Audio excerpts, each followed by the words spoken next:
Guess who's here? And muted, of course, muted. Why wouldn't I be muted? I hope the microphone is better. If it's not, let me know. On, when was it? Yesterday? Either yesterday or the day before, I actually worked for an hour on it, or even a little more. So it should be okay. I tested it right before the stream, and it's okay. It's not great, but it's okay. I really think it's okay. Not more than just okay, but okay. I hope you guys are doing good. I'm doing kind of well. It's really early. It's 2.5 hours earlier than usual, and even that is not as early as I actually want to be. Yes, I want to be even earlier, but for that I would have to get up even earlier, and yes, I'm planning on doing that. I'm just getting used to that again. So the first thing that we are going to do today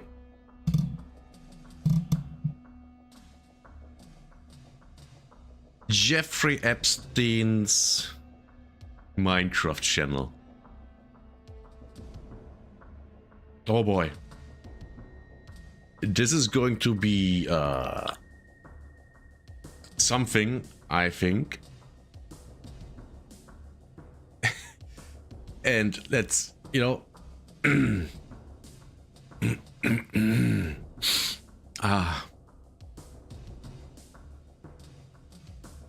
I mean, look at this. This is so edgy. This is a design like that is what I would expect from a 14-year-old back in the day. Is that just me, or do you guys agree? I think it is.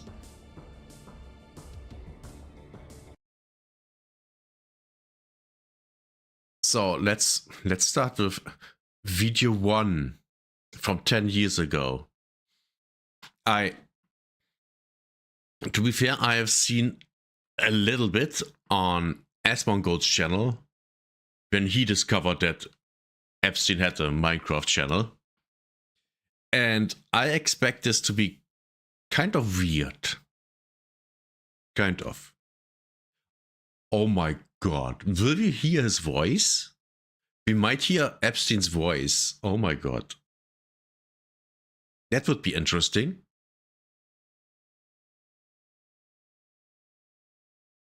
What quality do we have? 720p, of course.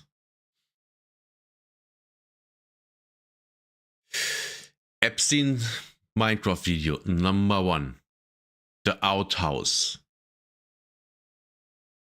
Why am I disgusted with this just by reading the title? Because I have pictures in my mind of what it is about, and I don't like it already. It's a little loud. And why the music? Minecraft, how to build an outhouse. Uh-oh. I'm worried. Wait. Are you telling me that Jeffrey Epstein's computer runs this slow on fucking Minecraft? Let's watch that again.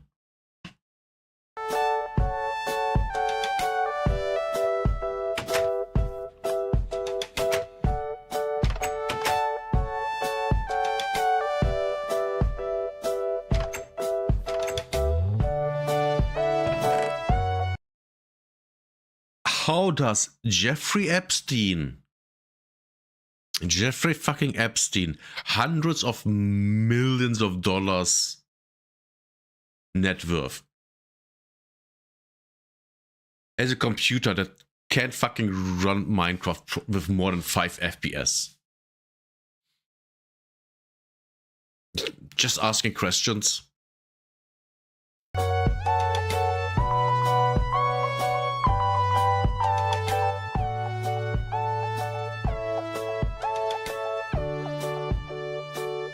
Oh no, oh no, oh no, I just had the thought. Imagine if this is the music that his victims heard. Oh no, oh no. I wanna jump from a bridge. Oh god. I'm so disgusted with myself.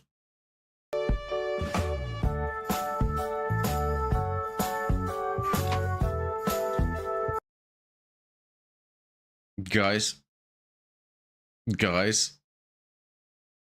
even in fucking Minecraft, he's a pervert. You could have guessed.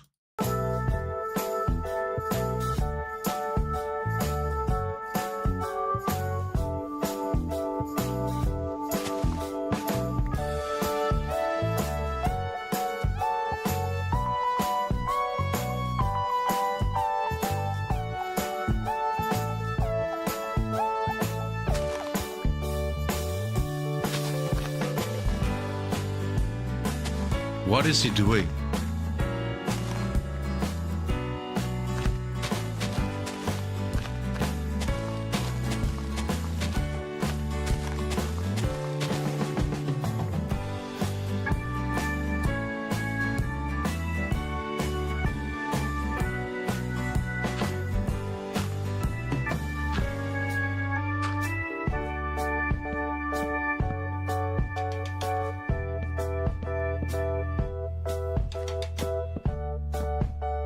This is literally just, oh yeah, we're building an outhouse.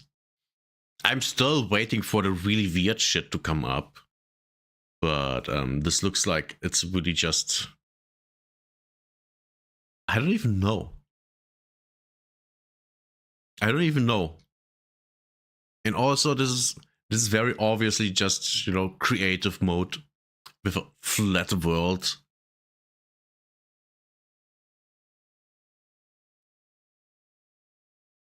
Am I the only one that's surprised that the shit that he's doing in Minecraft is so boring? Just ask questions.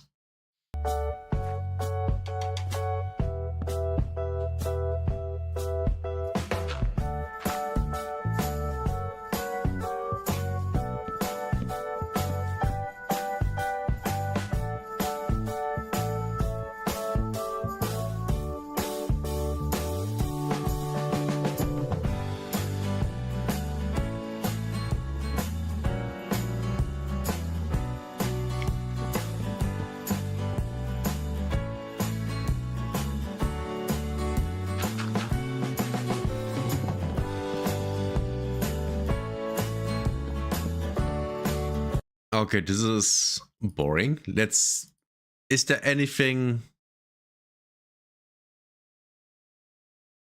Wait, whoa, what's that?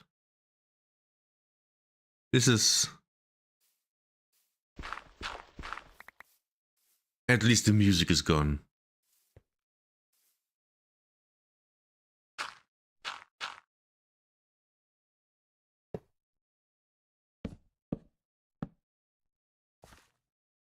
These are bars, right? Metal bars?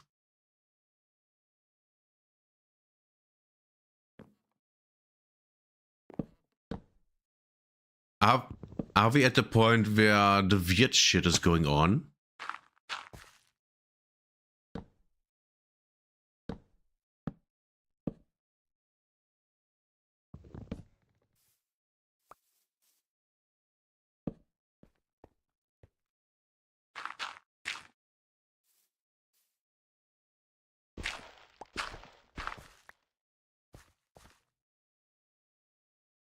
What is he doing?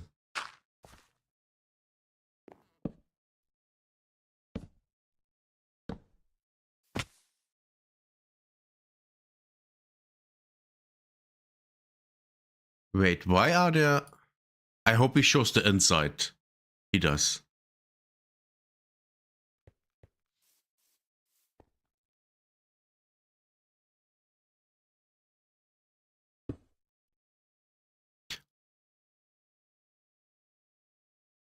This is...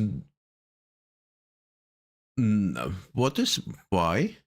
Why are there two of these? I mean, sure, one toilet and, you know.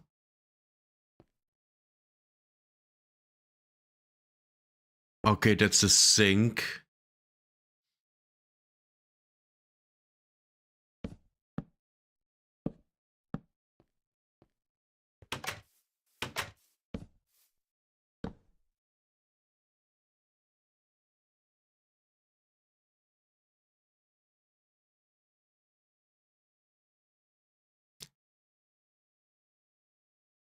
Guys, you don't see it, but he's writing in chat.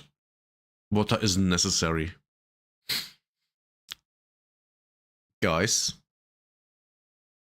we have a no voice Minecraft YouTuber.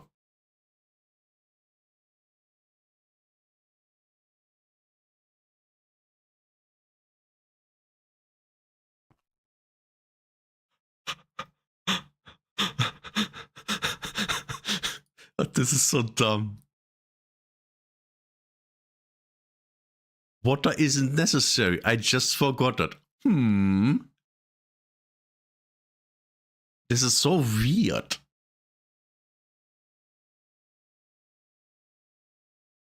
This is so weird. You would think a 14-year-old would write something like that, right?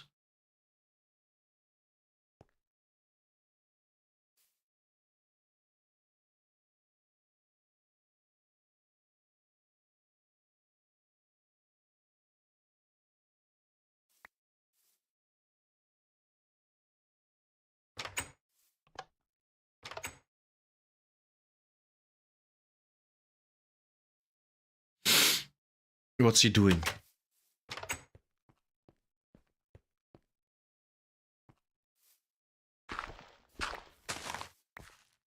Okay, we are done with this one. This one wasn't weird at all. Let's go to how to build a fountain. So far, this is not weird. With exception of his character. Skin, you know. The weird fetish clothes. And we are still on 720p. Well, 10 years ago. It should already be 1080p, especially with someone as rich as this guy.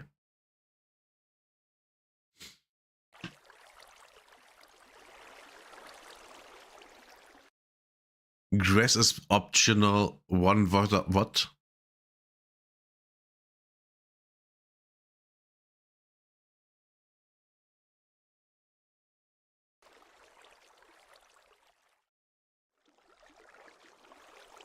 Time set. Okay.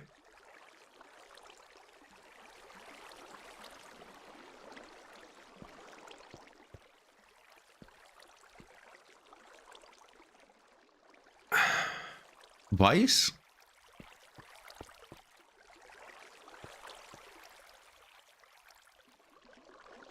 Why is this Minecraft channel so...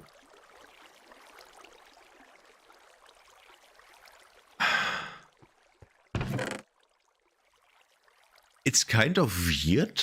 Number one, he doesn't talk. Number two... He isn't really playing Minecraft. He's not really playing Minecraft. I think you know what I mean.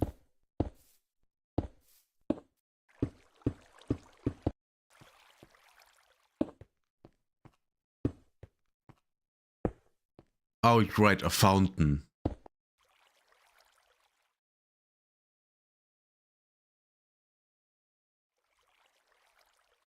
Oh, he's writing again. Of course we can't see because fucking YouTube. I just realized I gap monsters don't rig. You don't need monster. You can just use normal. ...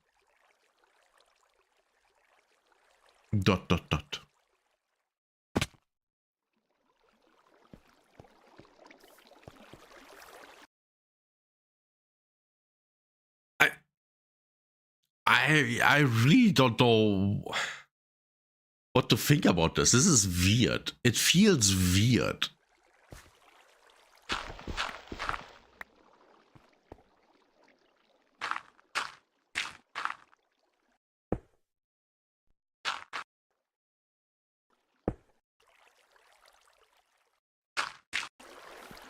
It literally is just a fountain.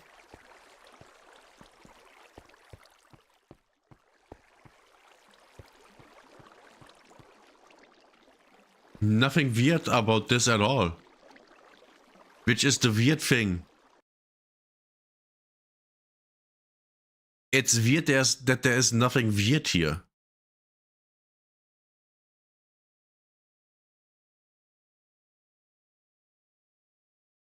Minecraft Survival Episode 1 getting started.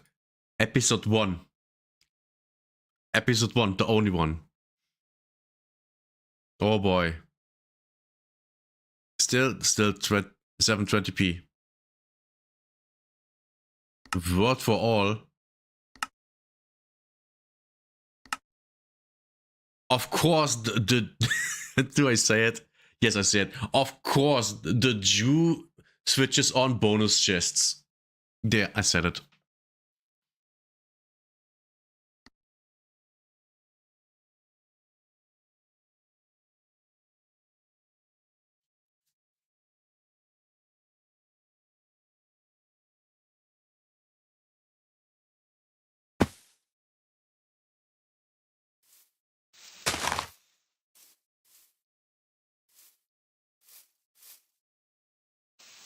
Man.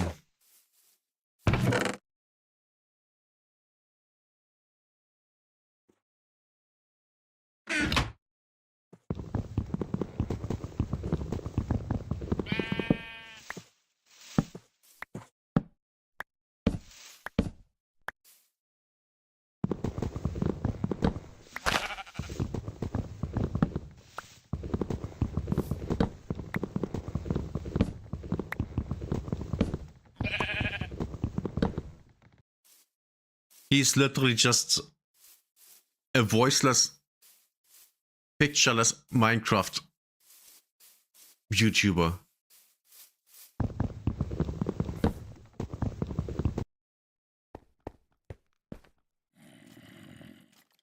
I can't get...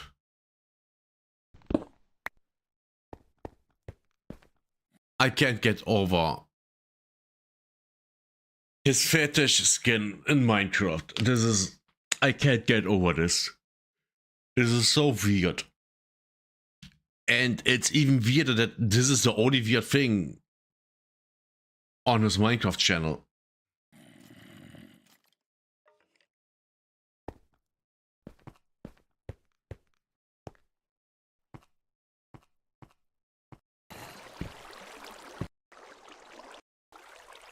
This is so weird. He isn't saying anything. He's even worse at doing this than I am.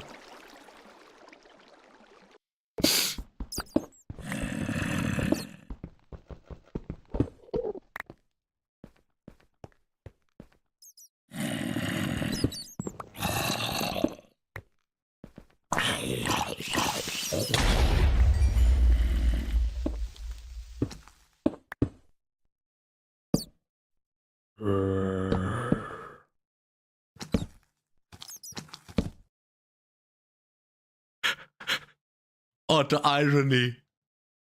He imprisoned himself to save his life.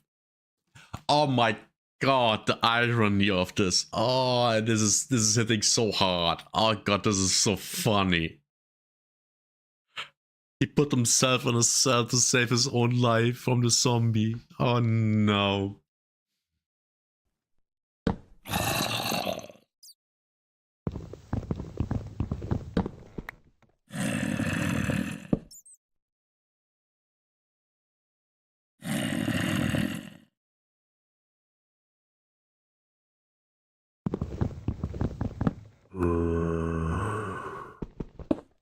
This really is weird.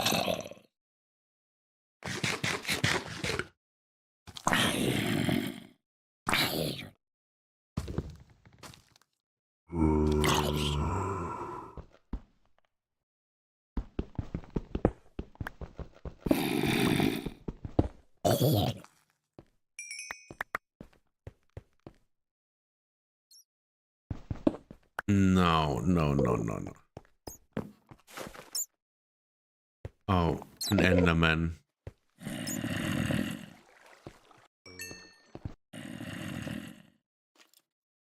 His game really runs like shit. It's impressive how bad it runs.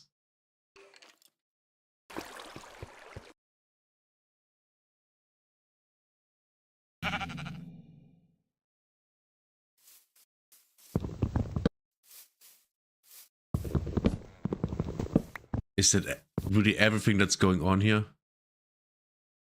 Of course, YouTube has problems.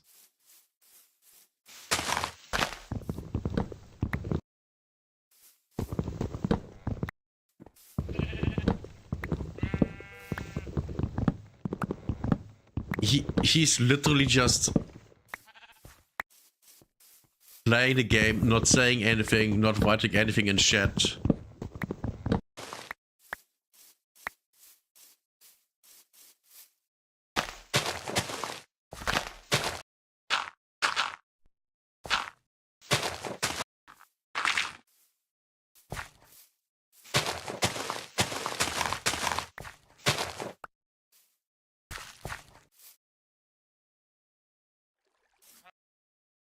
I am really surprised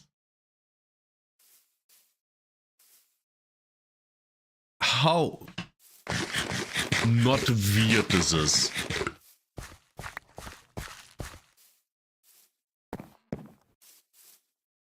Comments? When's the apology video? Yeah. The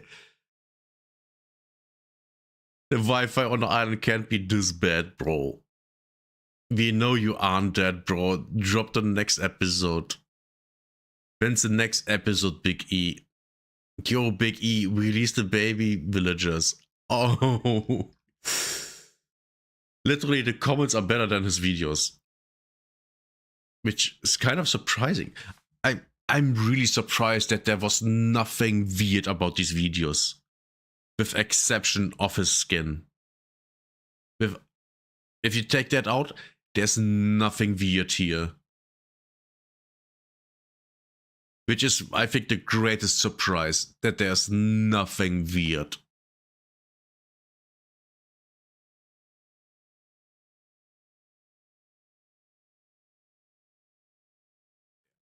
Okay. Okay. We are going to the next video. Next video. And this was something.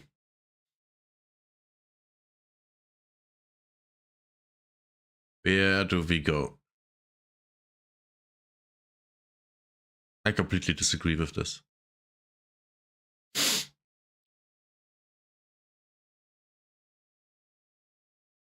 Where do we go?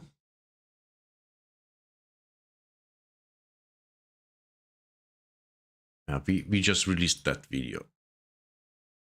You can put that out. They are mad. Oh no, that was Discord. Yeah, we are watching this one by Legacy Killer HD. Tigard is about to die, and they are blaming you.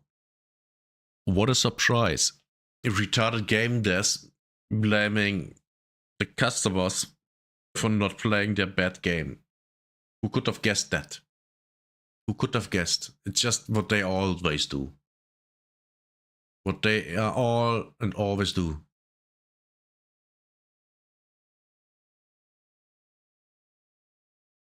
Come on, Lord.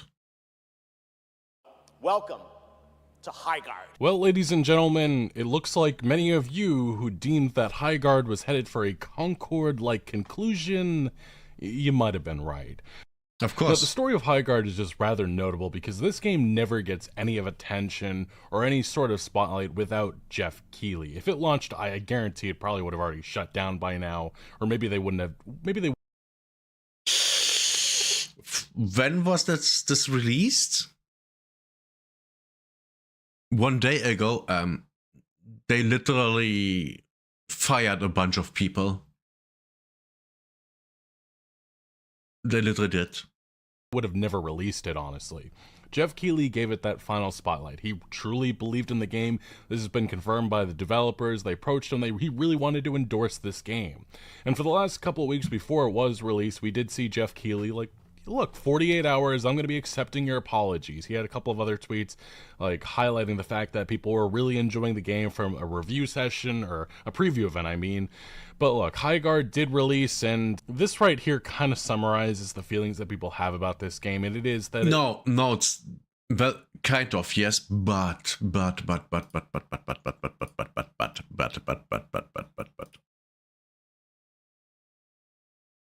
this is the important thing. Players right now, 1,232. Now we all know why they laid off all those people. This is why. it's a mixed reception. It's a war zone of opinion. Some people saying that it's really good, a lot of people saying it's really boring, but that mixed reception is just, you need more in a highly competitive industry right now, especially the live service arena. You have to bring something to the table, and Highguard was too samey. It was something that we've seen from this gaming industry, especially with its art design, which, look, the comparisons to games like Paladins, Valorant, Overwatch, they were never going away, and they stuck like butter. And the problem is, a lot of people want to play those games rather than something like Highguard, which is, it's gimmicky. That is what this is. It's Yes, it tried to take things from all other games, put it together into a game that doesn't look appealing. I mean, just look at it. And it plays kind of okay. I guess I never. Public announcement. I haven't played the game. Because I can't. Doesn't run on my computer. Because of save start and other shit. So yeah, it doesn't run on my computer. I wanted to play it on release because I wanted to know how bad it is. Well, turns out it is bad. For the majority of people, I mean, they lost over 90% of their player base in less than a month. I mean, that tells you a lot. It tells you a lot. So yeah, the thing they thought people were playing Overwatch just for the gameplay, which is wrong. One major reason why people play the game is because it looks good. What makes it looks good? A lot of the characters are hot. Yeah, said it. The character design is good. And the character design in this game is not. It's not. And you can try as much as you want to go for the realistic looking game as much as you want. That doesn't make your game look good. Overwatch looks better than a lot of realistic looking games. Why? Because they have style. The style of Overwatch looks better than a lot of the realistic looking games. And it's not even hard. Because the realistic looking games, they all look the same because they are all looking realistic. And you can only do so much with a realistic looking game. It's very, very simple. The raid mode. They thought they were inventing a whole new genre. But even when you ignore the user angle... Yeah, and that's very, very arrogant. Oh, yeah, look at this. It has... Stuff like this has never been done before. And everything they put into the game has been done by other games before. Literally. There's nothing unique about this game at all. Nothing. There's not one single thing. Not one. If you think there is something, let me know in the comments. And the divisive opinions amongst them. You also have critics which weren't too high on this game either. Like, look at this. Review score average, 63 out of 100. Only 32% of critics recommending the experience. That's just not... That's not good. And it definitely doesn't give the essence that this is going to... Game in Nexus 8.5 out of 10. Game Rent 8 out of 10. Games Radar Plus 3 out of 5. Yeah, no. No. This is why games journalism is a joke. To start a whole new genre like this Polygon headline gave out and was being tweeted by people like Jeff Keighley saying, Highguard isn't dead on arrival, and in fact, after 4 hours, I'm convinced it's one of the best new shooters in years. It could be the start of an exhilarating new FPS subgenre. And I'm sure the Wildlight team, they were really hopeful for that. That was their vision, but we need to end this gimmicky one game mode experience. It feels just...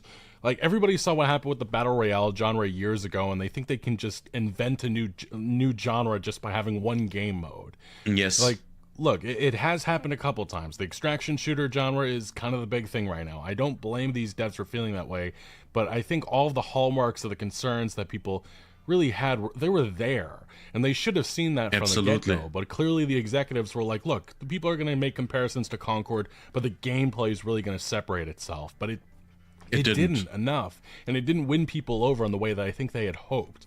And yeah, Highguard's 2026 first contentious title shows a weak start. And well, yes.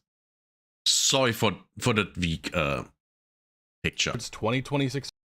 So, no, this is a little better. So, what he said earlier that, games come out and have only one game mode. Remember back in the day when, Unreal Tournament came out and they had, I don't know, 5, 6 game modes? Imagine if Highguard would have come out. It would have been 5v5 or even more. And they had several game modes. They had the one that it has. They had Capture the Flag.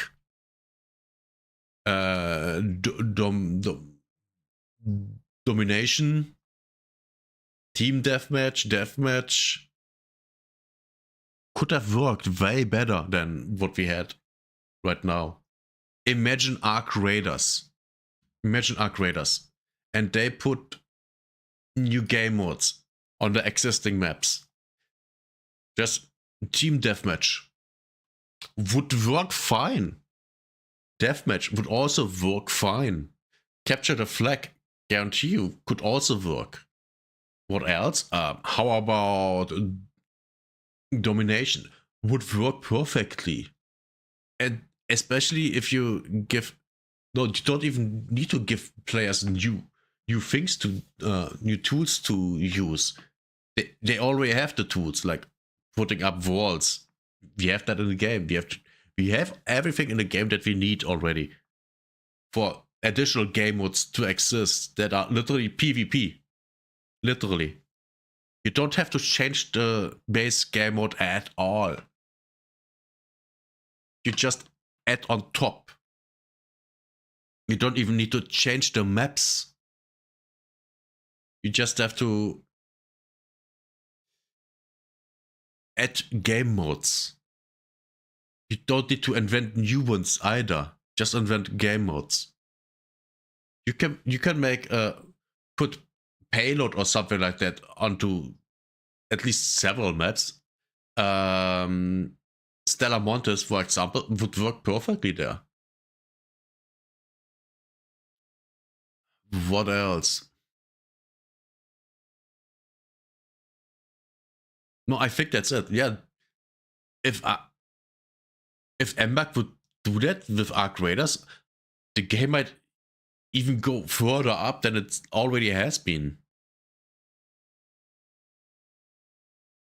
And you even can reason with it being lore accurate by just having it be training grounds. Yeah, fix the problem for the lore. I think that would work just fine. First contentious title shows a weak start, and it did. It had 97,000 players on Steam immediately, and that was because it's free to play and people wanted to check it out for themselves. But the problem is, after a couple of hours, everybody was ready to move on, and you saw that it went from 97,000 the next day. It topped at like 19,000. Yeah. It wasn't good enough. And ultimately, though, you had these were the type of tweets that were going viral about the game. Hey guys, I'm sorry. This game is very, very boring. Like, look at that. These are some of the top streamers, and you have a random guy just playing a game with them, and he's like, yeah, this is so boring. I'm ready to give up. Oh, he's gonna leave. Our random? Yeah. Yeah. Oh, you're gonna leave? Bro, I don't know. This game is... Yo, bro played one game and he's out, dude. Yo. And look, I played Concord. I played Highguard enough, and it has. I think when they made some changes, it got better. But it's quite clear that first impressions matter, and this game did not land at all. Like from the Jeff Keighley announcement, the Game Awards, that already put a little bit of a negative opinion out there, and really just didn't create excitement. I think in the way that they had hoped. To be fair, I like the ice wall that you get up the ice wall and you can partly destroy it. That I think is really cool. And I think it's kind of the best thing about the game. Out there, and which is really sad. Really just didn't create excitement, I think, in the way that they had hoped. Like, we saw some developers really disappointed by that, but that debut trailer really did not sell that this was a completely new experience, at least from a gameplay perspective. Of course not. And then we fast forward to launch, and things have just... they've gone how they've gone. And these were some of the, like, this is a more serious take, but this is kind of the one that really, I think, defines the feelings that a lot of us have about Highguard. It's not bad, it's just a boring feature-creeped gimmick that is 10 years late to the party. Even the first match felt repetitive, maps are too big for 3v3, it's practically empty. Environment, art, and animations are well made, truly sorry for all the talented devs who worked on it. Another prime example of how disassociated corporates are from actual players. The only thing that justifies its existence is free-to-play model. It might keep on life support while devs figure out how to completely re-sculpt core gameplay to make it fun. It doesn't seem like that's going to happen, and we're going to talk about that in a second. But the developers, they were really trying to fight those Concord comparisons, but they really were sticking. And this was one interview specifically in which they addressed this topic. These are some of the lead devs on the game, and this is what they had to say with people calling Highguard Concord. Arc Raiders, there's numerous Concords and things like that. What do you think about your game that's going to resonate and be one of the former rather than the latter? Yeah, I think our game is new and unique. We're seeing people who've actually played the game, and they just can't stop talking about how it's fresh and new and unique, right? There's familiar elements, people that play shooters. They flew out a bunch of influencers to a massive event in LA, and surprise, surprise, everybody was extremely positive. That's not where you're going to... Well, yes, of course they are positive. They have to be positive so they don't get blacklisted and shit like that. Because that's how the industry works. If you talk bad about one product, oh my god, you never being invited again. You never get a code for a game again. If that shit wouldn't happen, people would be honest. And then the development of the games would be better. But no, we can't have that. Get genuine criticism or genuine thoughts about the game, and that's quite clear with how all this is. Remember, toxic positivity. That's what this is. Played out, especially with the feelings around 3v3, which that from the get-go should not have been the only mode that this started off with. Will understand bomb plant, bomb defusal, and shield breaker, trying to rush it to the base and all this, but our game has elements that are nowhere out there, and it's a game loop that doesn't exist, right? That's why we kind of had to come up with a new way to describe it in the raid shooter term.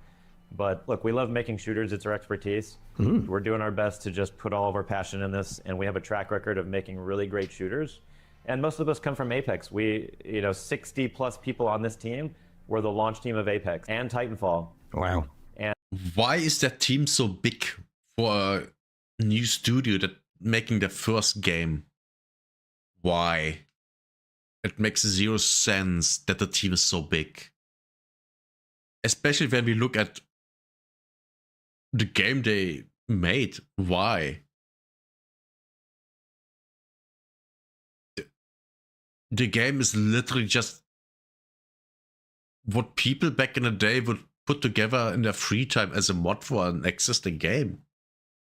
It's not that great at all. And it was a crowded genre then also.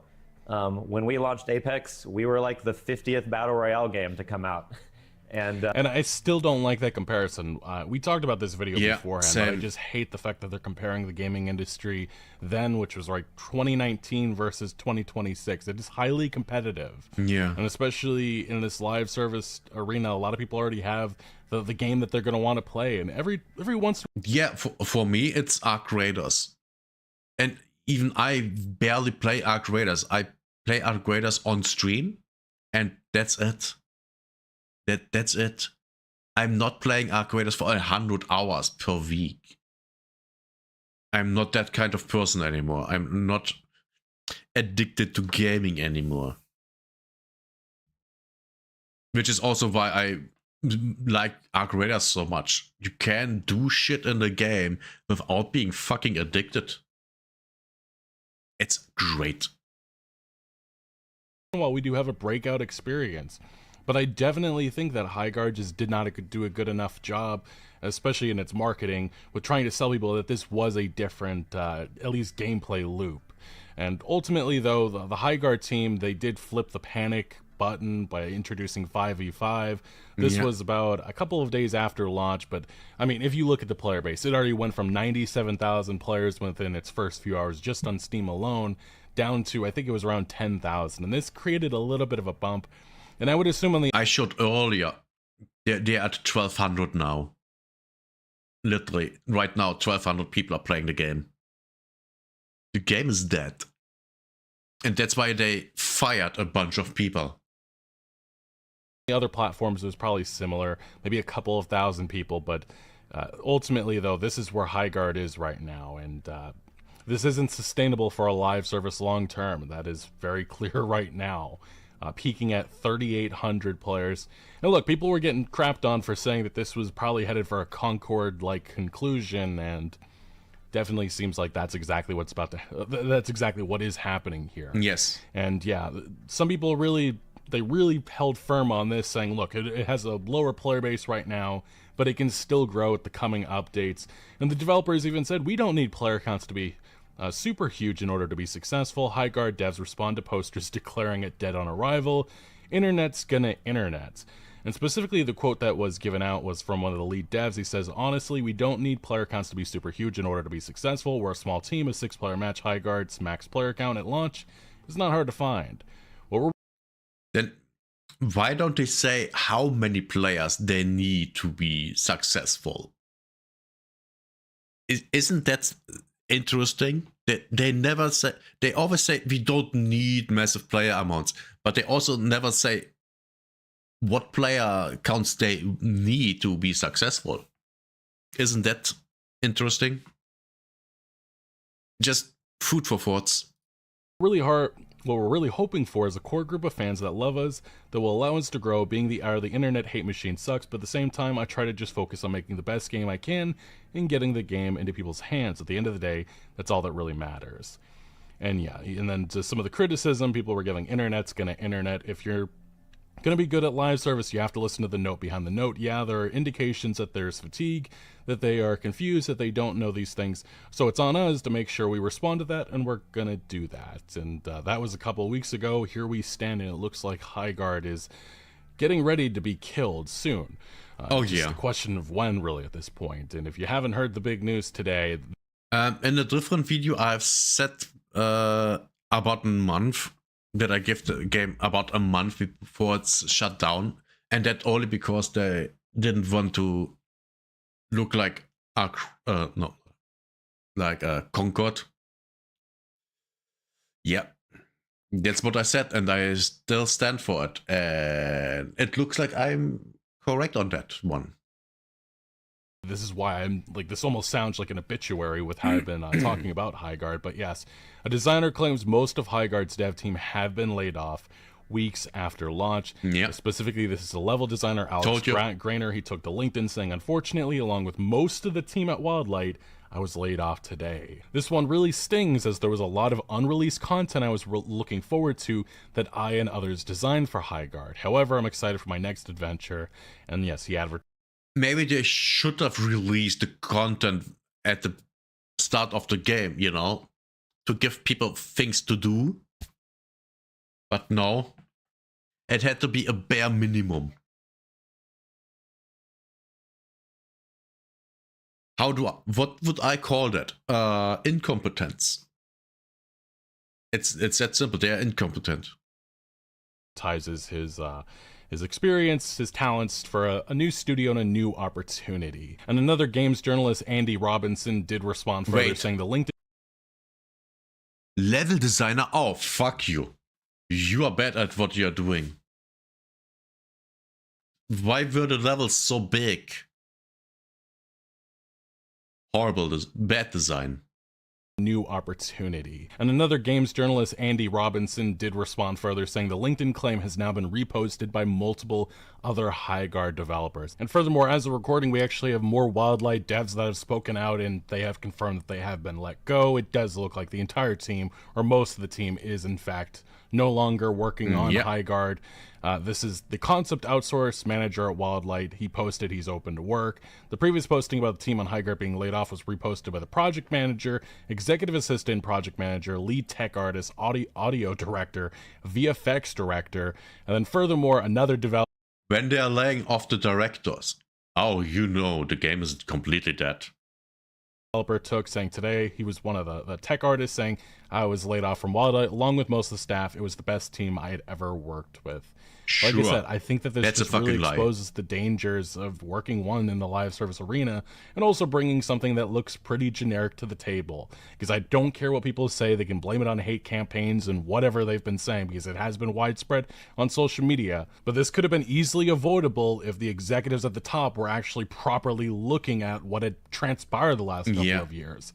And this doesn't hold true just with Highguard. It's many other live services that have came and gone, and also the ones that are soon to come about. Fair Games from Sony, that looks... Ooh, there was a new Horizon game showed off by Guerrilla Games. Yeah. I don't know how that's going to do, especially with the art direction that they took that. There's just so many questionable ones. Marathon, another one. We'll see what happens. Yeah, the problem is everyone wants to have a live service game.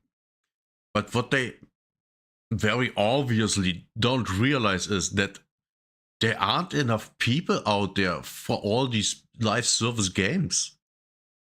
There just isn't. There's a finite amount of players that also have a finite amount of time and money. So the average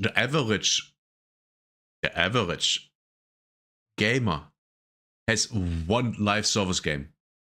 I can guarantee you that. One live service game. And then he plays that.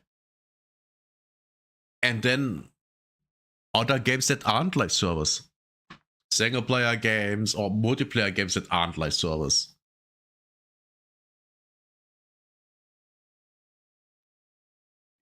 People that have a job, they don't have time to play 5 live service games. It's absolutely impossible. Especially when you are expected to log in every day and be active every day. You can play several live service games when that's not the case. You can play Half-Life 1 and 2 continuously because of the release cycles of those two games. You get maybe one other live service game that's kind of not so hardcore. For example, Arc Raiders. And yes, I know I'm glazing Arc Raiders a lot. I'm very aware of that. But the fact is that there aren't enough people for all these live service games. There just aren't. Especially not in the countries where, those companies want to make money in. If they would make money out in Africa, yeah, sure.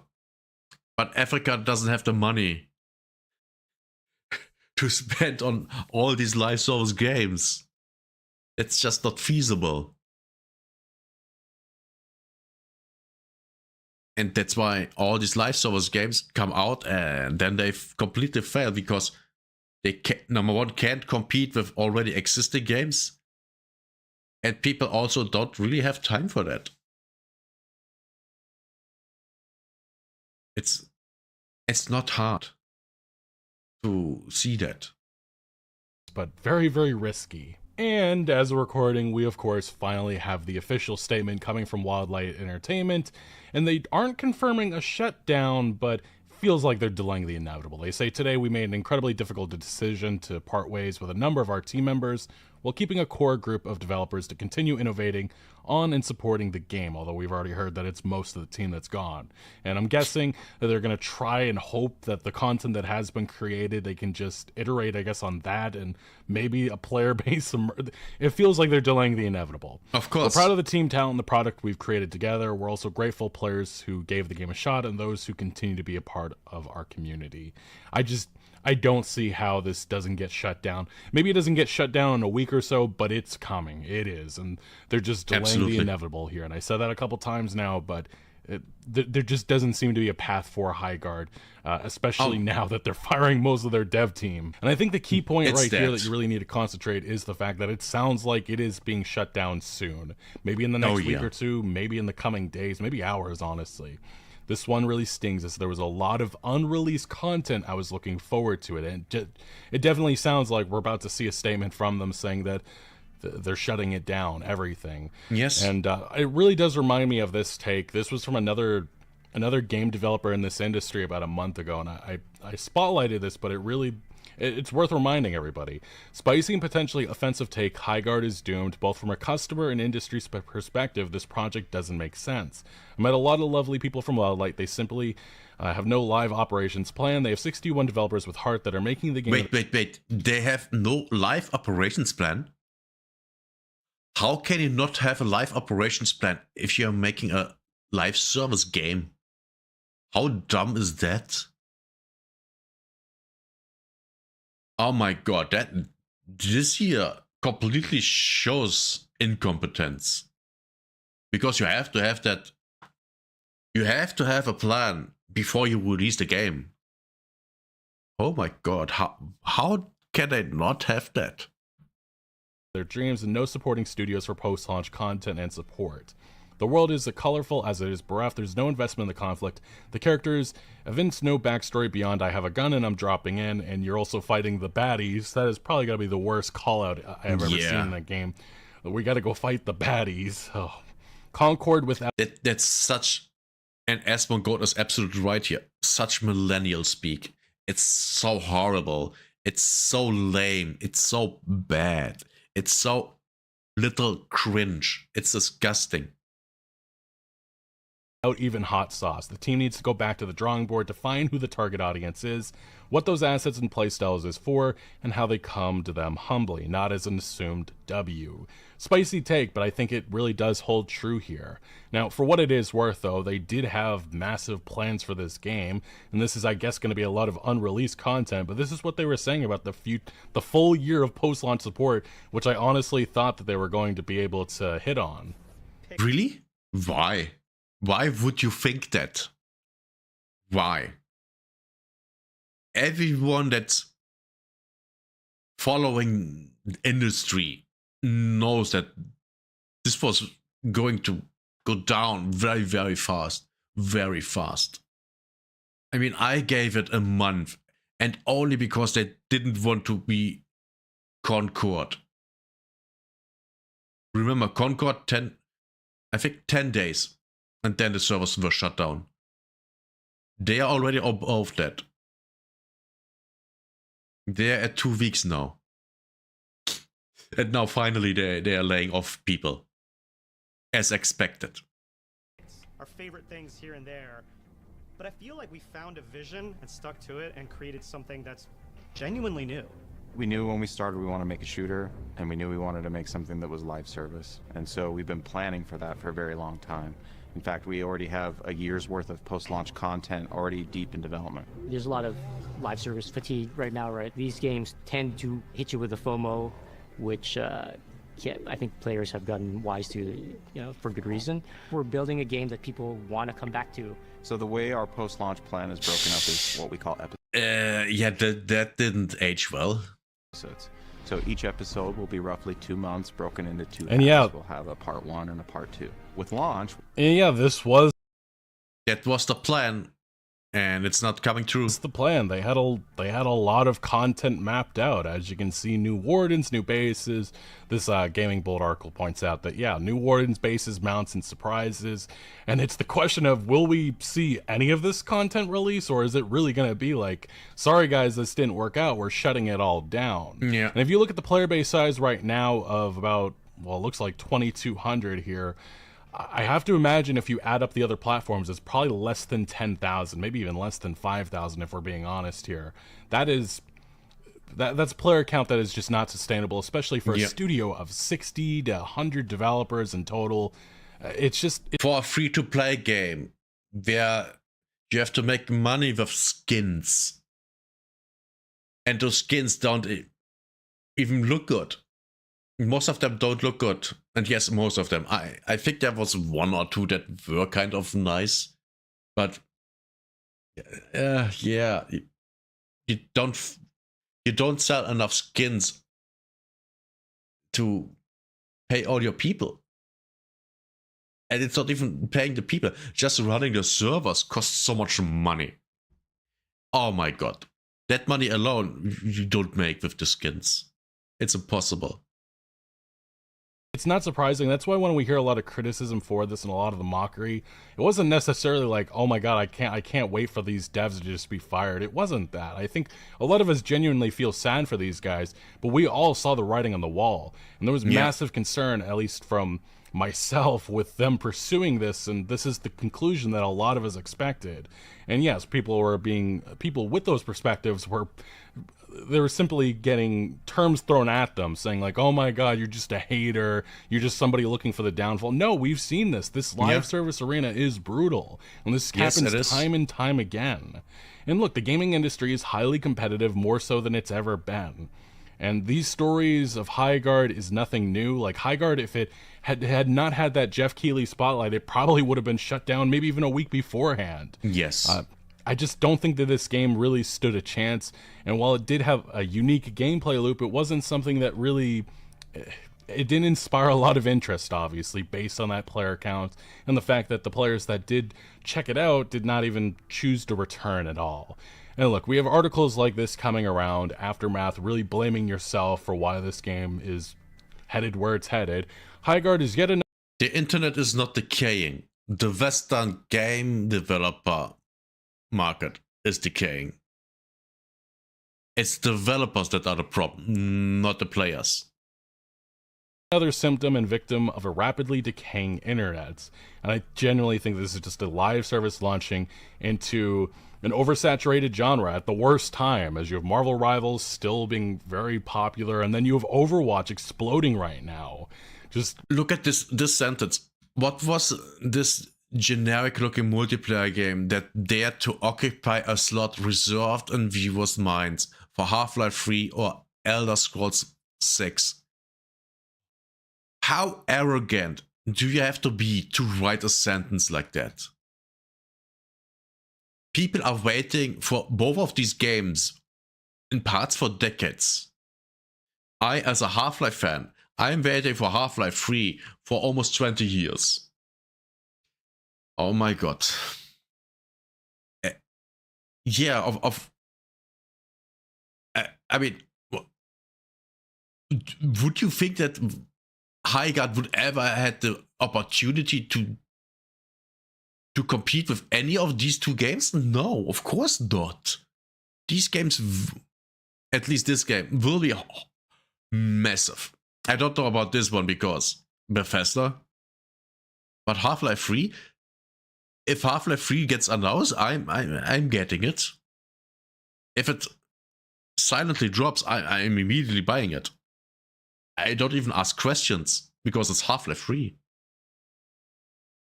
That's how much I trust Valve.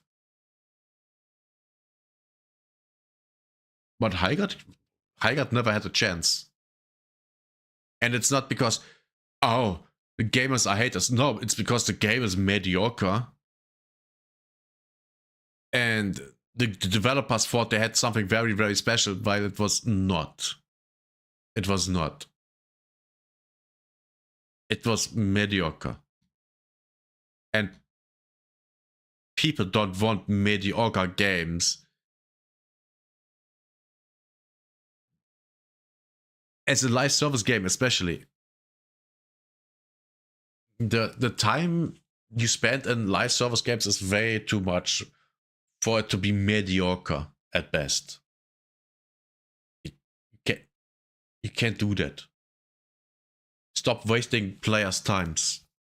And that's what Highguard fundamentally is. It's a waste of time. For players. For players, it's a waste of time. For the developers, it's a waste of time, effort, and money.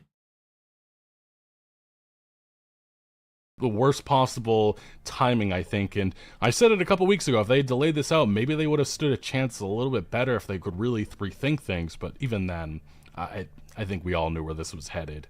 And they say Highguard got hit even harder than it otherwise might have, due to the fact that, at least in games, December constitutes the dead of winter, and they blamed it on, I guess you could say, influencers and YouTubers and people on Twitter, saying that this was the next thing to be cynical about opportunistic content creators to monkey bar over to. The Highguard mystery unfortunately lent itself perfectly to SlopTubers' regular stream of videos approach. The problem that I have with this is that it's not just a couple of influencers here and there. There's a massive segment of this gaming industry. A lot of us are wise to this. Yes, I think somebody said that earlier on this video that we talked about. We have seen this play out time and time again, and yes, the logical conclusion is that this is going to be like Concord, and it looks very similar with its art style. And what we found out, there were developers of Concord that, worked on this game. Who could have guessed?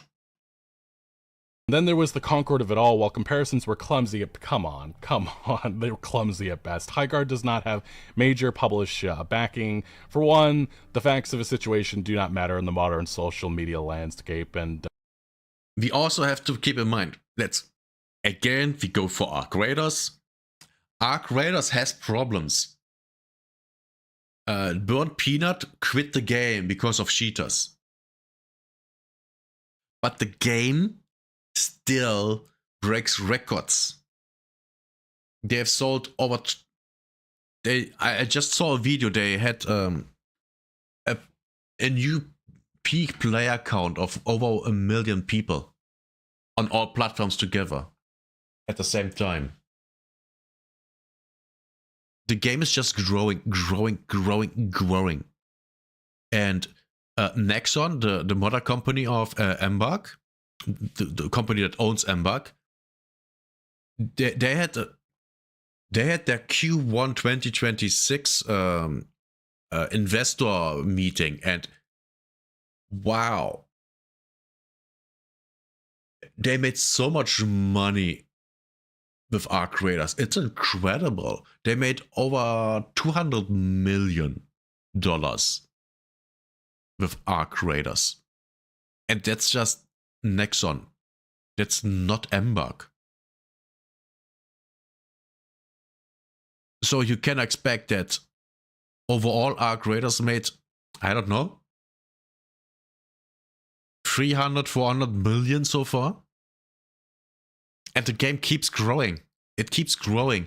More and more people buy the game every month. In December, they were at 10 million sold copies. In January, they were at 12. And the last thing I heard is 15 million sold copies. They don't stop being successful. Even with their problems of cheaters, and then you have exploiters. But the game is still growing even with these problems. Because the game fundamentally is good. And then we have Highguard. A mediocre game with problems.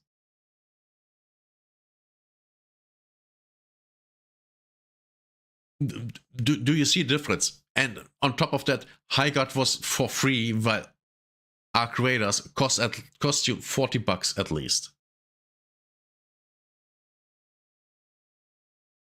We all see what's going on here. Good game that costs money to start playing it. Very successful. Even with problems. Free-to-play game that's mediocre. That's free-to-play. Dies. Just like that. Just dies.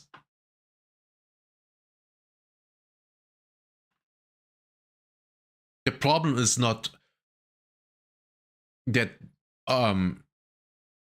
we streamers and YouTubers hating on the game. Streamers and YouTubers say all the time that Arc Raiders has problems. They say that all the time.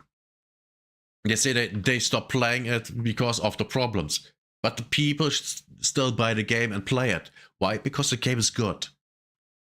So it's not the influencers, it's not a hate mob or like that. It's just that Highguard is not good enough. It's not. Absolutely not. It should have been 5v5 from the beginning. The game should have looked better.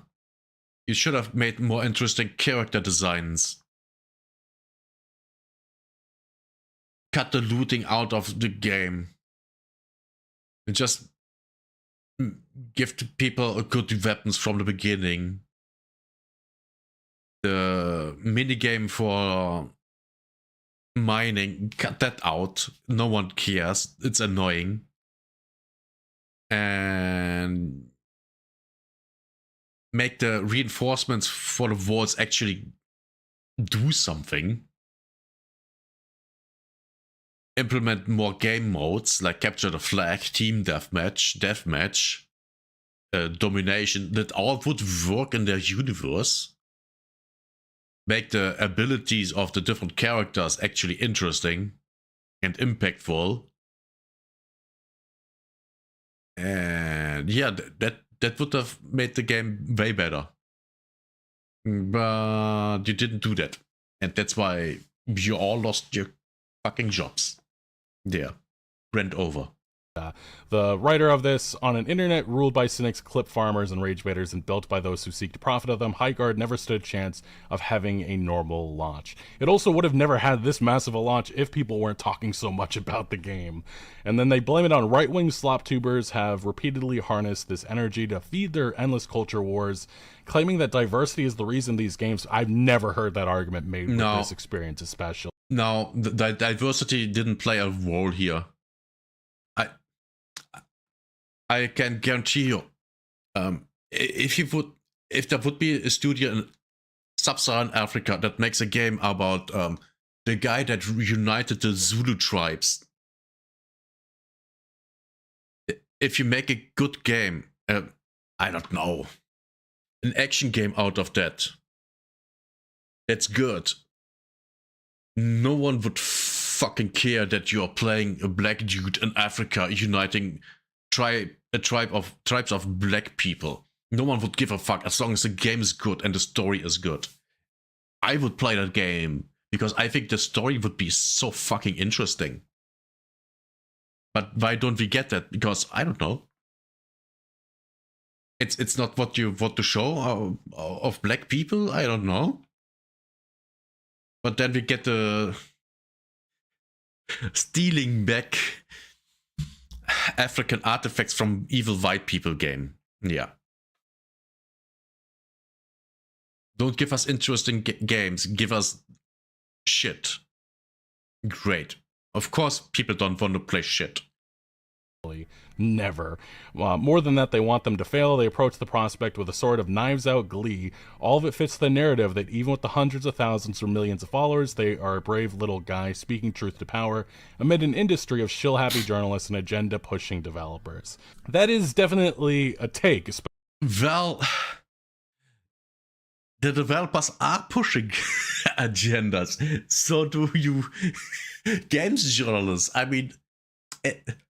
hello? Man, these people are so retarded, it's not even funny anymore. Especially when there was a massive Los Angeles influencer event with tons of people in this industry, influencers, journalists, and such, that all attended and were seemingly super praising the experience. I mean, hell, it wasn't just Polygon, we had a couple of outlets like with these takes, like, oh, it's going to be the next big thing. Definitely doesn't seem like that, and it definitely sounds like this may not even last a month. The thing is, with every game that's like that, they literally said the same thing about Concord. Oh, this is the next big thing. They say that all the time. And the moment they say that, you know it's not going to be. Because it's always the thing. These people believe they can talk success into existence. Which doesn't work. If you can see the product and it's mediocre, you can't talk success into existence. On the market, which, yes, this definitely feels like it truly is Concord 2.0. But yes, I am sad to see Highguard with where it's headed right now, and maybe the announcement in the coming hours if I didn't edit it in already. But yeah, it does seem like a shutdown is inevitable, as most of the team has been fired. Just very unfortunate, but the live service arena is brutal, and this is yet another example of it. Anyway, what do you make of Highguard? Did you choose to check it out when you did? You know my feelings on it. Let me know your thoughts down in the comment section below. But thank you for watching. Make sure to leave a like if you did enjoy this video, or if you found any informative value. Consider subscribing for more videos like this, and I'll see you later. See, if Highguard had female characters that would be attractive like her or her, people might even still play the game. Just for the hot characters. Because we all know, people play bad, even mediocre or even bad games, if the characters are hot. Because some people are literally that horny. But they didn't do that, so they are all now jobless. If you like this video, give it a like. And tell me what you think about the game. Did you know that the game would fail so fast? Or did you even believe that it would not fail? Let me know in the comments. Oh, and if you want to see more, subscribe. The YouTube video. This was a good video. This was a good one. A really good one. Okay. Now we are going for this interview. World of Warcraft bosses on aging players, Midnight, and expanding the Warcraft IP. Oh boy. This is going to be interesting. But before we watch this, I'm gonna go and take a piss.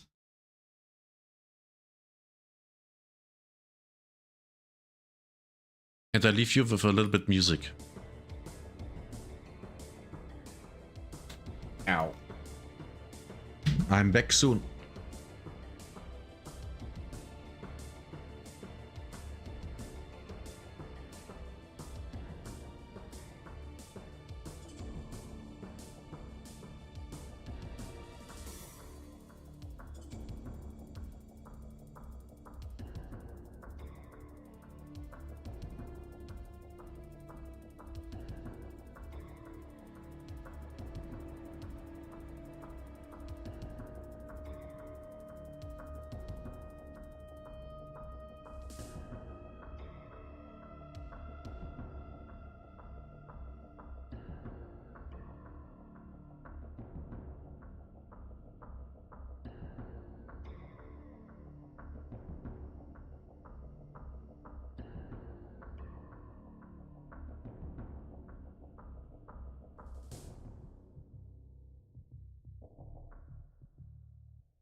Okay.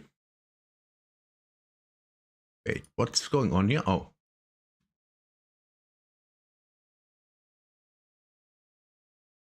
Give me a second. Okay.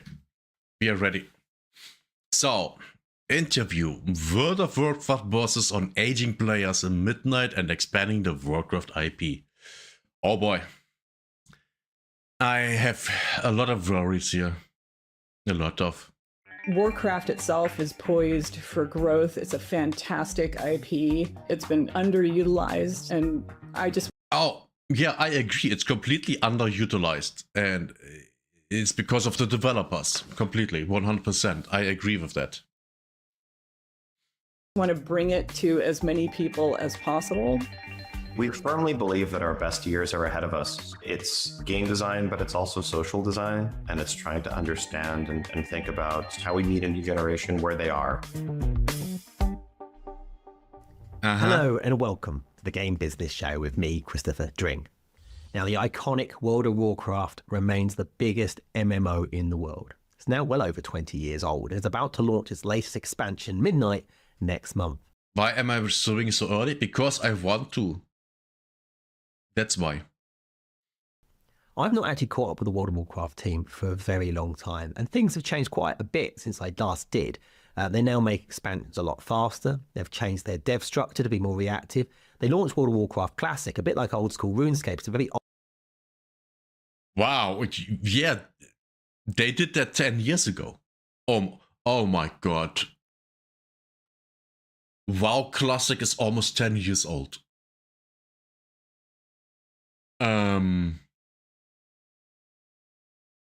Wait, when? Release WoW Classic. When did it come out? Come on, tell me, AI. 2019. 7 years ago. 7? 7 years ago. Oh, Jesus. Old version of World of Warcraft, and that has a major impact on what they're doing with the modern game too. So when Blizzard invited me to chat with executive producer and vice president for World of Warcraft, Holly Longdale, and game director Ian Hazakostas, I said, actually, yes, please, that would be quite interesting. Because I want to know, what is the future of Warcraft? How are they catering to the aging audience? What can we expect from Midnight? And what's changed now that they're part of Microsoft? Here's what Holly and Ian had to say. This is going to be painful, I can guarantee it to you. Already. Hello, Holly. Hello, Ian. Welcome to the show. Hello. Hello. You're about to launch this big Midnight expansion. I'm going to ask a very broad, general question, but how significant is this one? How does it compare to what you've done previously? It's a big one. Yes. It's also a continuum of the direction we're going in. The World Soul Saga, just this notion of having, a multi-expansion storyline is something new for us, or was new for us when we embarked on this journey. At the same time, though, World of Warcraft is always World of Warcraft. We are telling stories where the world is evolving as we move forward. But obviously, we are focused, I'm sure we're excited to talk about that here, about where we're going with World of Warcraft over time. Mm. She said World of Warcraft will always be World of Warcraft, but there's literally no Warcraft in World of Warcraft anymore. The two factions that the last time they had the conflict was in Battle for Azeroth, and that turned out they got played by something more evil, and then they at the end had to work together again. Yeah, I mean, to be fair, they already worked together in Vanilla WoW in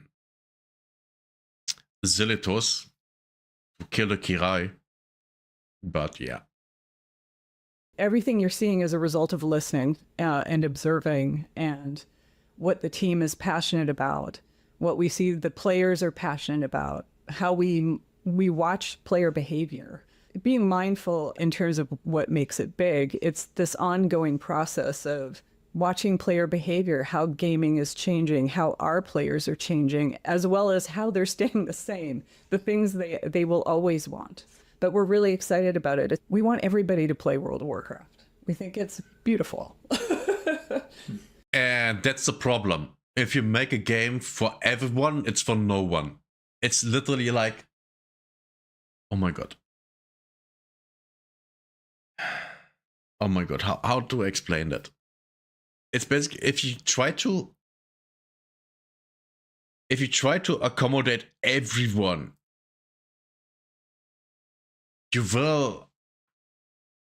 will push away everyone. Because you can't please everyone. That's absolutely impossible. You can't make a mattress for everyone, because some people need a hard one.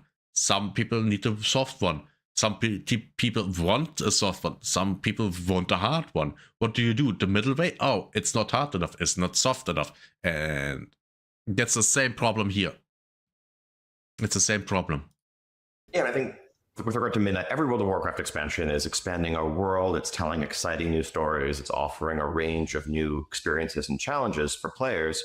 But I think what makes Midnight pretty special is that this is introducing probably the biggest single feature we've ever added to World of Warcraft. And it's an entirely new way to play and experience the game. And I'm talking about our housing feature. Yeah, housing, which should have been in the game since vanilla. Literally, back in the day, they said they would have housing in the game when it comes out. They didn't. Now finally we have it, but the player base is very small and no one cares anymore. Well, I don't.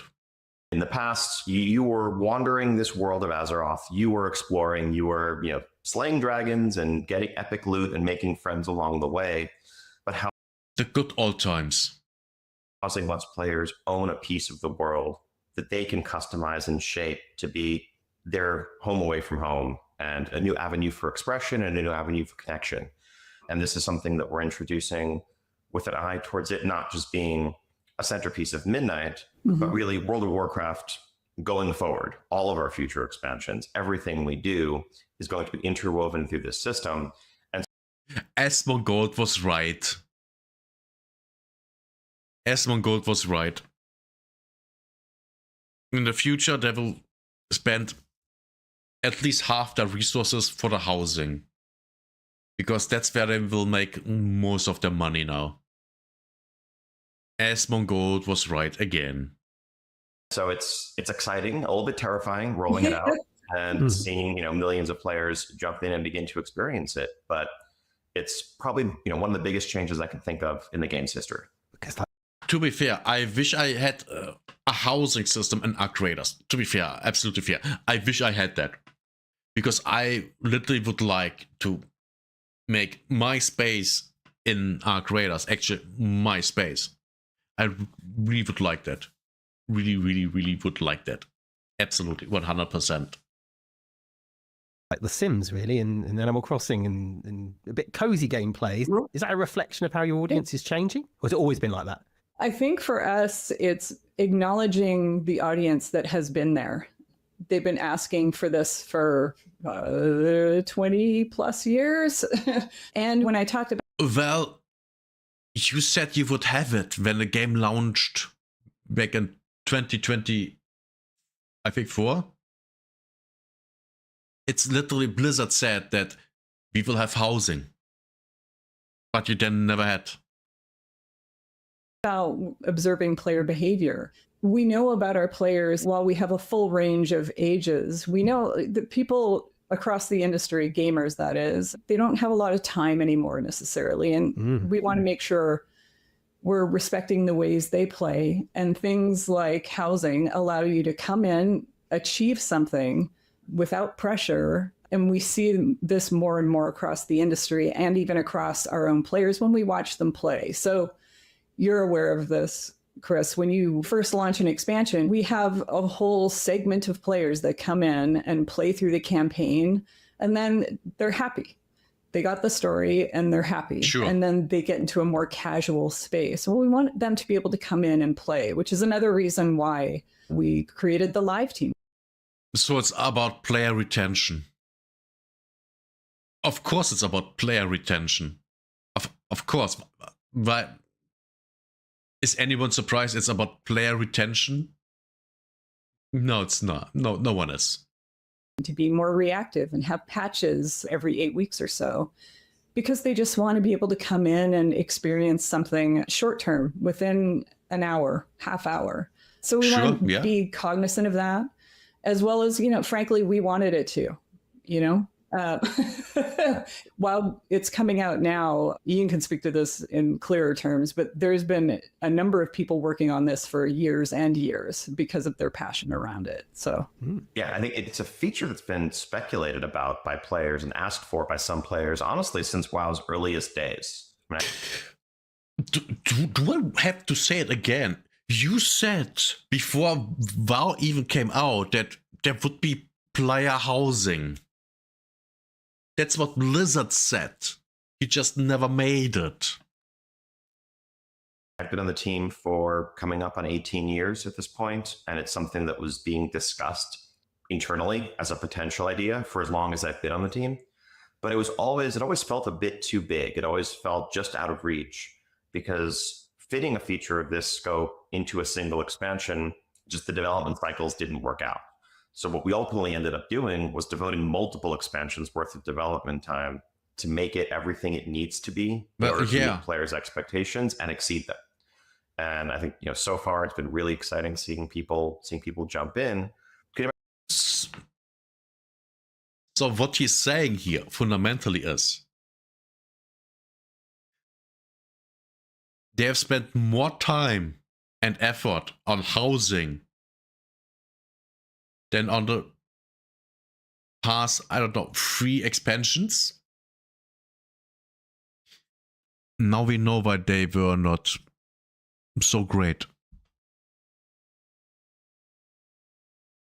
This explains it, right? This explains it. We have finally an explanation for why the expansions weren't that great. They had a huge focus on something else. Back to the question about player motivations and audience, I think it's a mix of kind of broadening our reach and trying to offer new motivations, a new type of gameplay, but it's also about, I think, serving players and motivations that have been there since day one. Mm-hmm. Like from the earliest days of World of Warcraft, we've had vibrant roleplay communities that aren't going out and playing our dungeons that we made for them. They're telling their own stories with each other. They're interacting with each other. And that's almost in spite of us not giving them many tools and a framework in which to do that. Players have always, been drawn to socialization, to cosmetic customization, to self-expression. And I think this is pulling all of those motivations together. I think we're excited to really be able to truly serve this audience. By the way, they've changed their transbox system, and yes, I logged in a couple of weeks ago, and it's worse now. It's just worse, which is incredible. Why are they making everything worse in this game? It's wow. I'm really surprised. Every time I look into this game, there's something that they change, and now it's worse than it was before. It's really annoying. That has always existed and been a huge part of World of Warcraft's history, but now can kind of be front and center when it comes to this portion of the game. Holly, I like what you talked about, the sort of people with less time, and we're actually seeing that, particularly as you look at the data, and the industry's aging, right? We're not kids anymore. People have less time, and it must be true of your audience as well. I imagine you're bringing in new people all the time, but I imagine that how old World of Warcraft is now as a franchise, you must be having it where some of your core, most avid players just don't have that much time or play in different ways than they used to. 1,000%. And I think it's interesting too that there's so many aspects of this game that do largely address that. For example, when we look at guilds and weekly rating, having a schedule you can kind of build some of your life around enables that kind of gameplay, which I think is fantastic. having a schedule you can plan your life around. Did you just say that? Did you just say that people build their life around World of Warcraft? Man, this is quite something, isn't it? This is wow. I don't even know what to say here. Wow. Fantastic. We didn't necessarily do that at the casual end of the scale, and that's why we're really excited about housing, given that housing reaches through every gaming segment we have in our game, between casual and people who, we lovingly call them mid-core. Oh my God. And it is about time. We've got a lot of players that say to us, I want to play with my kids now. Like, give me something I can do and play with my kids or play with my partner. We have so many players, and now the ability to really dig into how they play. It's given us a lot of really interesting opportunities to be able to, broaden, to Ian's point. We are aiming at a game that's approachable for anyone. Mm-hmm. This idea of a third space that you can come and hang out, and it's not necessarily just standing there staring at each other. You can go do housing, you can go collect things for housing, you can go raid, you can dungeon. We're looking at different ways with the time you have available to have options that feel meaningful. Delves are another part of that. Mm-hmm. Oh, delves. I did delves back in the day when they came out with the War Within. They weren't good. I did, I don't know, 20 of them maybe. It was always the same. So it really got old very fast. Yeah. So basically they put a new time sink into the game. Because they want, player activity. Player retention. That's all what this is for. Player retention and money. I mean, of course money, but no. Player retention. Yeah. The usual live service shit. I'm really proud of how the team has crafted a response to how players are changing and what they're asking for. I like the idea that at some point in the probably not too distant future, you're going to have a generation of players that grew up with World of Warcraft who are now retiring, and suddenly these situations reversed, and you're going to have a very active audience with lots of time on their hands, and they want a very different thing.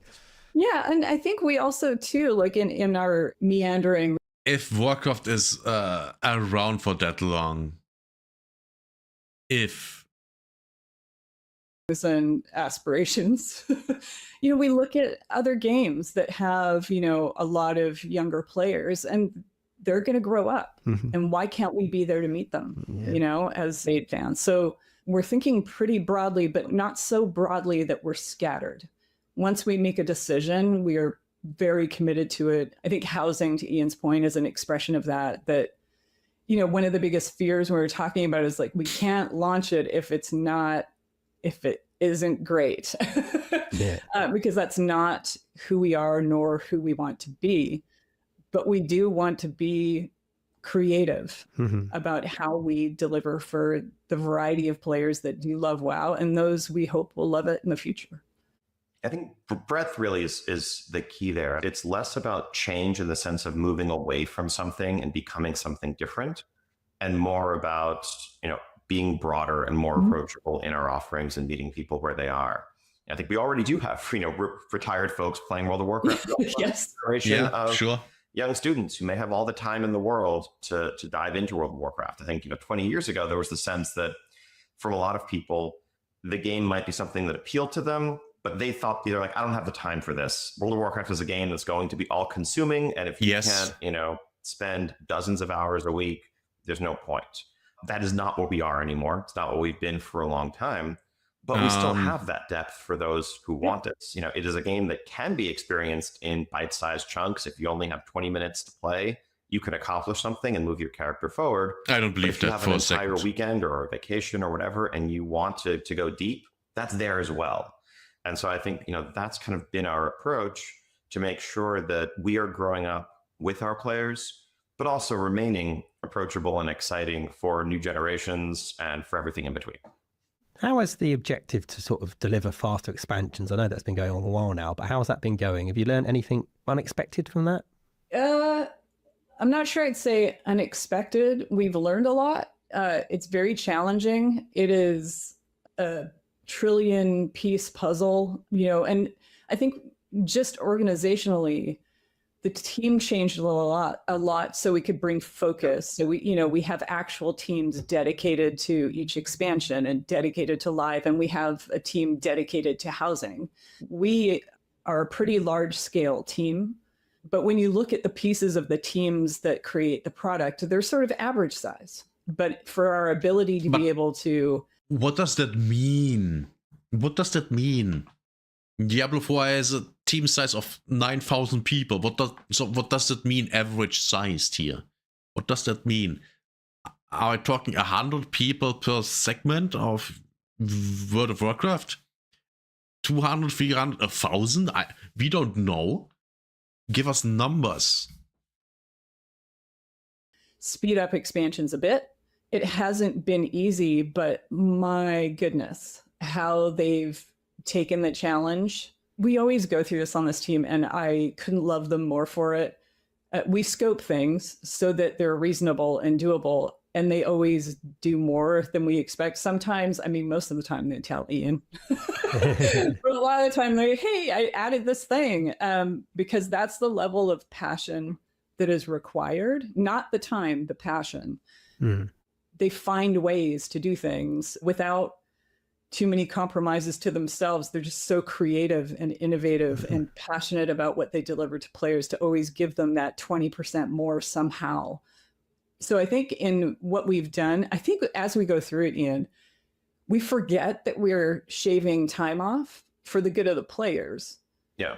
It isn't easy, but the process has remained relatively similar. It's just around focus, like Metz and Ian, and we have a core crew at the beginning of any expansion. Like 13 is already well underway, Lost Titan's well underway, and we're thinking beyond that.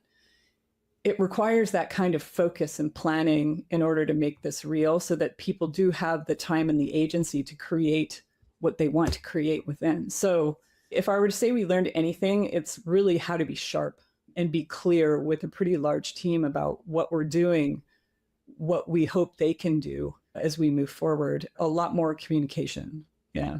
The focus hasn't necessarily been on faster expansions per se. It's more been on a steady delivery of content to players without gaps. Okay. And I think 10 years ago, it was almost taken as a given by our community that at the end of a given expansion, there was going to be a 6-month drought with nothing new. Jesus, from World of Warcraft. yeah. And that was objectively unfair to our players, and something that we've been working for a long time to try to fix.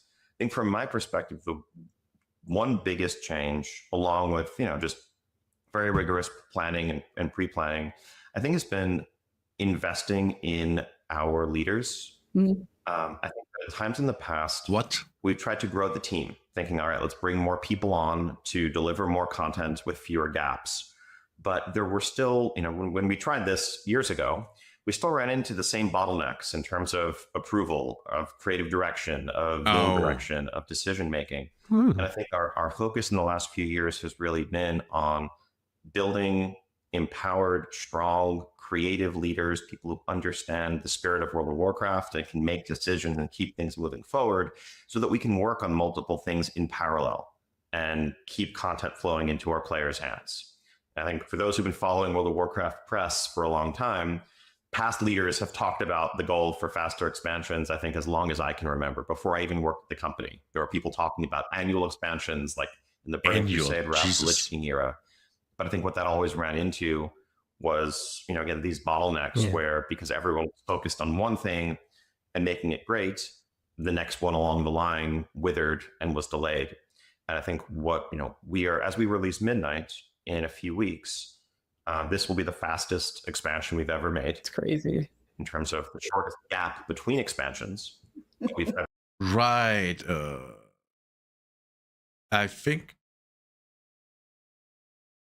before Midnight was The War Within, right? Yeah, and that came out a year ago? a little bit more than a year ago, I think. Or when did it come out? I don't remember. I don't even remember. What I remember is that I was really bored after the first weekend. Really bored. Regular 8-week content updates all along the way. No corners cut, no compromises in terms of what we're delivering to our players, and no sacrifices to quality. And I think most importantly, perhaps, no sacrifices to team health. Yeah. I think I can truly say, which may be a rarity in the game industry, though thankfully that's starting to change more. This is an expansion that was made without crunch. This was an expansion that was made without telling the team, all right, we need to come in weekends and stay late and I'm not sure if I believe that. Work harder. We did this smarter instead of pushing our team in unsustainable ways. Because at the end of the day, we're going to keep making this game for years and years and decades. And this is a marathon, not a sprint. And we need to treat it accordingly, both when it comes to supporting our team and supporting our players. Well, that's a very thorough answer. I like that. Any follow-up questions I might have had were somebody handled. Well, one thing I'm always fascinated with, because I live in Cambridge, so I live near Jagex, and their thing with RuneScape and RuneScape, old school RuneScape, I find that absolutely fascinating. I know that's completely transformed that company, and obviously I've not spoken to you since the classic version of World of Warcraft, which was just ages ago now. But so I'm interested to know, what have you learned from that? What's that done since bringing that out? Classic? Yeah. That was my starting point on World of Warcraft. Yeah. I think a few months after it launched. I think for the internal team, it was unexpected. For those of us on the outside, it was like, well, obviously, but the scale and scope of it outpaced anything anyone could. Yeah, people like classic WoW better than retail. What a surprise to absolutely no one. There's a reason why WoW was dying. Because people didn't like retail WoW as much as they did vanilla WoW. That's why they were leaving. I mean, I'm the absolute same. I left because I don't like modern WoW. It's very, very simple. Imagine, not just in numbers, but in audience and passion, they are completely different for the most part than modern players. Oh, sounds okay. They behave differently. They want different things. We don't have a whole lot of crossover between both games. Really? So that team is listening very keenly to that audience, and they always have. Even in terms of pacing of patches, and it's all very engineered for the audience that is specific to Classic. Oh, wow. And then, in my early times, especially when I came to Classic from the outside, seeing this amazing transformation, obviously in partnership with Ian the entire time and the rest of the leadership team, is this idea of, can we as World of Warcraft do a bit of experimentation? Because we hear what they want. Can we do this idea of seasons for Classic just to get a picture? Oh boy. What do they really want? And in some cases, they created it themselves, like Hardcore. And we thought the ability to pivot on the Classic team and create Hardcore and launch it as an official realm, like that, to me, that's what we're aiming for, is reactivity to what the players, not just those who create it themselves, what we're hearing, where the trends are, what the mood is. And I think, some of them are bigger lists, like housing. And Classic, it's on a long journey of, I hate to say discovery given Season of Discovery, but we're in a very exploratory space with Classic, and we are listening. But it has, at a foundational level, changed how the WoW team thinks about the content they create and make, in that it can be reactive while they are committed to what Classic is. Like, there's Era that is the unchanged version of Classic. And then we have Progression, which is reliving how expansions roll out. And we were completely staggered that for the anniversary rollout, that was just as popular as anything else we've done. And in my own history in this MMO industry, there is this group of players that cycle over cycle. Did she just say MMO industry?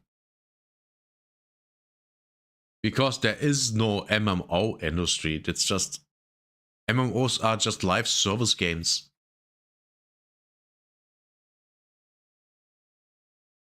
So that doesn't make sense to me. Will keep doing it and want to relive those moments, those day one moments and, you know, year one moments. So again, very different behavior than modern. Wow. Different ethos. And so those teams are obviously separate because their focus is entirely different. Yeah, that's interesting. Yeah. So I know we're not talking about Classic really, but I just find it fascinating because Jagex barely change anything in old school RuneScape. They've been like, they're terrified of upsetting that core players, like something like 70% or whatever of people have to agree to any changes they make. And it sounds like you've got almost multiple different versions of how you approach it, which is even also interesting, fascinating. That's how we started. Like when we first relaunched Classic in 2019, the mantra at the time was like literally hashtag no changes. It's what our community wanted. The community viewed this 2004 game as the perfect game, and we went out of our way to even reproduce bugs and to reproduce quirks in the game. In combat. After I think once a community was playing the game, now it's a living organism, and like any MMO, it belongs to them as much as it does to us. And I think they came to the realization that like, no, there are areas where they would like to see change. They would like to see some things tweaked. And I think that gave the team license to begin to experiment. And yeah, it's just been a fun example. Yeah, Vanilla WoW wasn't perfect. Of course it wasn't. There were bugs, there were exploits, there were problems everywhere. Of course. I mean, it never was a perfect game. It was a really good game, but never perfect. Such a thing as a perfect game doesn't exist in my eyes. I at least have never played one, or seen one, or heard of one. Example of the broadening of the opportunities and avenues that we try to offer to the World of Warcraft community. I mean, they are largely separate games at this point, largely separate communities, but all part of, like, all under this World of Warcraft umbrella and part of our community worldwide. Fascinating. You've been part of Microsoft now for quite a while. They've obviously got a load of things they do when it comes to servicing, but you obviously are even more experienced in many other ways than they are. How have you found life under there? Have there been a lot of collaboration, a lot of working together? I think honestly, one of the best things about it has been, you know, like we get on calls with the Elder Scrolls team, we talk to them, we get insights from Minecraft and chat with them, and it does unlock all this opportunity that probably would have been there if we made the phone call. But other than that, we don't really feel their presence. Like, we don't feel a Microsoft presence. I think they've been very trusting and supportive of the work we're doing. To say the phrase, you know, keep cooking, like keep doing what you do. And we're doing that with insights and sharing knowledge with other teams and having visits with them. And I think that's one of the joyous things. And the other side of it too is looking at all the opportunity that, you know, being part of Microsoft can deliver for our players. Like, where are the opportunities there for, you know, as we want to grow? And there's, you know, probably some obvious glaring topics in there, but that to me is where the opportunity lies. I've only seen it so far consequential only in the positive way. They've been inclusive. We get to hear and see really cool things that are coming up that we wouldn't see otherwise. Oh, great. But honestly, it's the connections and learnings, especially from Elder Scrolls and Minecraft and other live service games where... Elder Scrolls and Minecraft, okay. I didn't expect that at all. You know, what can we share? What can we learn? Where are we going? What are we seeing? It's fantastic. Okay. I'm going to go back to something you said earlier, which was around sometimes you just want to try stuff. I'm interested in this because obviously you want to listen to the players. That's the whole strategy. If you've got a successful live service business, you listen to the players, you react to the players. And that's what we've talked about throughout this whole chat. But also, you're creators, you're artists, right? You want to come up with new ideas and innovations and stuff. You want to give players things they didn't even realize they wanted, right? So how do you strike that balance between wanting to create and innovate and just break stuff, and obviously also very the most important thing, which is making sure we react to what they're saying. I think listening to players is less about hearing them say, we want X, and then going and making X. It's more about them saying, telling us what they enjoy, what they're frustrated with, what they wish there was more of, and both, telling us through forums, through social media, through in-game feedback, but also just through data, through their behavior, and making sure we have, good analytics so that we're understanding what our silent majority or plurality of players are actually doing with their time, the people who aren't necessarily going to forums or to X or whatever. Then why are there still mythic keys? Remember Asmongold always complaining about mythic keys for years? By the way, are they still a thing? I would guess they still are. I don't remember. I never did mythic dungeons at all. Or raids. But yeah, I've heard that they are a problem. So why do they even exist anymore? Why? Why do they exist? To talk to us. And then, just trying to serve those motivations. I think one of the most exciting features that we've added to WoW in recent years, Holly referenced it earlier, it was a feature called Delves that we added in the War Within expansion that are basically, very dynamic solo or small group dungeons that rather than needing a pre-made group to do, you can just do on your own in your own time. Yeah, That's but they're not something boring. Players were explicitly asking for, but what we were seeing was that there were tons of players who played solo, who maybe played with a single friend, who engaged with the game deeply, but then kind of hit a wall at our end game where it felt like you needed to join a large group in order to progress further, in order to do anything. And so, understanding that gap, understanding this audience's need is a big part of what led us to say, okay, we're going to prioritize really adding a true deep end game for them. And that's become and remains a pillar of World of Warcraft today and going forward. And I think it's something that, some players, it was interesting to see a lot of our loudest players, frankly, a lot of our influencers, content creators, were skeptical about the feature when it was initially announced because it wasn't for them. Right. They were already enjoying going into raids with 15 other people or whatever, and kind of wondered, why is Blizzard wasting their time on this thing? Turns out Delves are, one of the most popular features we've ever made. Wow. They just weren't aimed necessarily at our hardcore audience, but it's what players needed. Yeah, that must be difficult when you've got so many different audiences, all different shapes and sizes, all wanting different things. It's hard. It's really hard not to react and not to overreact. So, grateful that we have all these avenues to collect data so we can try and get the true story, not the story of the moment, I think it's one of the hallmarks of World of Warcraft. I think from a developer's perspective, boy, is it challenging. It would be so much simpler if we could just pick one or two play styles and say, okay, we're going to make the game for these players and we're going to hyper serve them. And it would be much easier for everyone and it would be a far worse game. And I think part of the magic of World of Warcraft is that you can have a dozen different people who all identify as serious WoW players. You could sit them around a table and ask them what it is that they like about the game and what they do when they log in. And you could hear a dozen different stories.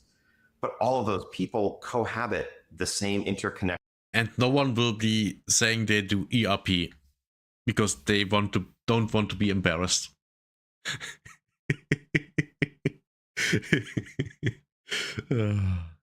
MMO world, and that world is so much richer for all of those different perspectives than it would be if we just picked one or two play styles and said, okay, we're going to cater to those at the expense of everything else.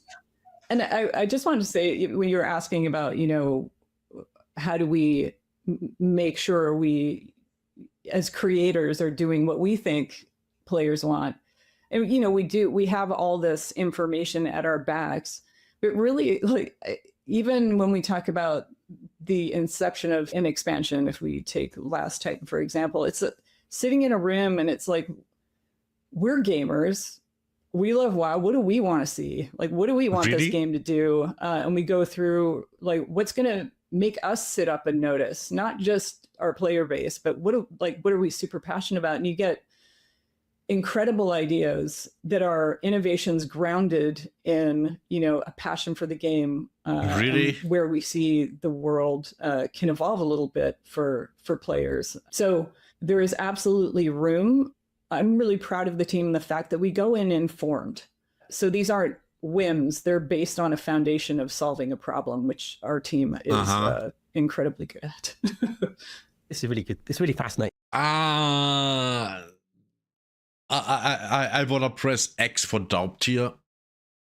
I want to, because they have made so many mistakes in the past. It's not even funny.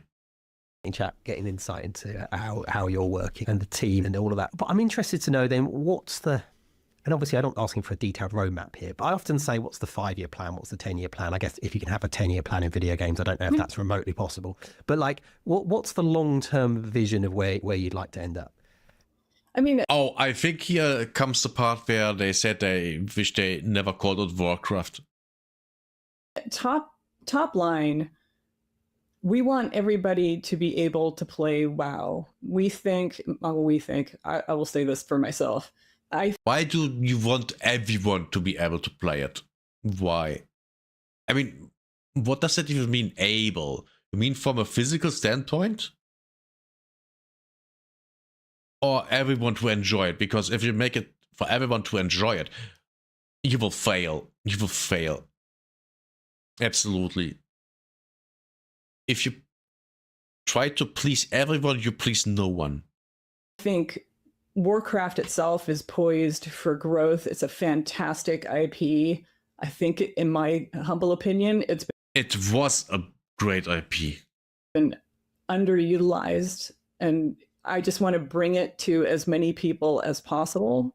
And that means, evolving what Warcraft means, what it is, and where it's going. We want it to be approachable. And that's also part of it. Even with Chris Metzen, we talk about, sometimes he's like, man, I wish we hadn't called it Warcraft. And here we go. Here we go. Oh boy. Oh boy, this is so dumb. Sounds kind of intimidating. Like, nobody really thinks that about Warhammer. It's just, it's an understood name, essentially. So this idea of third space in our online worlds, we couldn't even define what that means exactly, but we're working on figuring that out. We want people to come in and hang out and have birthdays, have weddings, have raids, grand adventures, play with. We had that in Classic. What are you talking about? We had that already. It's... Are we retarded? We already had that 20 years ago. Yes, 20 years ago. What are we on about here? Their friends, meet new friends, like all the things that traditionally for over 20 years World of Warcraft has been good at. And at the same time, we want to take advantage of 20 years of stories that have been told and not told, and start bringing it out to the world in a broader way. Like, that's my goal and vision. And I know Ian supports it. And, when we do hear these impassioned cries from, parents who are like, please, let me play this game with my kids. I just want to hang out with You can. You already can play the game with your kids. Oh my god, this interview all of a sudden went from, okay, yeah, this is, we're talking business, to, wow, this is stupid. This is really stupid. What the fuck? my kids, and I don't want to do it in other games. I want to do it in the game I love. And so that's a minor seed of the vast, potential garden of, people who love incredible challenges. Like, what are we going to do for them in the future? How do we roll in the community? And, one of the lovely things about housing that's a reminder to us is, we only kicked that off in earnest in December to have people filtering into it. And just to see there's now a whole community forming around how to make stuff. That to me is the beauty of MMOs. It becomes a real community, not just in-game, but in-game. We had that 20 years ago. What is he going on about? You never invented anything new. We are literally talking here about things that existed 20 years ago. What is this? And out that supports each other. And that to me is the dream. And as much of that as we can create, loving community that likes to inform and be experts and share, that to me is online spaces in a fantasy realm that gives you an escape, gives you a place to hang out, gives you something to focus on when maybe things outside of that realm maybe not so good, or even if they're great and you want to share it with somebody. So I think an ink is... So you mean a guild, a friends list, things that were in the game when it launched? What is this? Yes, she literally tries to fix a problem that doesn't exist. That's already in there. And yes, my voice sounds different because I don't know why.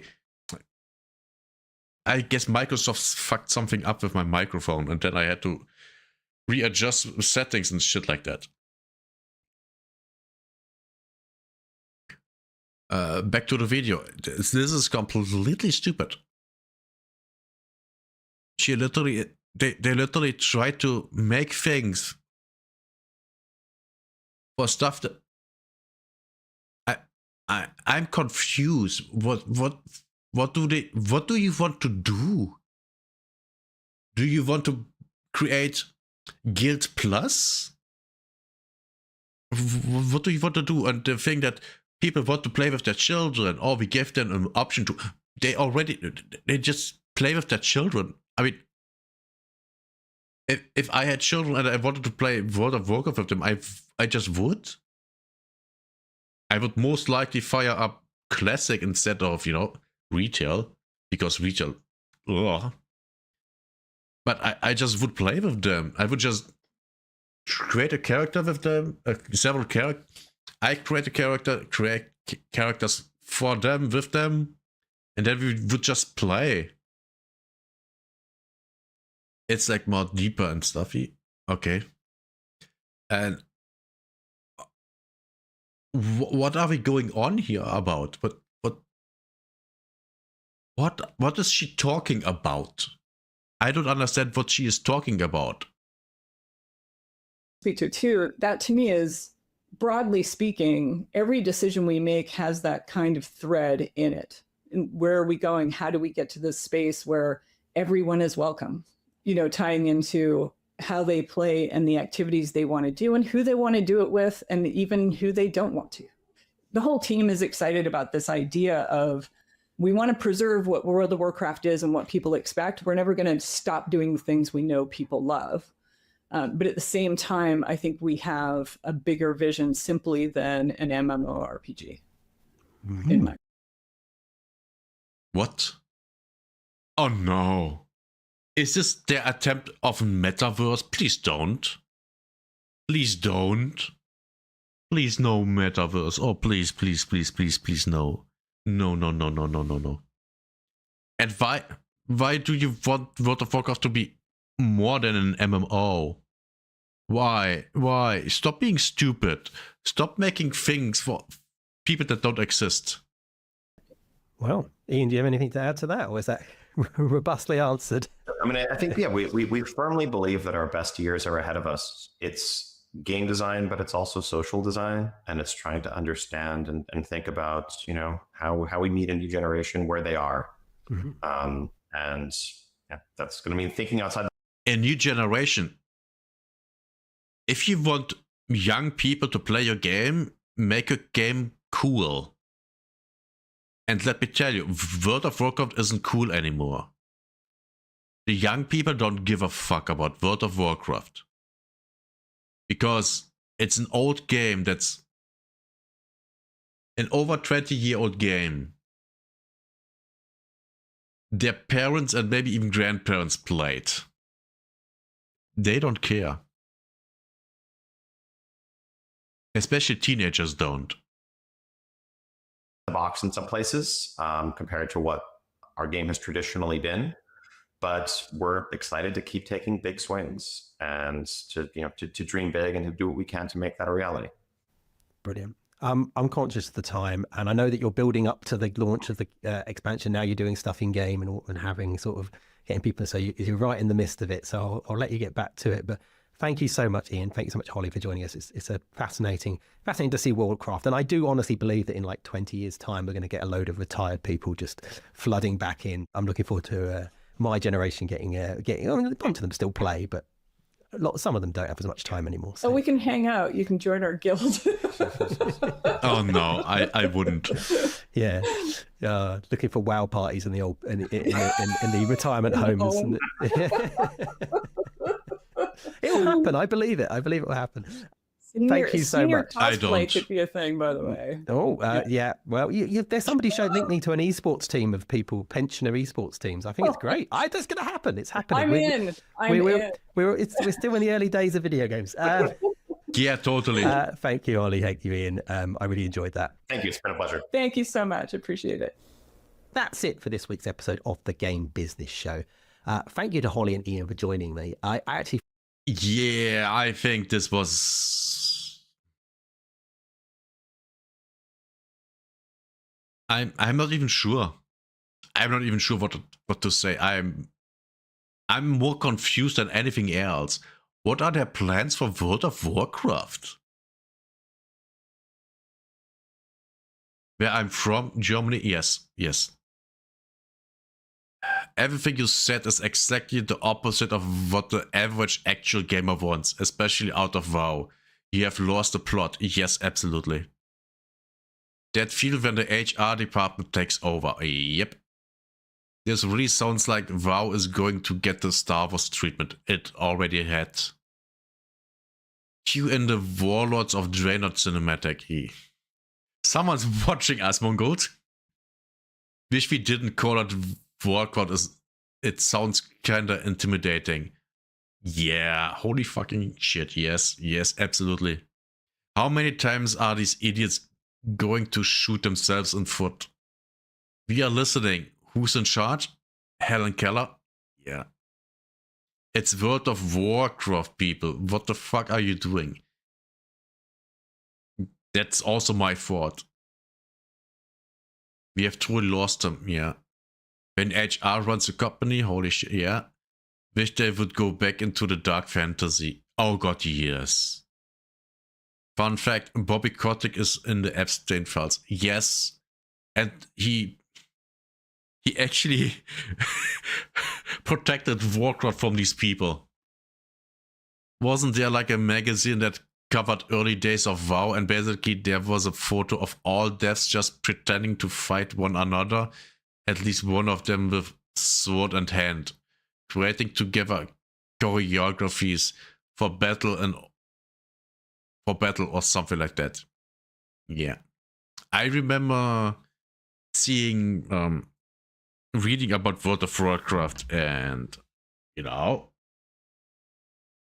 before it was released, and they planned housing.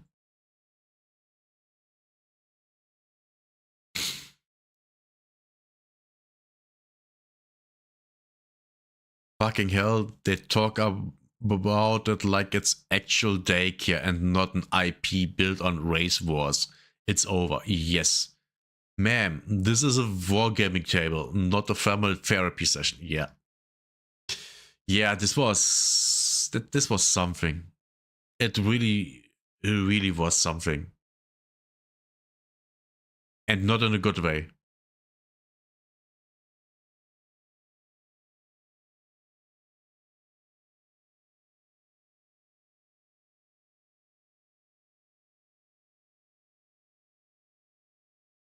Okay, we are doing one more video and then we start playing games. And we are watching a Just Drive Haze video. Why does this keep happening? MM opinion. I quickly get me something new to drink and I take a piss and then we continue our journey.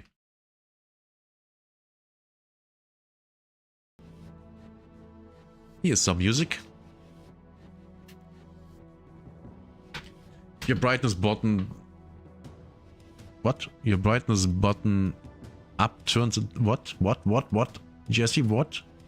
Your brightness button doesn't work properly? Yeah. Just like my microphone, right?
No music? Oh, well, I guess it's not loud enough.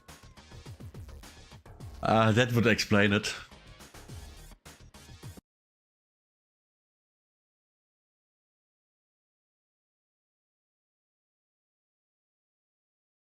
Okay. So, let me do this. So, Ashes of Creation just completely failed. The company got basically shut down. And shouldn't have done that. Sorry. And it's not the first time that things like these happen with MMOs. And we are now watching Just Try Phase. Why does this keep happening? I mean, we all know why, right? We all know. Greed and stupidity. A lot of stupidity. If you see a company, a gaming company, a new one, say, oh my god, we are making an MMORPG as their first game, you know it's going to fail. Because that's what... I've never heard of any company that did that and didn't fail. Literally. Ashes of Creation, a Kickstarter MMORPG which raised millions of dollars through a combination of private investment, Kickstarter support, paid for early access, and extremely expensive in-game shop items and bundles, promised players a complex, deep, and reactive world, and has shut down roughly 1 month after releasing into early access on Steam. And this news has shocked absolutely no one who has seen this story play out again and again and again. Yes, exactly. Absolutely. Oh, and by the way, if anything is wrong with my microphone, let me know. That goes for everyone. Let me know. And absolutely no one is surprised by this. Well, by this, yes, maybe, because it didn't look like it would happen this way. Because the CEO of the company privately funded the game. But it seems like some things happened, and now it's all over. Project overpromises and raises money through hopes and dreams. People are skeptical and get called haters, then the project dies, and yet it will continue to play out again many more times in our lifetimes because the MMORPG player base are desperate, trusting, and easily convinced a bright new future lays just beyond the horizon, and the next project will be the one, guys, for real, trust me, bro. But why? Yes, exactly like that. 100%. And I know that because I've seen that a lot of times already. A lot of times, actually. For years, I'm watching videos about exactly this. A new MMO is on Kickstarter and everyone goes, oh my god, this is so great. And then it never happened. All the time. Why does this keep happening? Why do Kickstarted crowdfunded MMORPG projects keep popping up, promising something amazing, taking loads of money off you, and then dying without giving you a game? And more important... Because they are scams. Importantly, why do people keep throwing money at them, assuming this will be the one that finally delivers all its promises, as if we have... Because they are desperate. And stupid. No precedent for what is likely to happen. Well, I think I can explain it, at least a bit of it, and it's mostly to do with how these people that support these projects aren't actually buying a game. They're putting a down payment on a potential future community which involves them, because no current community does. Exactly. Hello, I'm Josh Dreyfus. I make videos about MMORPGs. I cover everything from games which released decades ago like RuneScape, World of Warcraft, Final Fantasy XIV, Guild Wars 2, or The Elder Scrolls Online, up to the most popular MMORPGs of today, like RuneScape, World of Warcraft, Final Fantasy XIV, Guild Wars 2, and The Elder Scrolls Online. List hasn't changed, it will never change. But why? Why hasn't a new upstart game broken into the cycle and taken the player base away? Where is the WoW killer everyone keeps talking about? And why do Kickstarter MMORPGs keep promising the world, collecting millions of pounds of backers' money, and then not delivering? I remember back in the day when Age of Conan was about to come out. It was called the WoW Killer. It came out and it was, I think it was the first or one of the few first games that came out in beta status. And it didn't have the status of a beta, but it was very clearly not a finished product. Simply because of all the bugs that were in the game. Oh my god, the game was so buggy. I remember, there still is a fix in the game for a bug, for a quest that was broken in the starting area. I don't know if they ever fixed the bug, but the fix for the bug is still in the game. Or at least it was when I last played. And it's basically skipping either the quest or some quest dialogue that would, I think, crash the game or something like that. I'm not even sure anymore what it did. Man, it was really bad. That's on top of enemies in at least one dungeon being on the wall instead of on the ground for no apparent reason. Looked funny, but it wasn't funny.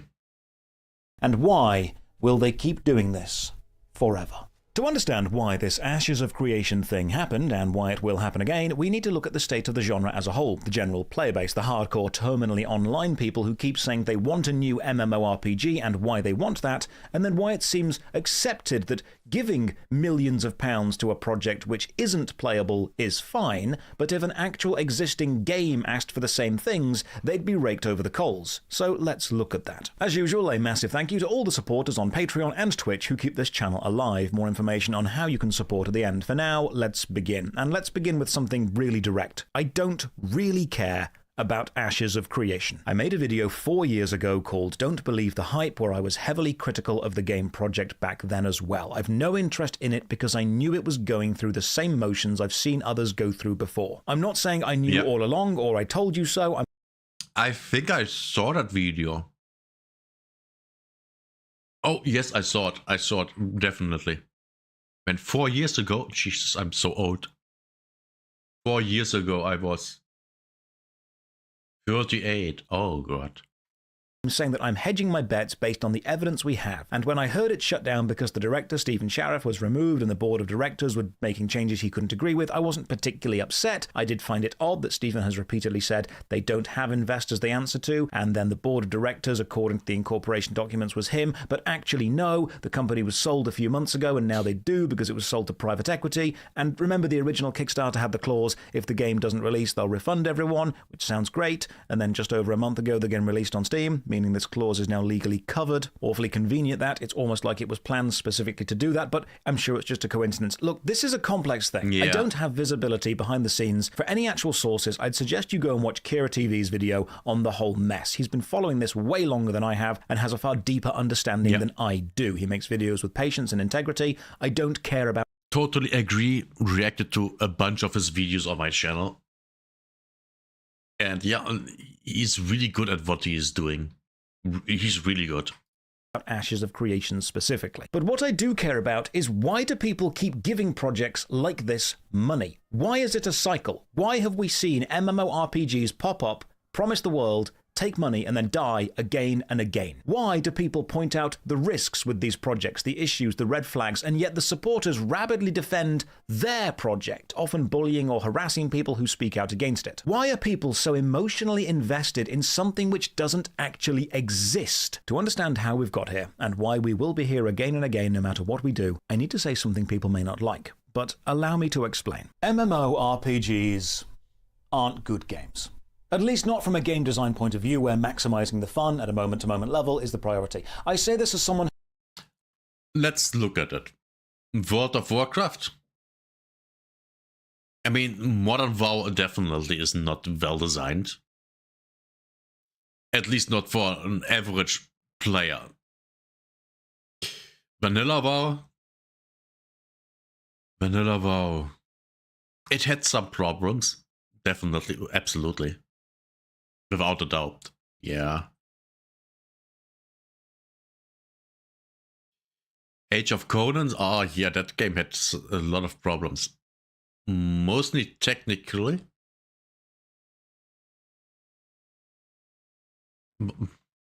Wait, is he really absolutely right about this, that MMOs aren't great games? Oh my god. Oh my god. It's literally just the interactions with other people that make the game so good. Oh shit. Oh god, yeah. But I think I came to that conclusion years ago already. Now I'm kind of confused about myself. Who loves the genre and has thousands of hours in multiple games, the moment-to-moment gameplay is mediocre at best in most of them, and kind of dull in some of them, because the gameplay was never really the focus. The main selling point was this is a virtual world. You can have a second life in it. There's even a game literally called Second Life because it understands this. While tab target combat is perfectly functional with lots of people, and action combat can be engaging and flashy and exciting, if an MMORPG released as a single-player RPG, it would likely be slated as players would say it's way too grindy, way too many reskinned enemies or formulaic quests, dungeons or bosses. And that's because one of the focuses of the MMO is having a lot of stuff. And the easiest way to make a lot of stuff is to make the player do the same stuff a lot. Repetition and grind is kind of the point. It's a genre aiming at a player base who like the grind. And what makes the grind enjoyable was always the player base itself. Now this... Yes, absolutely. I agree. I absolutely agree. For example, I like... The thing I like the most about Arc Raiders is the looting, which is literally just grinding. It literally is just grinding. You're grinding. You're just grinding. You're literally just grinding. You go around, open shit, get the loot. It's literally just a game. And then there are enemies sometimes. Oh my god. The game is very, very simple. Very simple. But that's why I like it. Doesn't mean always actively interacting with other people. I've made a video on why many people play MMORPGs solo. I do myself many times. But it's the presence of other people within a world which makes the world pleasant to exist within. You can talk to other people, chill together, work together, or enjoy the human ambience created by knowing other people can see your achievements and you're progressing through and contributing to a world other people also love. You have... Yes, and that's why Arc Raiders, and yes, I will always going back to Arc Raiders because I like the game so much. Arc Raiders gives me the same vibes Vanilla WoW gave me. And I'm not just saying that, I mean that. I'm as excited about Arc Raiders as I was about Vanilla WoW. It's the same excitement. And I haven't felt the excitement of that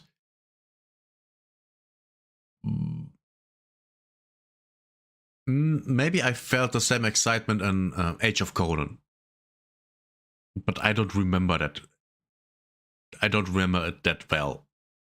Because I only played it for about 2 years. Only. Maybe 3. But the impact that Vanilla WoW had on me was massive.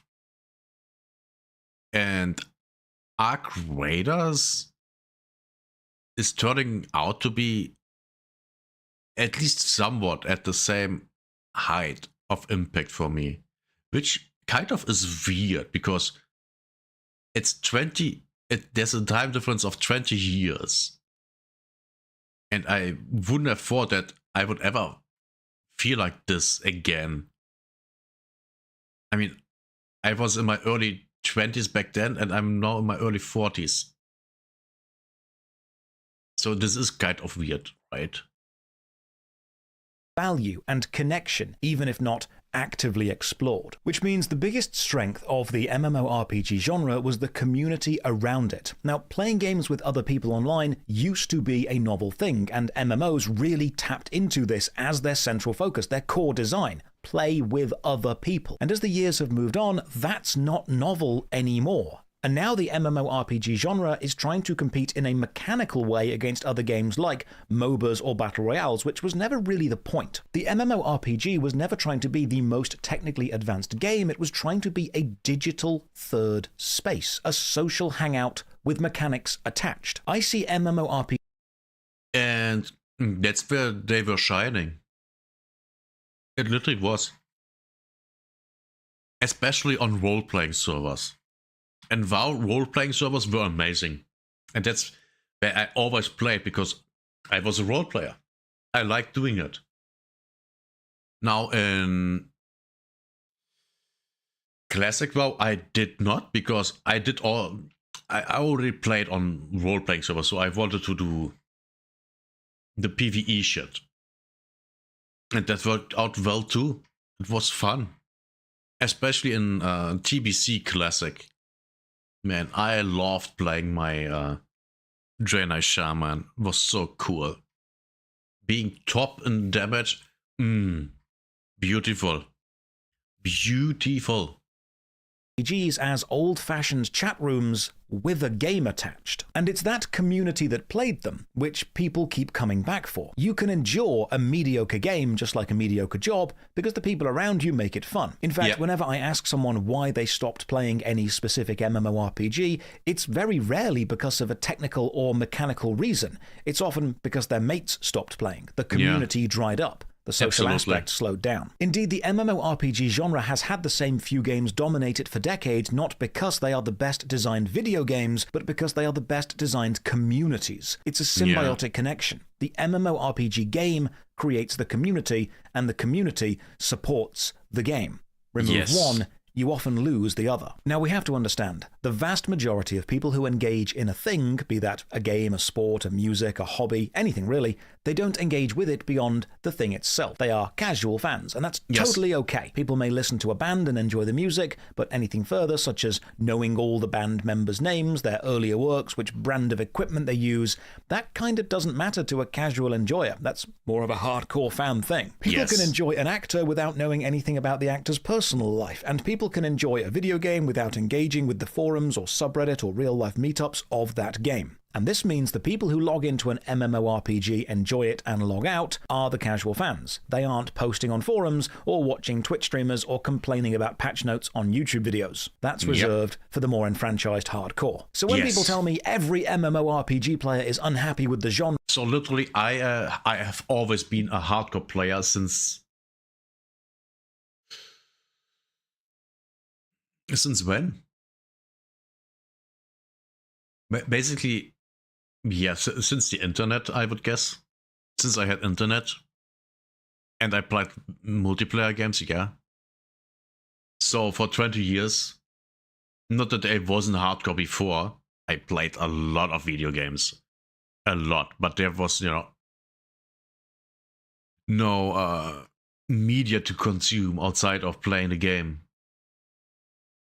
Because they see a few people complaining online or a few people looking for a new game constantly, I have to remind people, you're only seeing people so enfranchised they actively engage beyond the thing itself. The people who are happy with whatever game they play are just playing that game. I have loads of friends who are totally happy playing RuneScape or World of Warcraft or Lord of the Rings Online, and when I ask if they would leave their game for a new MMORPG that is technically better, they say no. Not because they think the game they play already has the best graphics or the best music or the most amazing, incredible systems, but because to them, it's not just the game on a technical level, but the community and connection to the game which matters to them. So while this video is going to look into the type... Yes, absolutely.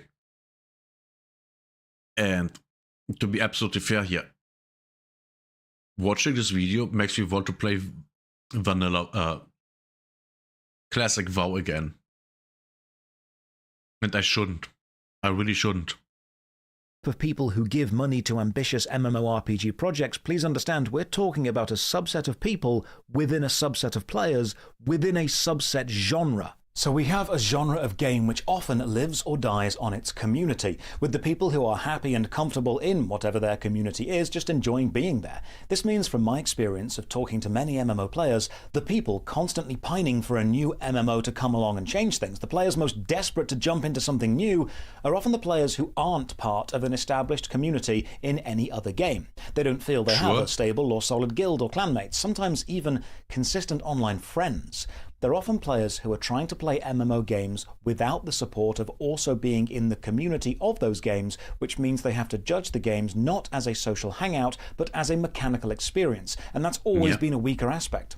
The players who are constantly looking for the next big thing are often wrongly convinced it's the mechanical aspects of an MMO which will then build the community, and not the players constantly sticking together and interacting despite the mechanics not being the best.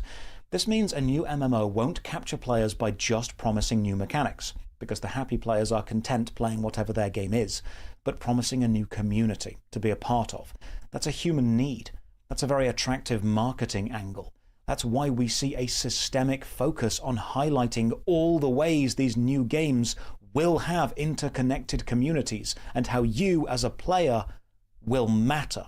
There's a reason whenever a new MMORPG project needs funding, it focuses on marketing phrases like player-driven, player-created, skill-based, your story, guilds, clans, build your own city, game reacts to your actions, living, breathing world, non-repeatable quests, your choices matter. It's because those designs put the individual into a position of power within the game world, and being in a position of power is a strong desire for someone who wants to be important in an MMO, but doesn't feel that in any of the current ones. But then a new game gets announced, a brand new MMORPG which will change things. It will be amazing, incredible, have systems that revolutionize the genre, change gaming forever. It will be everything you want it to be, and the people without a stable community in one of the existing games get very excited. Because to them, this isn't just a new game. It's a brand new chance at being involved in a community.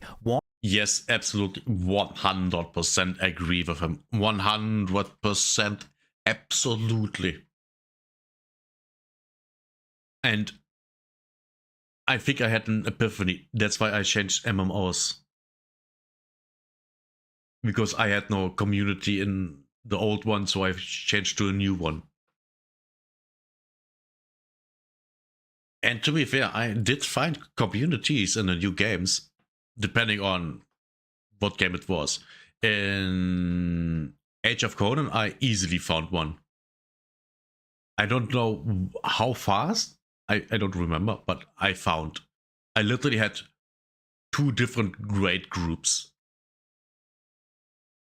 that were raiding on different days of the week. And I was successful in both of them. It was amazing. Man, I still remember that one time I had to tank tier 2 with a tank that wasn't even ready, that was barely ready, not even ready for tier 1. That tank didn't even have all maximum level items. And I don't mean item level. I mean level 80 was maximum, and I was still running around and stuff that was that I got in level 60 something. Man, that was brutal. That was brutal, but I managed through it. And I even got items. Imagine that. You have never tanked tier 1, but you're taking tier 2 and you get tier 2 items out of that. Oh, that was so good. It was so good. It was amazing. So good. Which doesn't yet exist, and so hasn't had a hierarchy set. When a Kickstarter asks for money for this brand new virtual world that will be everything you imagine, many people who support them aren't buying a product. They're buying a dream, placing a down payment on a future friendship group, investing in a social connection they don't have, or haven't found in any current game. This is why announced games have such outlandish and incredible sounding design, 1,000-player battles, unique player housing systems, reactive worlds, player-driven economies on a micro level, a future which changes based on your decisions, skill-based everything. These mechanical features are indeed something the MMORPG genre doesn't usually go for because of the technical limitations, or the mechanical quality was never really the focus of the genre. These claims of amazing things are for marketing, to grab headlines, and importantly, to give the investors and the evangelical supporters something to preach to the non-believers about what the game will have once the game is actually made. Yeah, absolutely. Absolutely, 100%. There's no disagreement from me here. He's absolutely right. It's always the same thing. Always. Because saying, I'm investing in this because I want to feel part of a community and haven't found one I gel with and feel this may create one I can be involved with from the start, thus grandfathering myself into the social fabric of society within the game and being important, doesn't flow as much as, the game is going to be sick because it has cool features your game doesn't have. It not only creates the us versus them mentality, but then actively supports it. This is why communities instantly spring up around unreleased games or projects, with people suddenly interacting, meeting other supporters, chatting via the Kickstarter comments, Discord groups which are formed, forums, YouTubers start to cover the information, communities begin to form around the game even though it doesn't exist, and anyone who is critical of the game often gets attacked by that community, because to the community that is forming, that game isn't just a game, it's the start of a new symbiotic relationship between game and community, community and game, and critiquing any part of that process is attacking the process, preventing it from happening. And the process has to happen to form those connections, to maintain them, for them to be important at all. Because the game needs to exist for their community, their social group, to exist. And if they have so much time to dedicate to this new one that doesn't even exist yet, it's often because they haven't found stability in another. The groups of players which form around a new game project and then become friends, and indeed real friends, often know on some level that the project is the glue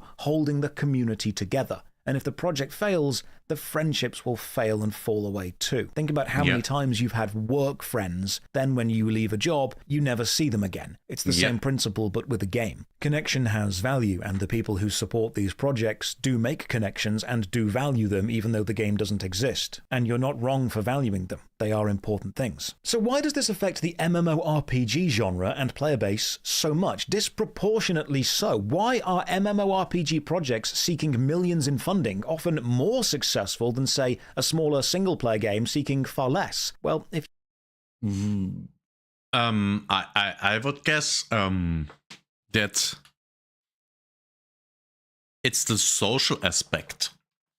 It's simply the social aspect. And maybe also because a lot of the people that play MMORPGs are kind of weird. And yes, I'm including myself in there. If you want me to be candid and direct, it's because the MMORPG genre often encourages unhealthy play behaviors built around spending vast amounts of time inside it, and then rewards those who have strong community connections within the games, and thus access weird people to stable and capable teammates to complete the harder content. This leads to a group of people who spend so long online they lose or damage real-life social connections. So when those players, like I said, weird people like me, either burn out of a game, get kicked out of their community, or leave for any other reason, you've got a subset of hardcore gamers who often place online gaming above real-life socializing, who want to spend hours and hours a day inside a virtual world, who are desperate for a new community to be a part of, and want to be important within that community. But they've weird people like me. Literally me. I remember times where I spent 10 plus hours in World of Warcraft every day. Those weren't my best times in my life. The exact opposite. And still, looking at this makes me want to play the game. Because it reminds me of my addiction. Man, I was so addicted to this fucking game. So addicted. So addicted. So addicted. Story time. one time I was farming PvP token points, whatever, honor, for a weapon, an epic weapon. For my warrior to raid with. And the day before the raid was set to go out, the raid was set to go out on a Wednesday, and I didn't have all my honor yet, so I farmed honor. I played the game for 24 hours.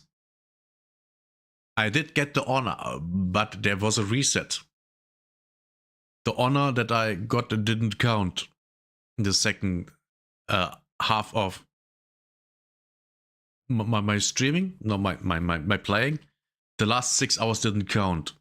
They didn't count for the first week, only in the second week, because of resets thingies. And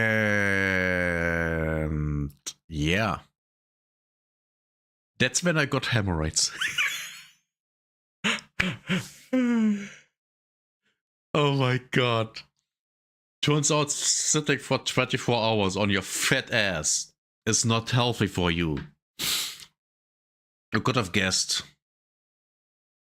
Already gone through the games that exist and haven't found what they're looking for. Often not because they haven't found a game they like, but because they're looking to be part of something beyond a game, part of a social group. And those isolated or displaced players are willing to throw money at the potential of connection within a world which doesn't exist. A world where they are who they want to be, because it happens in the future, where they could be anything. Marketing people in the audience will know you don't sell a product, you sell a lifestyle. As a product, an MMORPG game is a fading genre populated by an aging player base. But as a lifestyle, it's still a gaming connection that people want. And selling tickets to the next big thing grand opening gala is far more impressive and prestigious than waiting for the thing to open and then selling normal tickets. People want to be at the premiere because they get seen being at the premiere, and this makes them important within the community, which will hopefully form around the thing. Consider this. When a Kickstarter MMORPG, a project or game which does not exist and is not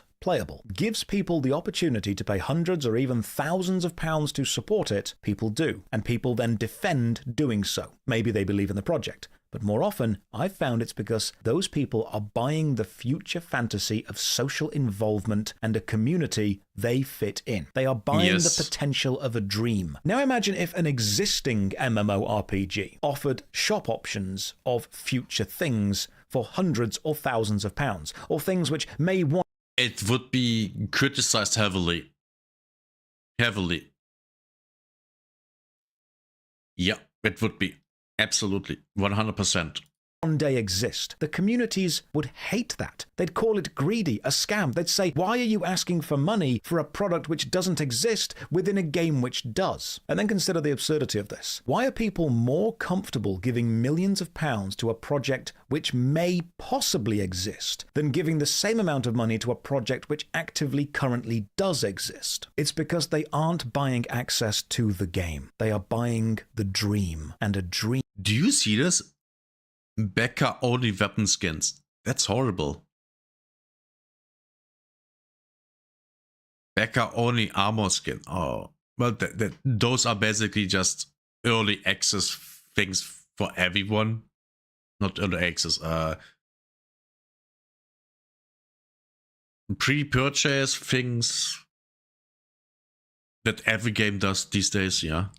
Team is always perfect. Again, understand that an MMORPG player who is just happy and content with their current game and their current community is not giving hundreds or thousands of pounds to a project promising a new one. The people often supporting these projects at the highest price points are desperate for a community to belong in, and these projects know that. Giving money to a product which already exists means facing its flaws and facing the daunting task of ingratiating yourself into a community which already exists, climbing a social hierarchy which already exists, and accepting you may not be an important person straight away. You may fade into the crowd. It means dealing with social engagement where your value comes from you and you alone, and making friends as an adult is hard, especially when everyone else already has years of connection to each other. It's daunting. If you're coming from another MMORPG that you've played for years, it might mean unlearning mechanical systems and learning new ones, the embarrassment of failure. But when a game is brand new, everyone's suddenly in the same position. You're not the new guy, the outcast, or the extra anymore. You're suddenly one of the pioneers. What the fuck is this? What? This looks horrible. Oh my god. I mean, we have cat girl, we have blonde chick, and we have demon. What the fuck is this? This looks horrible. Just horrible. This looks like... This looks like a game you would see in the background of a TV show being played.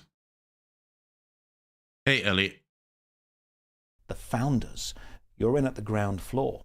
And if the community grows, you won't just be some guy.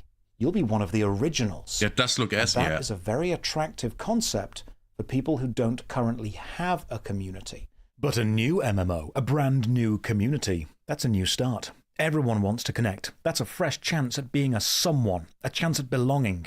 And if it's still being designed, maybe a chance to suggest tweaks and changes which will make it more like a game you once loved, to reclaim a level of familiarity. Yeah. This is often why some of the highest, most expensive Kickstarter tiers have you designing aspects of the game. It's a way of saying, hey, not only is there a community, but you are important in it. This is another reason why so many Kickstarted MMORPGs often focus on the hardcore full loot PvP crowd, because those are often the players who, if not entrenched in a specific game long term, are so desperate to find a new community, because the games they latch onto often dwindle and die out, precisely because the design of them isn't conducive to holding a community long term. The players happy to ride the roller coaster of a theme park MMORPG, well, they're just doing that. And that's why the genre has been the same games for the past 10 years, because those are the communities which have endured, and that's why people will keep throwing money at new MMORPG projects, because those people haven't found a community they fit into yet, and the new game is promising to be just that. And that's why games almost never release, because the MMO genre is incredibly expensive, and even when they do, the community is small, and often proceeds to just keep getting smaller until it can't sustain itself and the cycle begins again.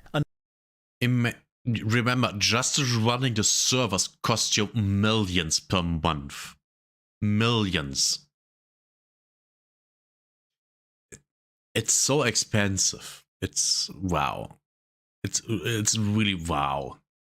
Another project appears, promising another dream, and people throw money at that one too. So the next time you see an MMORPG project like this, consider if you are being sold a dream of a potential future, and then try to wake up before deciding to give it your money. I firmly believe the MMORPG genre's greatest strength is not being the most technically advanced gaming experience, but the community within the games. Mechanically, all MMOs have glaring flaws. A brand new one won't change those. And a player desperate for a new MMORPG is often not crying out for a mechanical revolution within the game experience itself, but for a community to belong to experience the mechanics of the game with. This is why you won't see a WoW killer, no matter how mechanically advanced a new game is. Yeah. Because it's never been about making a better game on a technical level. Yes. It's about displacing a community which has endured for decades. Yes. Which you won't do.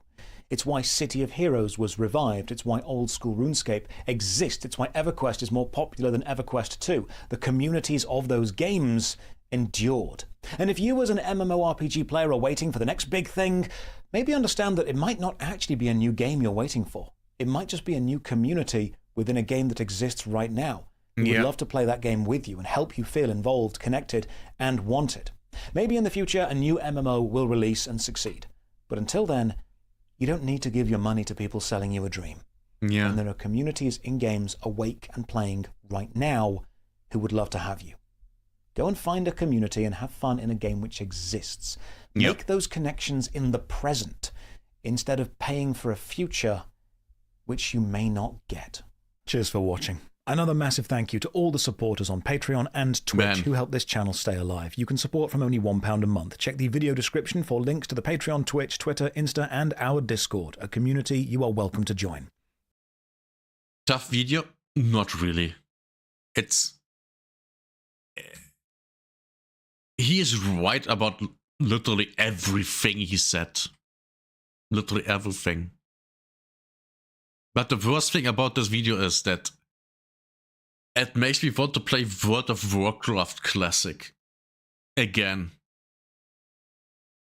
Which is really bad. I don't want to give Blizzard money.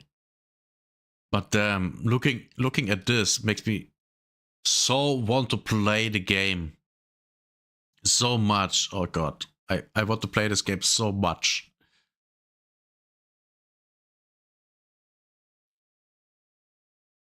Oh my god.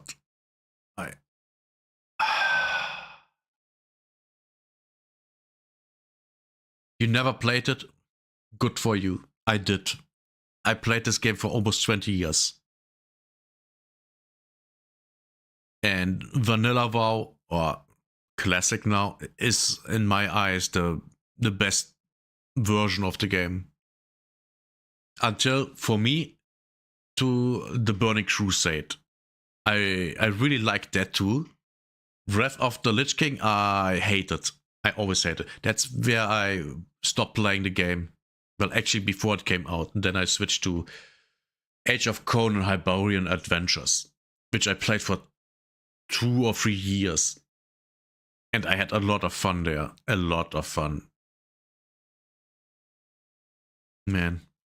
Yeah, makes me absolutely want to play the game. Absolutely, 100%. Man, I kind of missed that game. I kind of missed that game.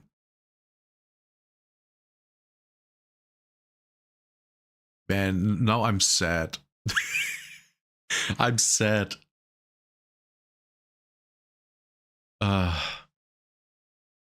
Okay, I think we going to play a little bit of games. We play a little bit of games. We are switching things up.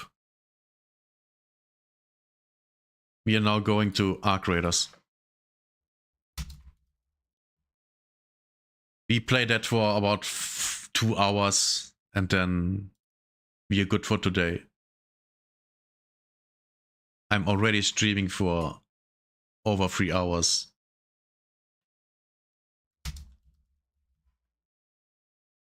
And with we, I mean I.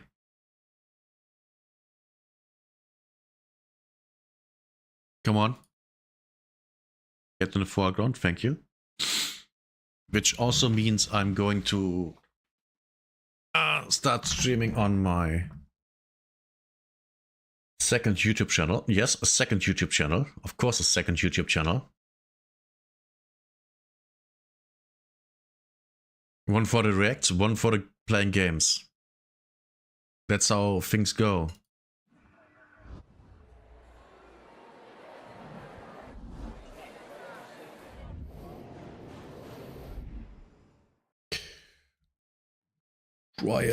Trials, and trials. Okay. You set this up.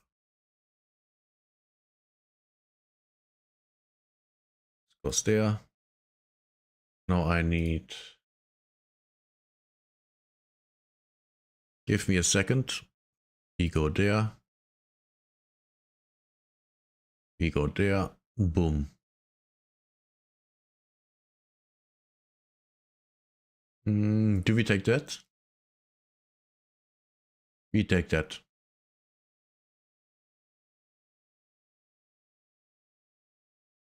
And now here. This is good, good, good. Okay.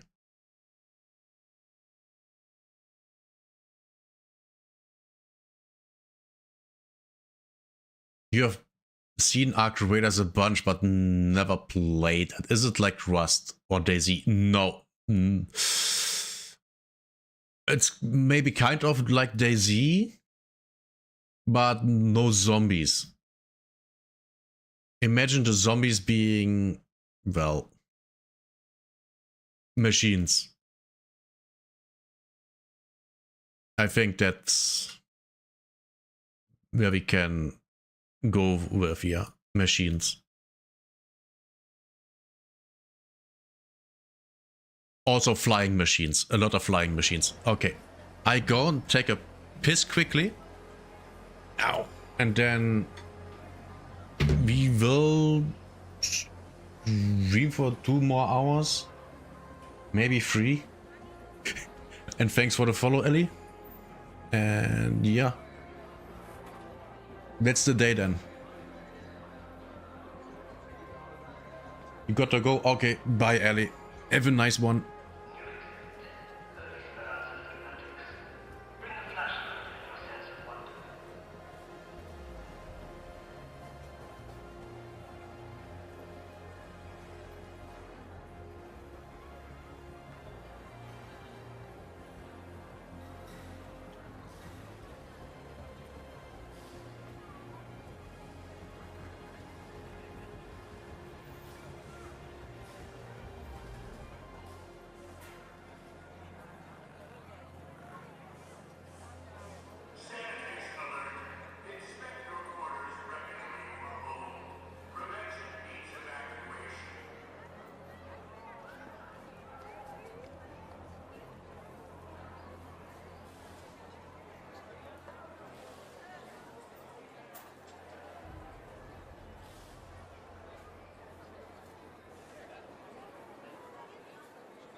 Good night, Jesse. Thanks for the follow, Miss Lopez. Hope you're having a good whatever time it is where you are. Okay, let's see. What's our position? 66. Oh. Uh-oh. Oh, shit. Oh, no. Oh, no, no, no, no, no, no, no, no, no, no, no, no, no. I think we are very much in people being hardcore section of the game. Very, very much. When I need around 40,000 just to stay in Daredevil 3. Jesus Christ, this is bad. I don't think I will make it into hot shots. Well, it doesn't really matter. As long as I stay in Daredevil, any Daredevil, I'm fine.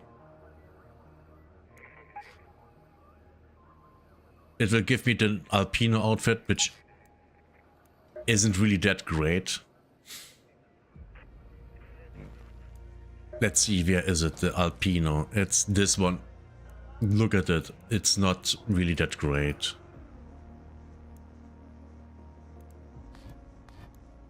It's...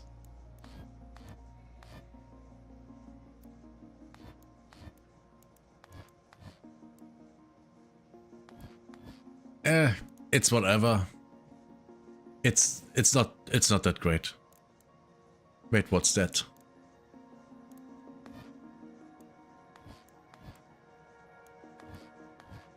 I don't remember this one. Did I really get this? Okay. Yeah, it's not that great.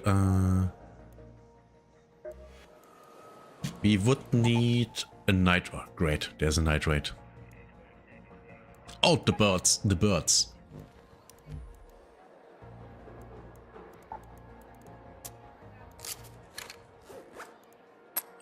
We are going for the birds. Bird City, we go there, try to make some money, and then we go from there.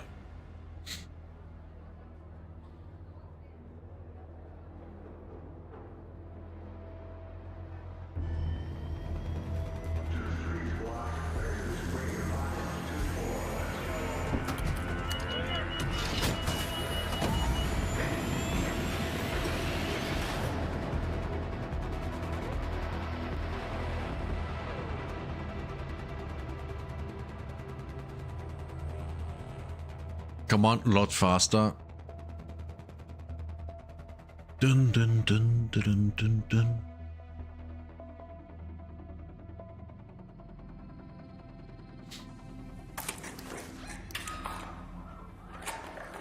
Oh no. Oh. Yeah, we are... Oh, Jesus. Why? Oh, looky.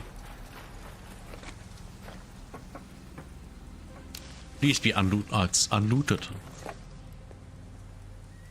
Kind of, not really. Oh, there's another one. Please be unlooted. It's not, yeah. Being late in the raid is not good. Everything has been looted already. We might be able to... it's up here? No? Oh, looky. Let's go down here. Hey there. Hello.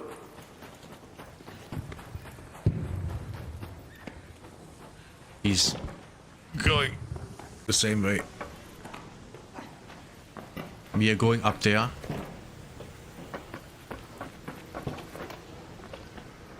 Is he? No. He ain't. Anything here? No. Great.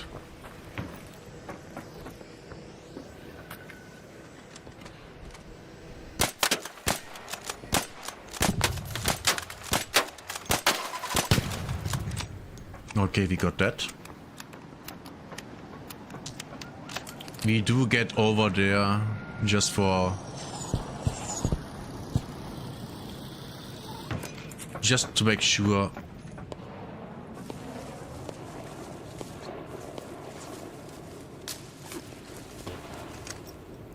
Ah, yeah. Everything has been looted.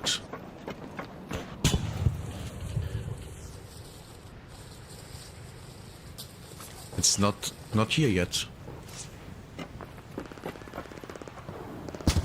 Yet. Oh. It got aggro. Ooh.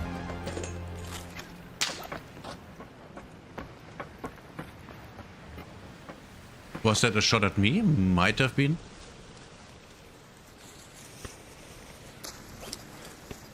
Might have been a shot at me.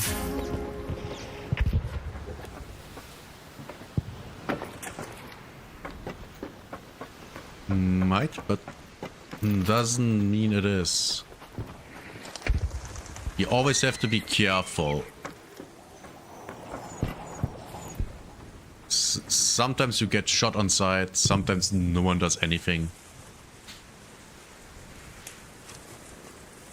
Oh my god, this is unlooted. Completely unlooted. Oh my god. This is nice. Why is it unlooted though?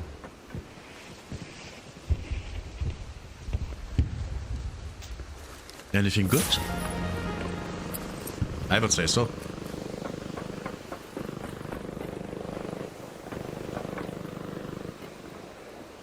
We can't go up here.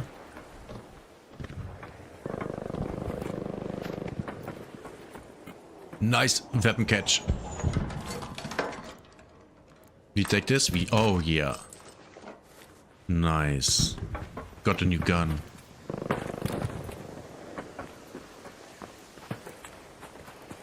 We are going over here to the old church.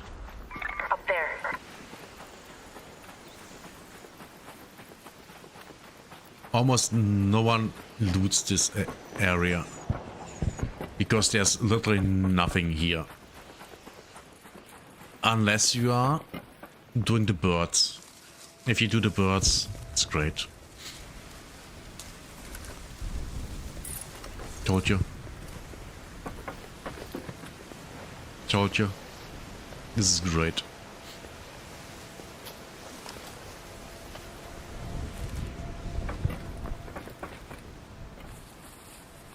Give me good shit.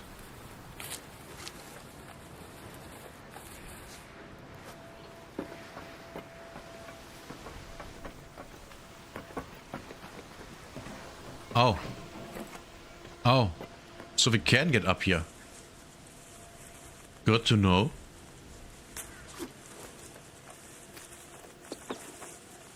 So much money. So much money.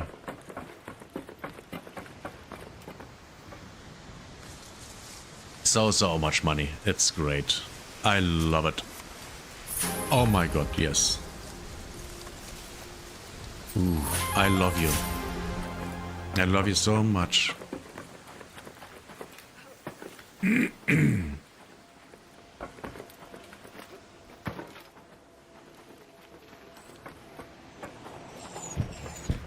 Oh.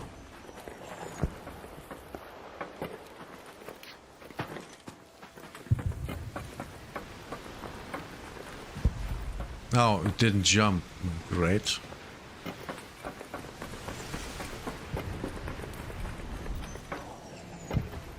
Great. Okay, fuck it. I don't care. I'm not wasting my time with that shit if I could just do something else. Ooh. So much money. Incredible amounts of money we're getting here.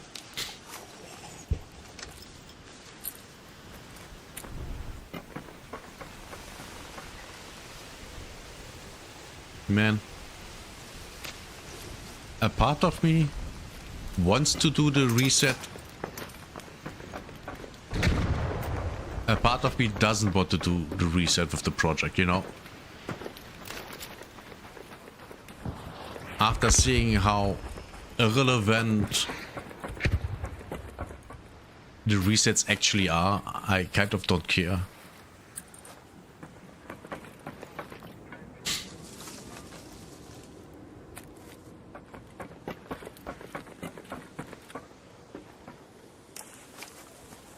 I started to not care because it's irrelevant, it's useless.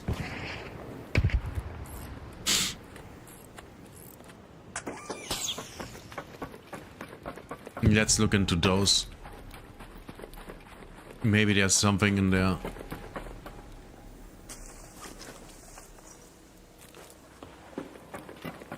By the way, they reduced the money value of the seeds.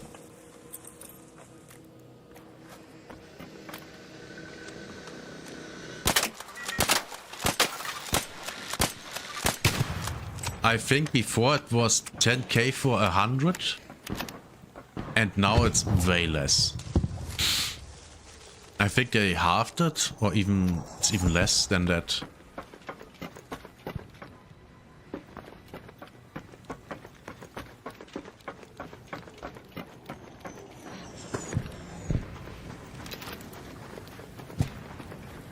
Oh, Rocketeer.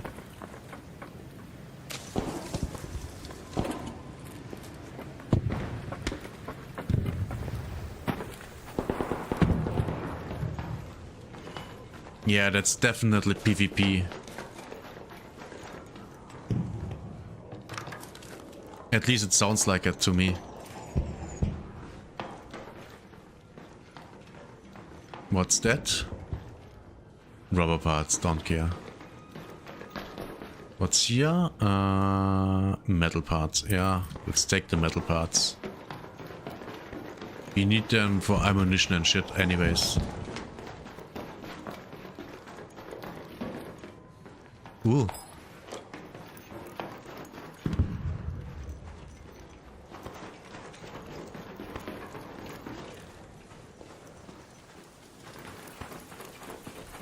Yeah, to be fair, I don't trust what's going on over there.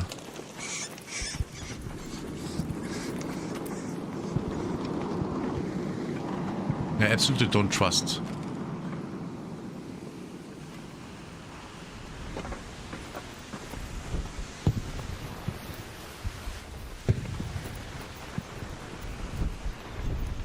It's kind of weird.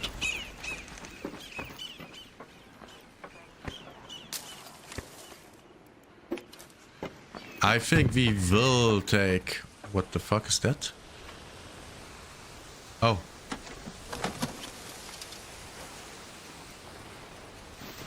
We will take a raider's hatch out. I'm not trusting this raid.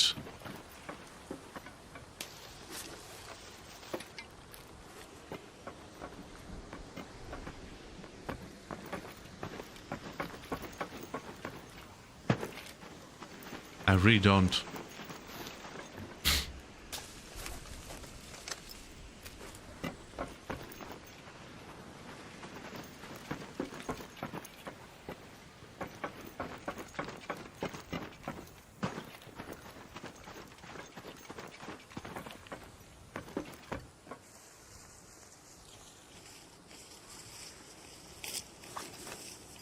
Ooh.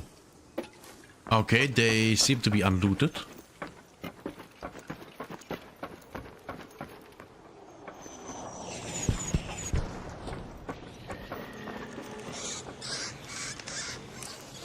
Oh, there's a leaper. It just dropped. Sadly, I have nothing to kill it. And even if I had... Nice. So nice. Thanks for not looting these.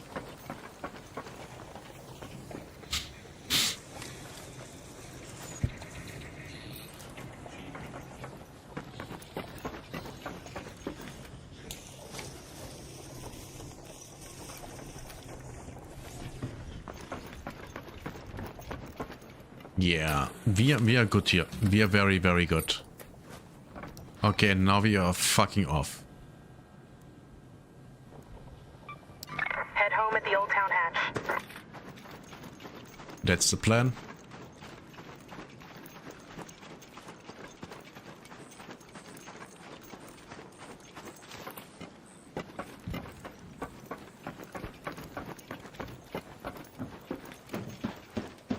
We have to be somewhat sneaky though, because I don't trust anyone here. Nice, nice.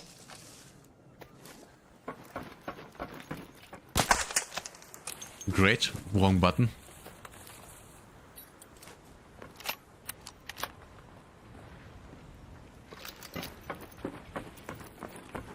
Yeah, no, I will not make that. I will not make that jump. Oh, great. I thought I was safe. Guess I wasn't.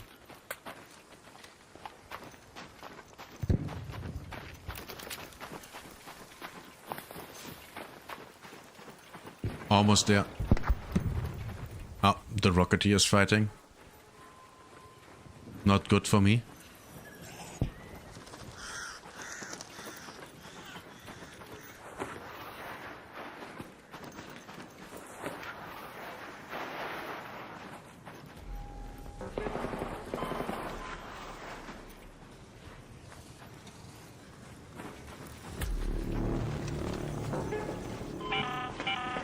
An arc orbiter is en route.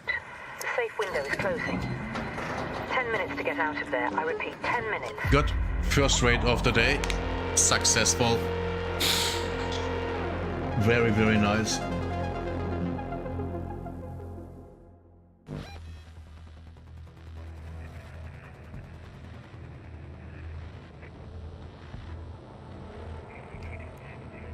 $30 minutes. 127,000. Yeah, that's good.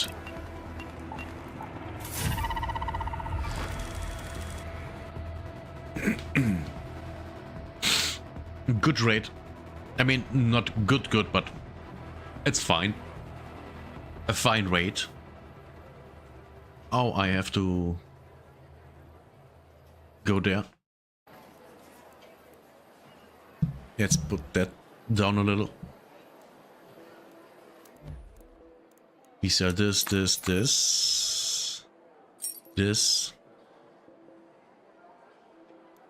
and this, and this.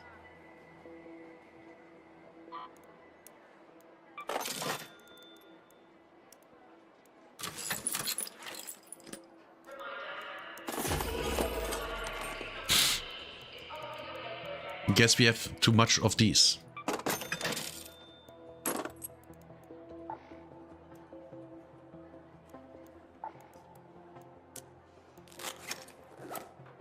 And we are... How many explosives do we have? 3. That's the maximum for these. Okay. Let's see. Explosives. Oh.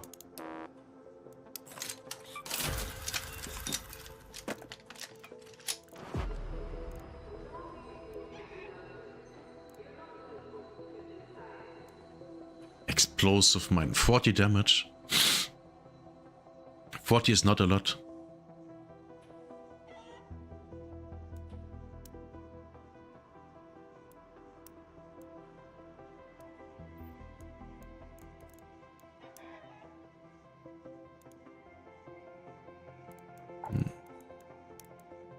Let's make the maximum of these. Here.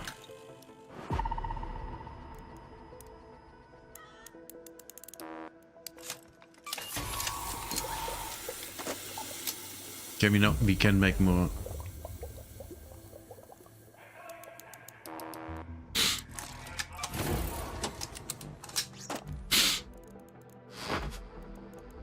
Should be enough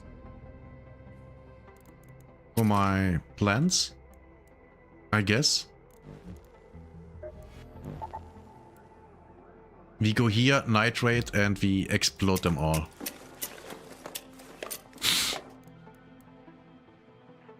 Should be working.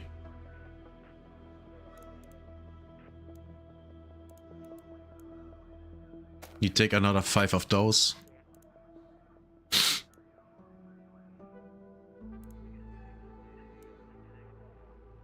Showstoppers.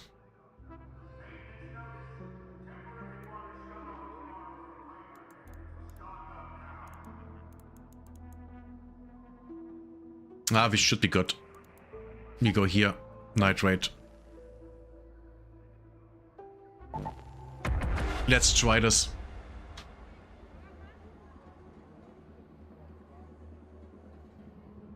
Let's try to get all of the shredders.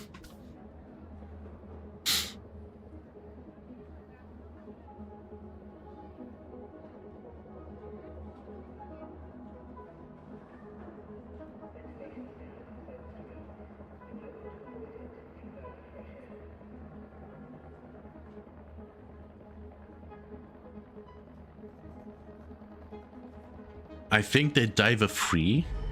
Maximum 4. I hope it takes only 3. I really do.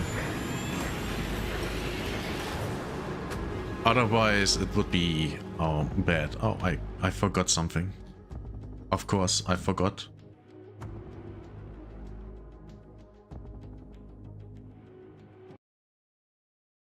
Give me a second.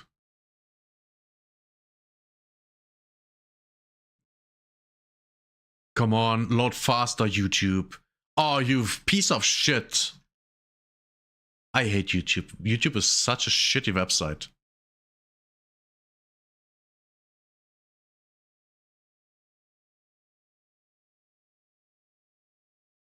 Why is it loading so slowly?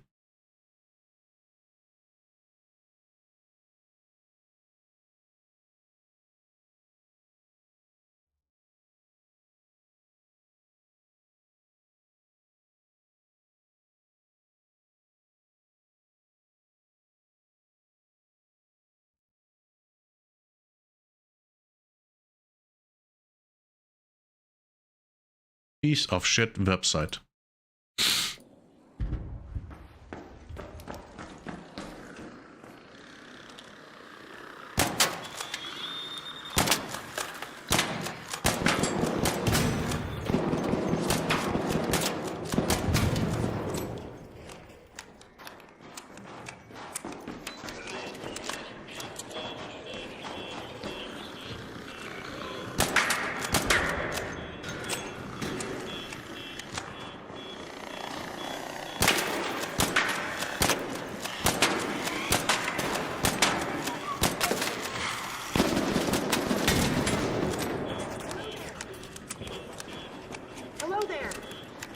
Hey there, seen any shredders?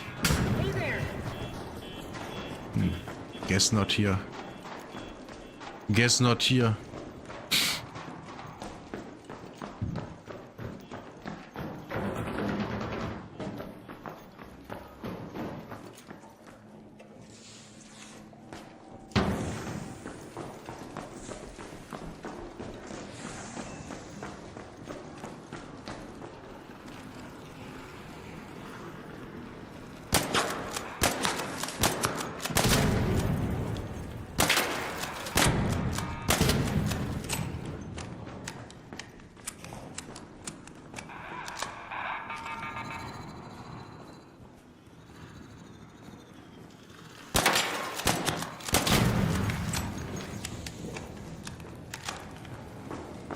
Okay.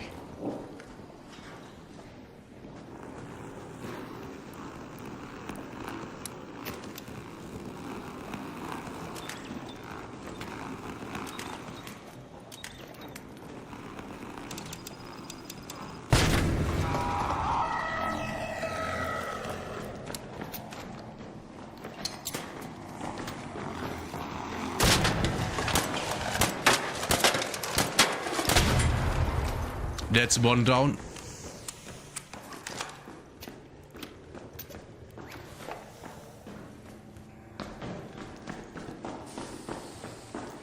Let's hunt for more.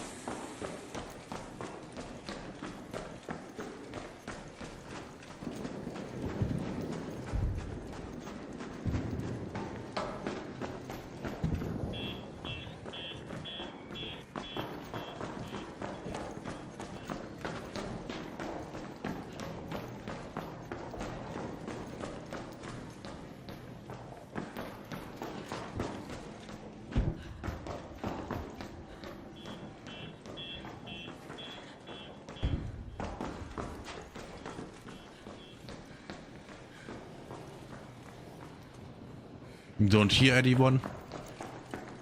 And with anyone, I mean shredders.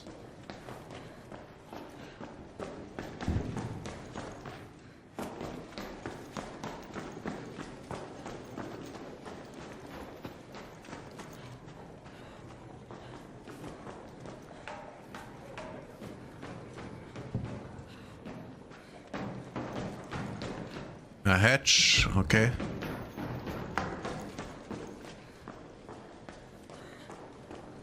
Seed vault. Friendly, friendly, friendly. Looking for shredders.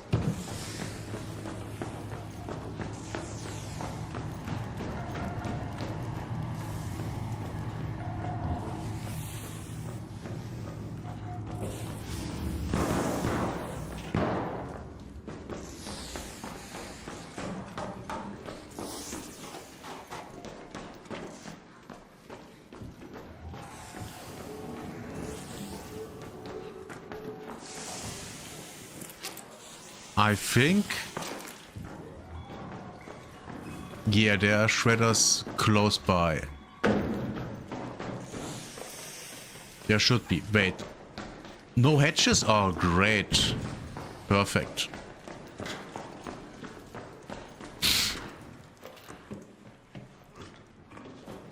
At least vaulting doesn't cost me anything.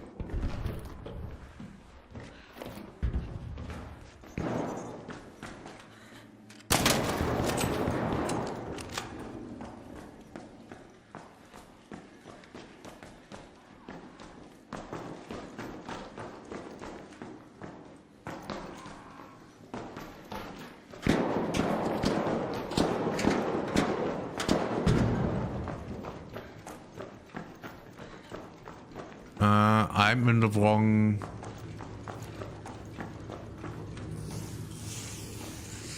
area. Hunting shredders, hunting shredders. Hello, Raider!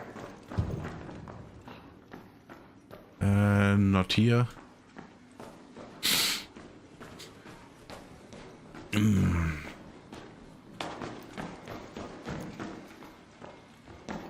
Maybe here? It looks like they got all already.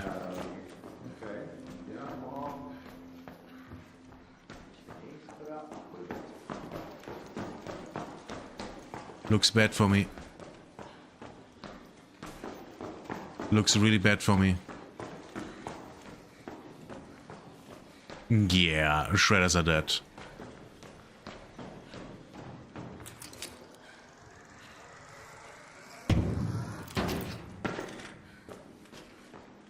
Maybe I can get one more.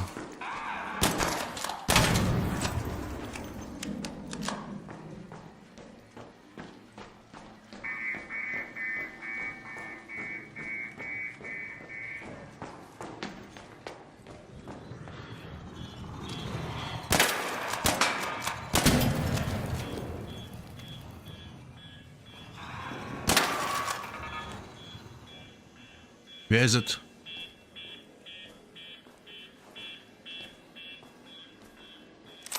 Where the fuck did it go? Oh, it's there. Right?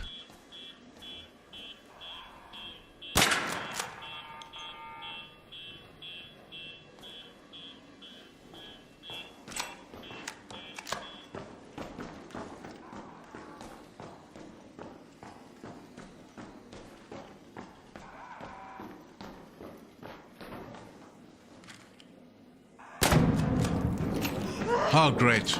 Perfect. Perfect. Yeah. Exactly what I needed.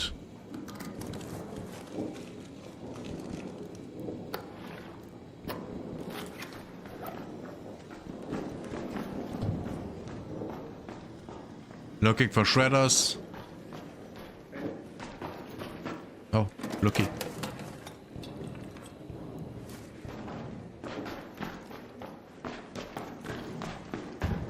Already destroyed.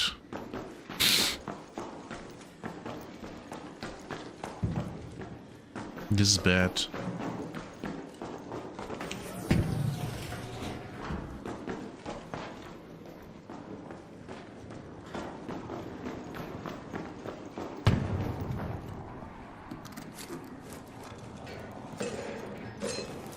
I hear one.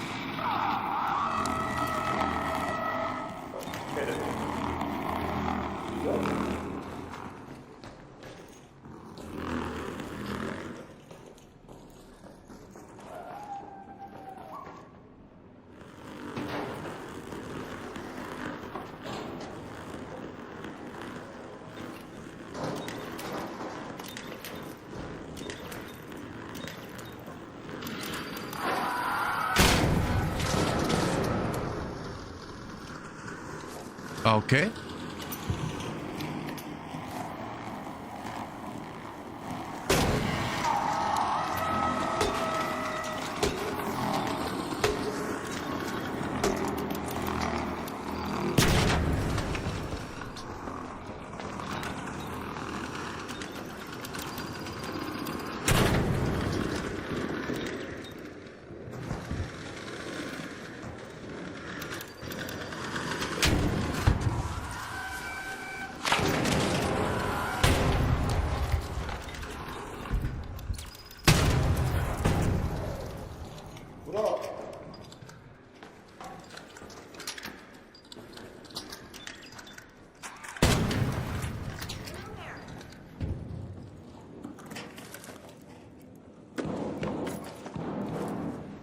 Okay. Yeah, this is not going as planned. Not going as planned. Magnet.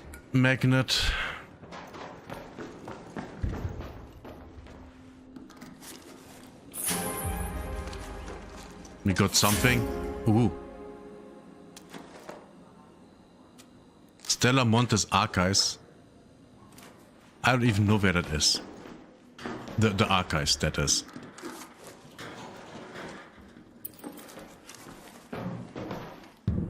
Oh. And yeah, that's okay.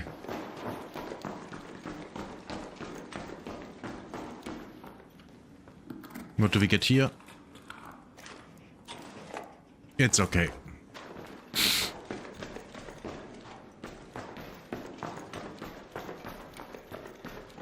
Can we...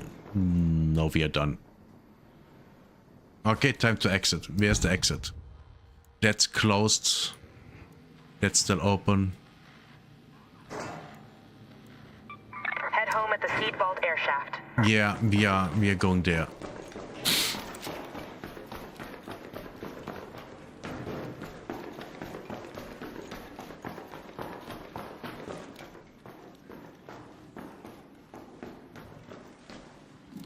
Let's take a look here.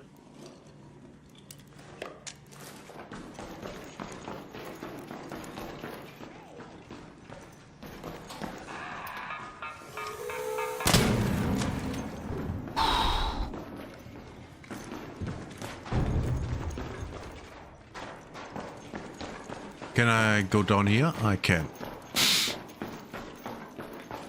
Oh, I'm here. Okay. Now I go here.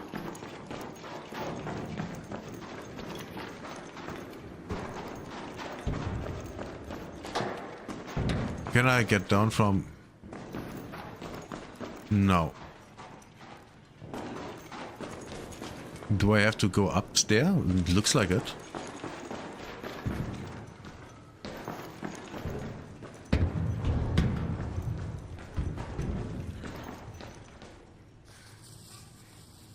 I have no idea where to go.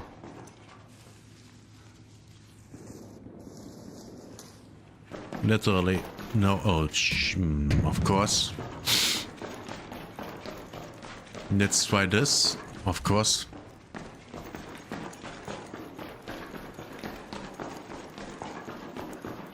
Of course.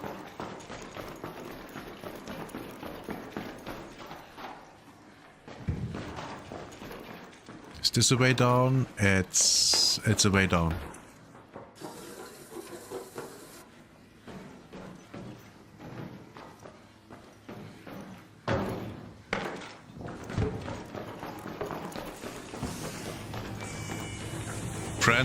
Friendly.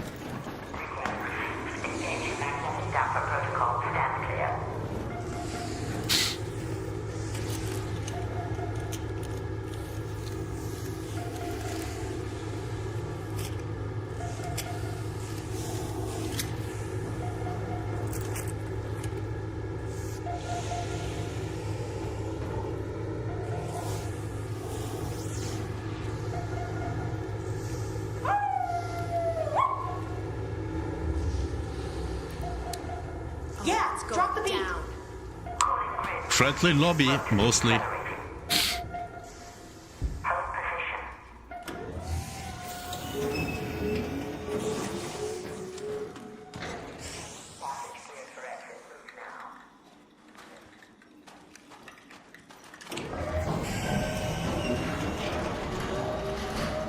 always pay attention for up there. There might be someone waiting. Unless they fixed it, which I don't know if they had. What I know is that there might be someone there.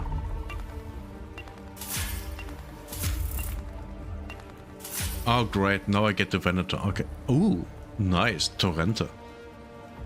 Wait. Destroy firebolts, a new... Oh nice, that's good.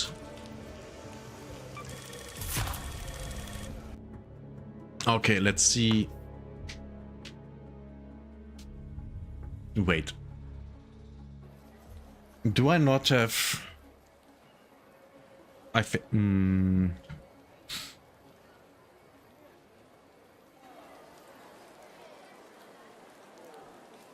Radar? Wait, why? We unlocked something. Oh, for this. Okay.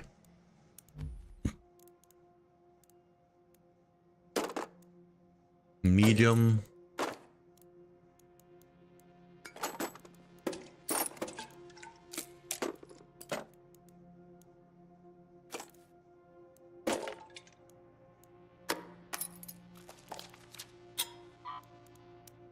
Let's recycle that shit.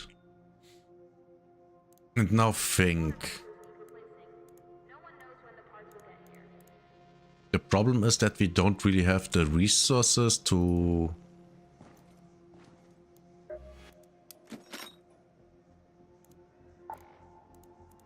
I'm not even sure if these are that good. I think I would rather go with those.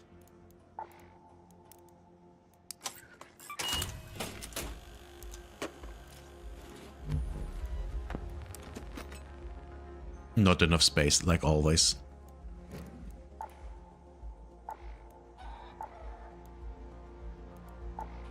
Oh, I can make them. It's a completely...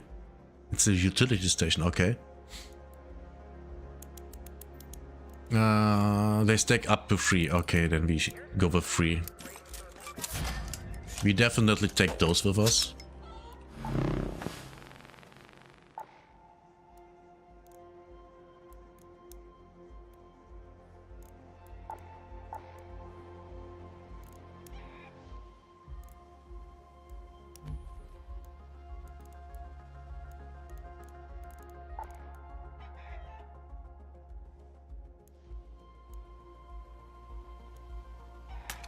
It's 100. This thing.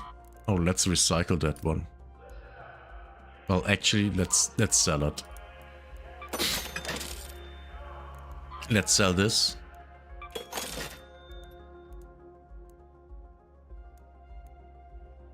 Hull crackers. How much damage do they do? A lot. They do a lot of damage. So I could go and try with them.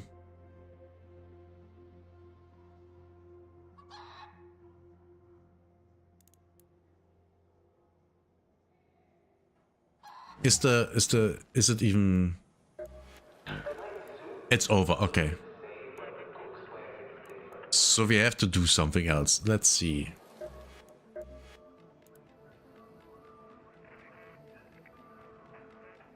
I think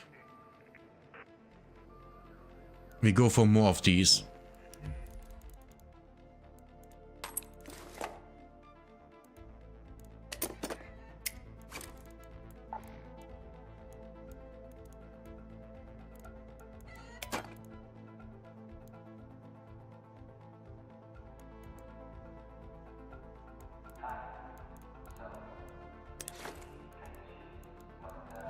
Only 4? Nah, we make more. Where are they? Not here, not here. Oh. Not enough chemicals. Great.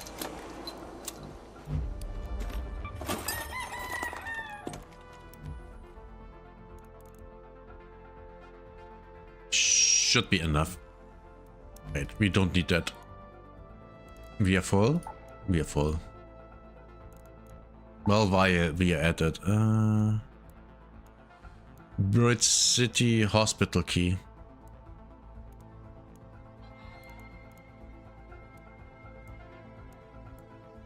What do we take? Bridge City Hospital key. Why not? Okay. Let's get into the cold.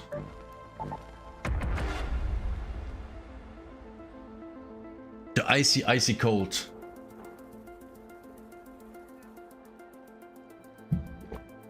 While we at it. What place do we... 65. Not good. Not good. He might actually be kicked out of this.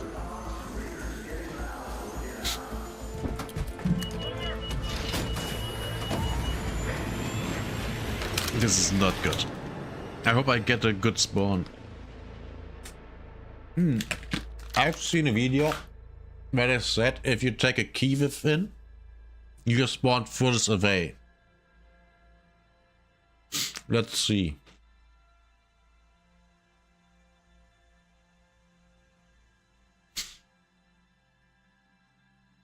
Come on.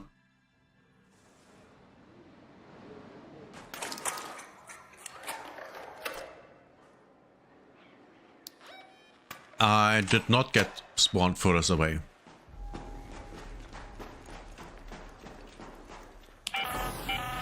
Hope you're closed for the season, Raider. It's a good day for picking candleberries, but do beware of frostbite. Why am I even here?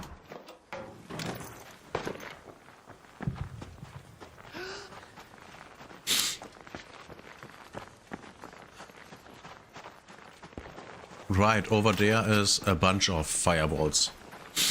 Let's get them.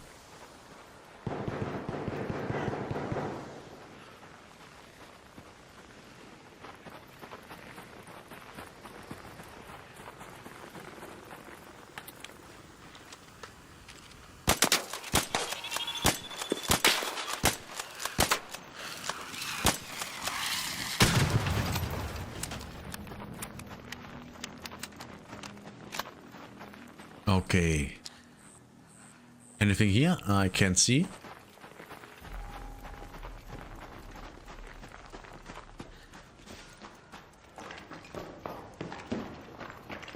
Why are there any here?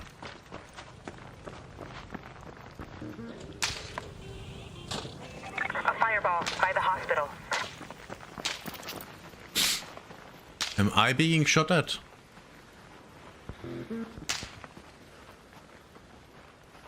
Might be. I don't know. I actually don't know.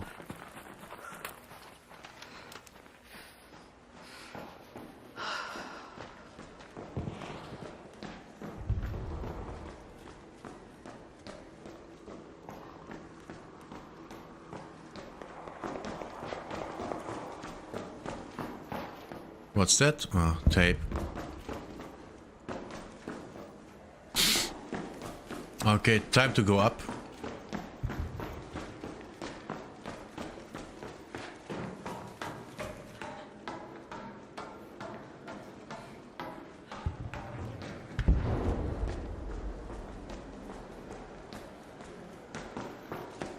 I'm only 27 minutes in. Where are they?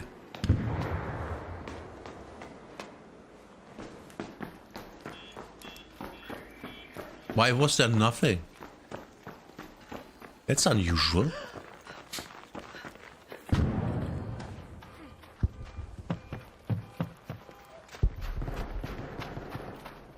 It's surprisingly unusual.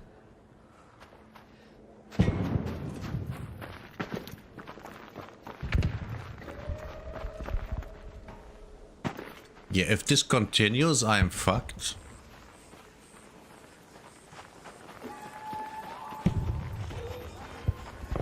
I haven't even seen any fireballs.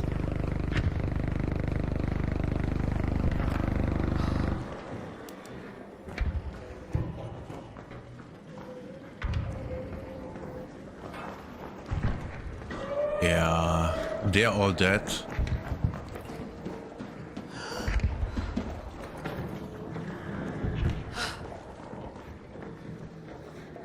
Oh, nice.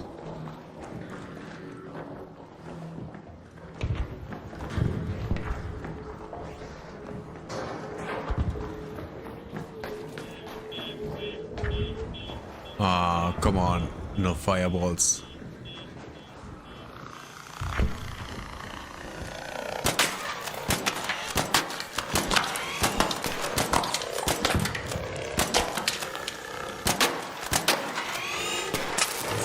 Crap. Stupid thing. Oh my god, you...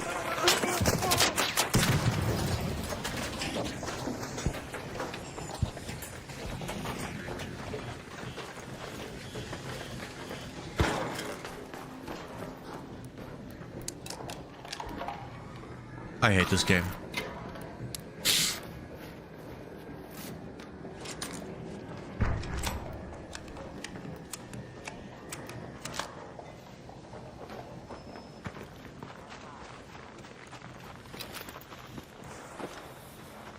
I hate this game so much.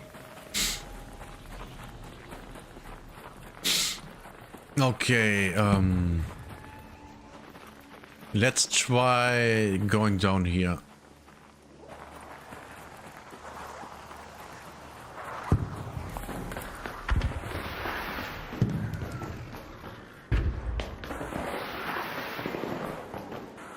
So far, this is not going well.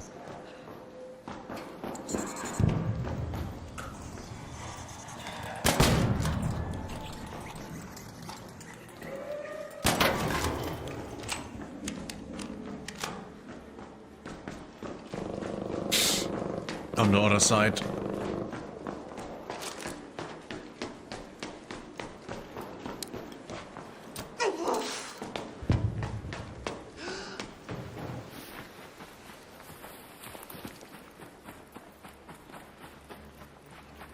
I hate this.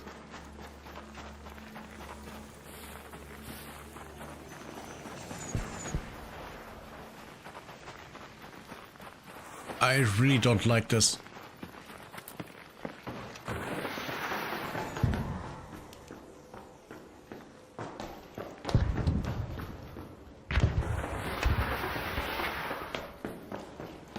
Yeah, this is not...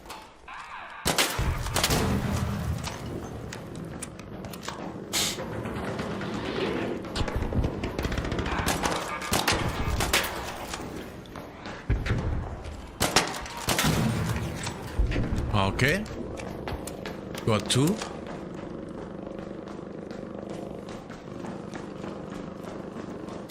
And now we go up here and hope for two more, I guess.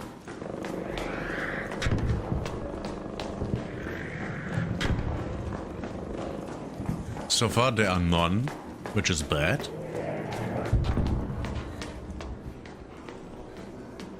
Shit. Yeah, there's nothing. At least it seems like it, yeah.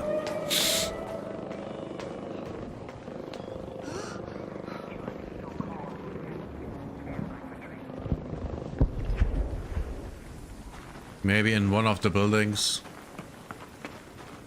I doubt it though.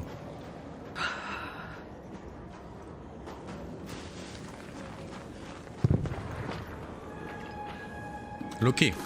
Loot. Door collar. Of course, a door collar.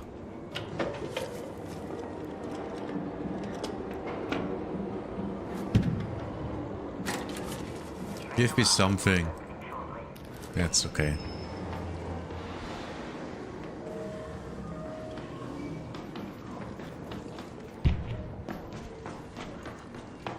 Man, I hope for at least something, you know?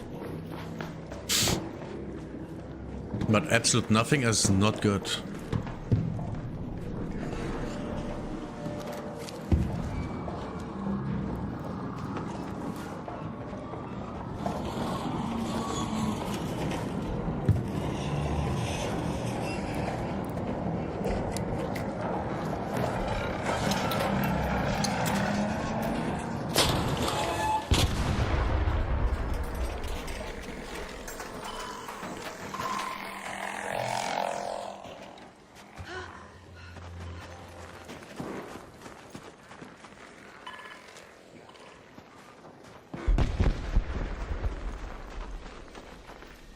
Guess we're getting some loot out of this.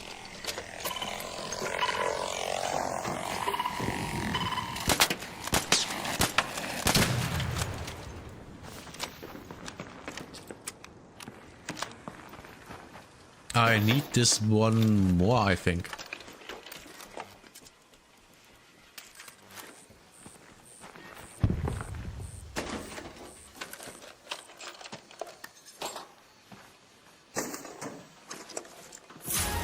The good stuff.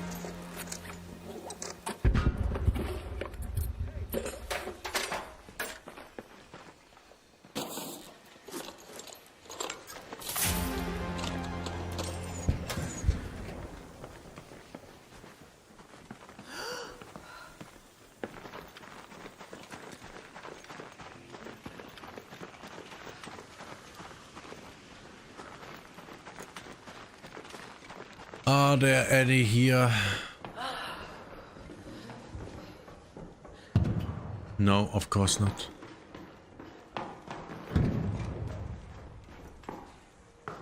Yeah, I think the raid is over. Cat bed. Let's make some money with that. Okay, let's just. Let's head home at the southern station. Let's try another raid. We aren't getting anywhere here.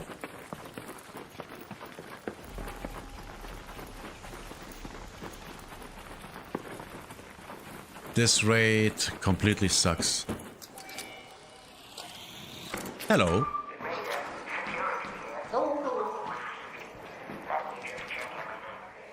This looks like...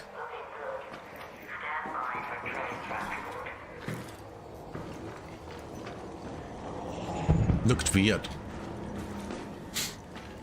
Looked kind of weird. Ooh, loot.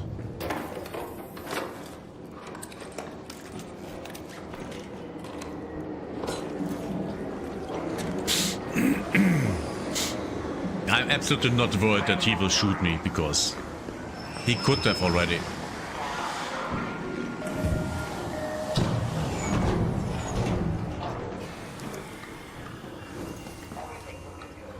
He could have killed me already. He could have if he wanted, but he didn't.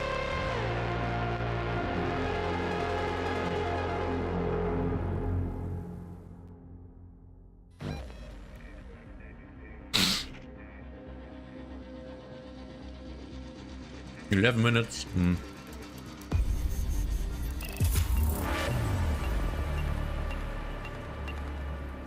That's actually new, because I never got it before. Level 70, I mean.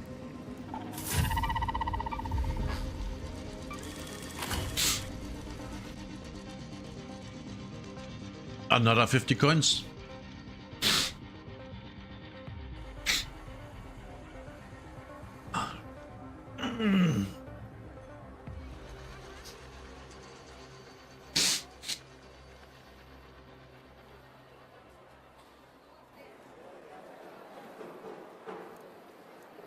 Okay, let's see. What do we sell? This.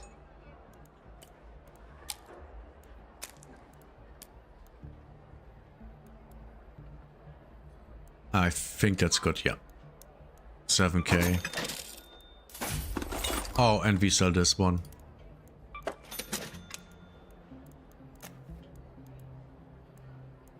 Great, I really have too much shit.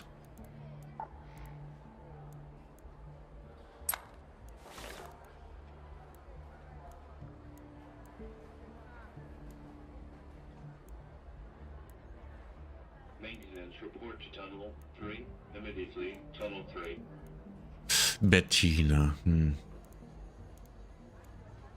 I can make these. I can make these.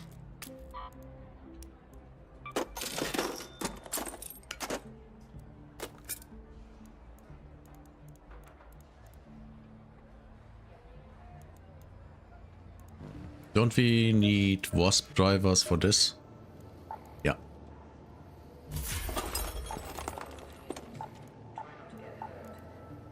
4.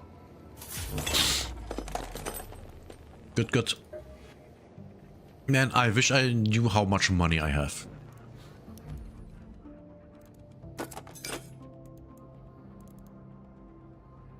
Bright City.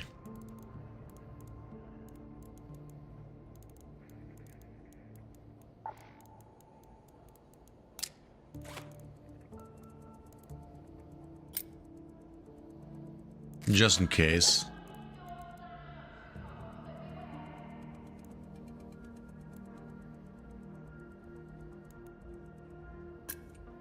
Those just in case. Actually, lure grenades. How? Utility. Oh.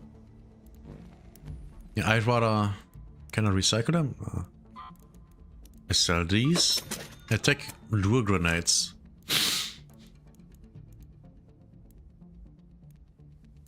One of these.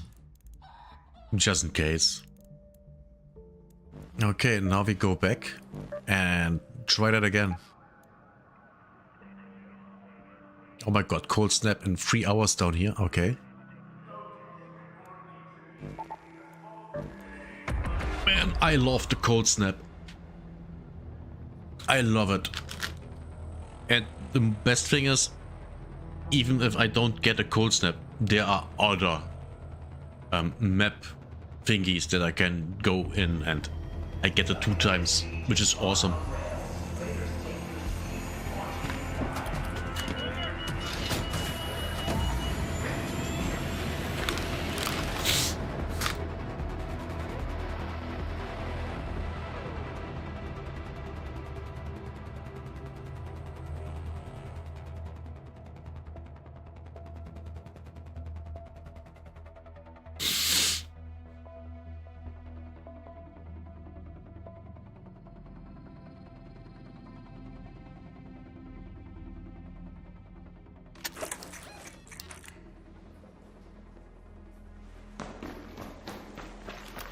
Might not be enough time.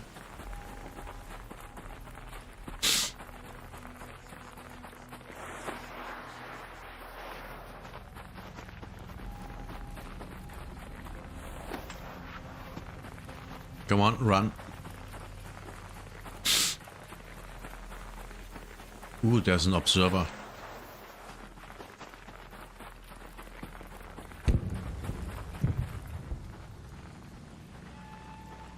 Oh, I'm here. Yeah, let's go up there. There is a lot of times balls in here.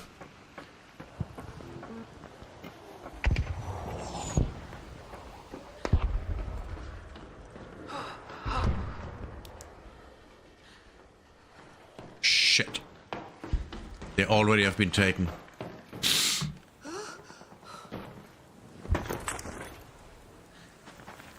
Already taken and consumed.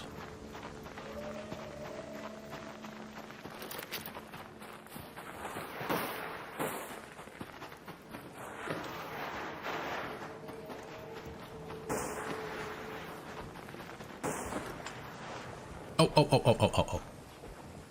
Money. Money. Give me money.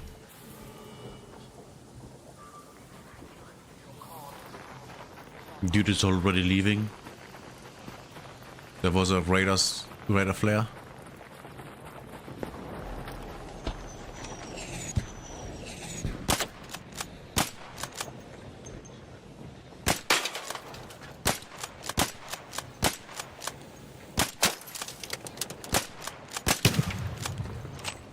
That took a while.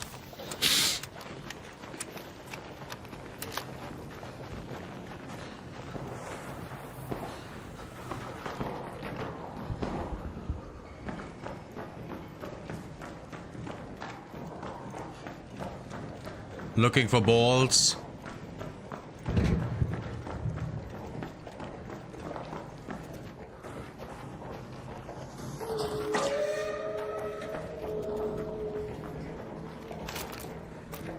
Well, actually, I can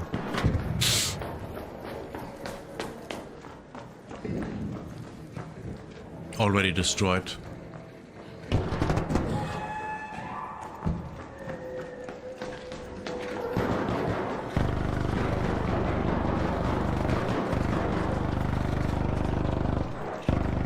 Man.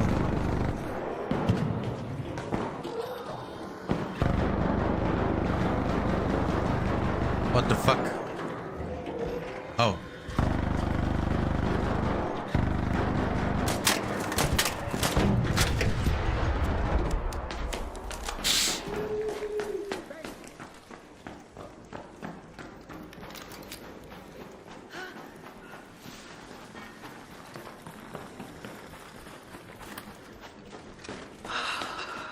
Okay, let's see. Let's look for balls. With my luck, there are none. Yeah, already destroyed. Shit.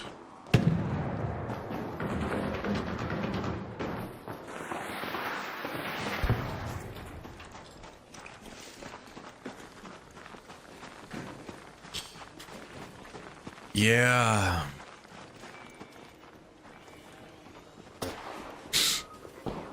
So much for that shit.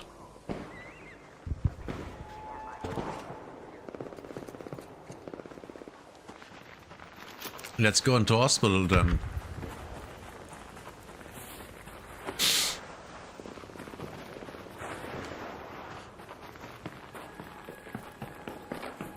Yes, we are looting. Oh. There's some.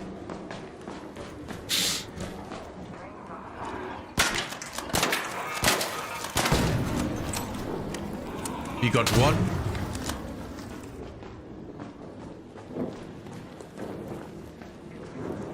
We got one.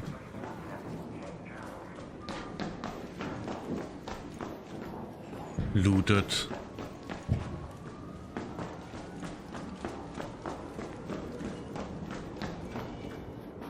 Looted. Everything has been looted. The room too? Yeah. I'm not going in there.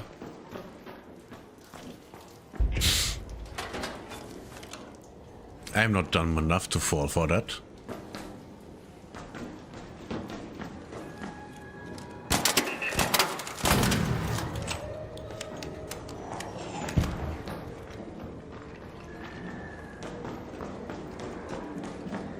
Maybe. No. Ooh, what's that? Bioscanner.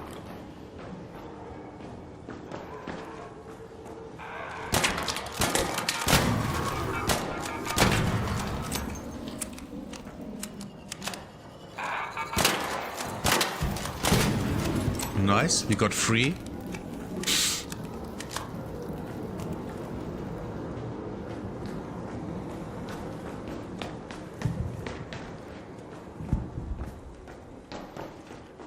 Free so far. Let's see if we find... Okay, there's not more here. Let's go up and see if we find more here.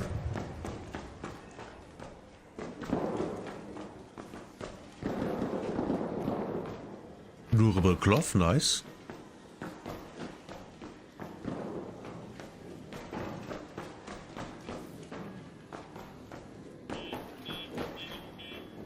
Oh, we need those. We need those indeed. For the thingy.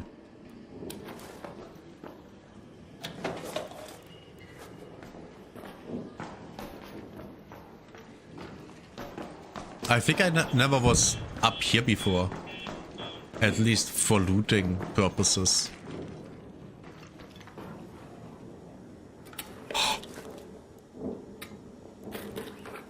Rusted shut medical kit. I finally found the third one.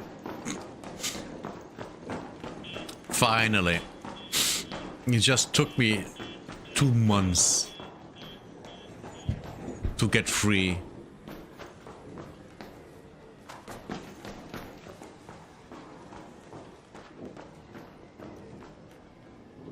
cracked bioscanner. How much are they worth? 500 or 1,000 each?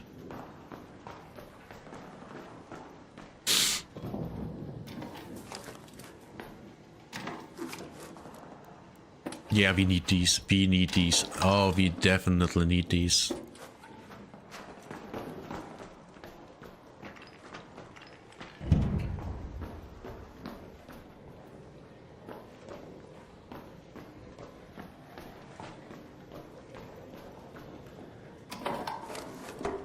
Nice. Bandages? No. No care.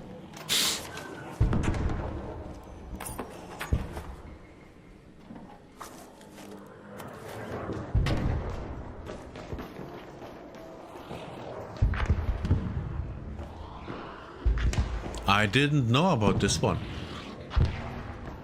Ooh, look. I didn't know about this one. Light gun parts, okay. Yeah, we can't really go up there. Nah.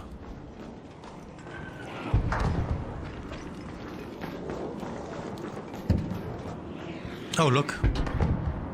Adrenaline shot, nice.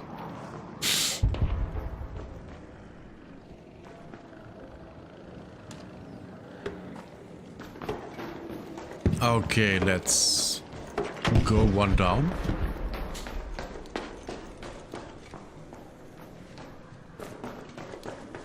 Oh, okay, we can't. There's nothing here.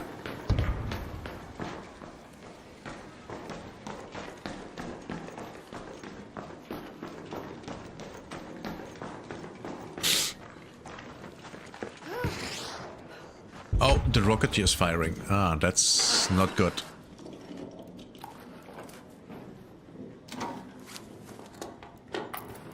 So much good shit.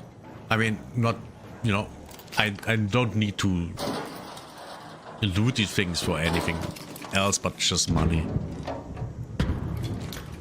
But that's fine. We need the money, after all. Okay, where do we exit?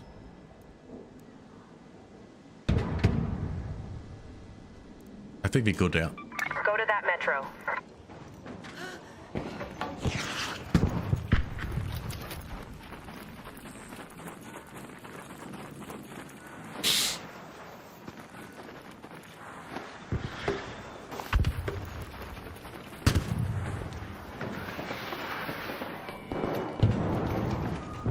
Well, actually, I could look in here and see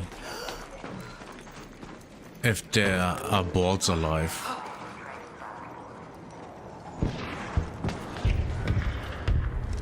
No.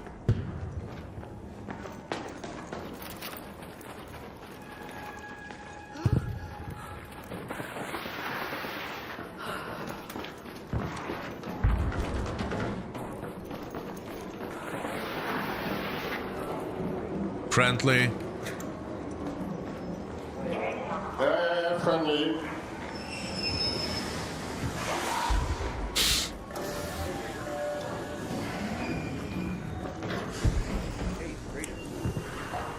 Yeah, there are so many people. If one guy shoots, everyone shoots. That's when you know you are safe. When there are a lot of people around.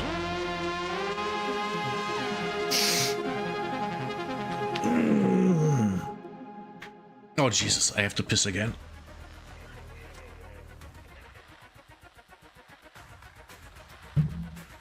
I drank so much.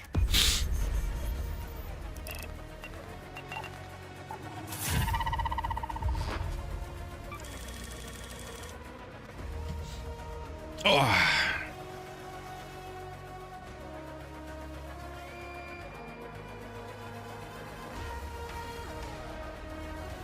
So, chat. How is it with you? Are you going to do the thingy, the project, the expedition at the 1st of March? I think I won't.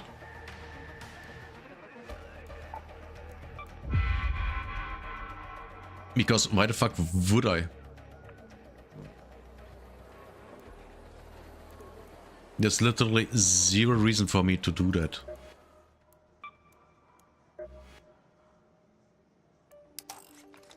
Especially now, after I'm level 3.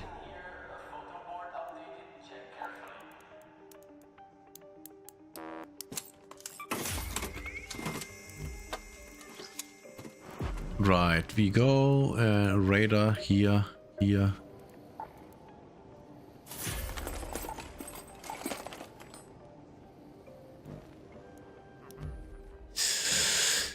We sell this. Do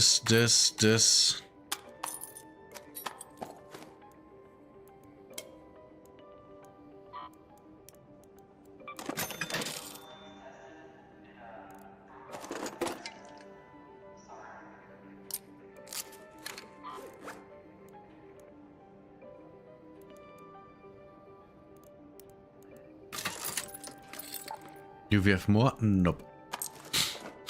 Okay, then we make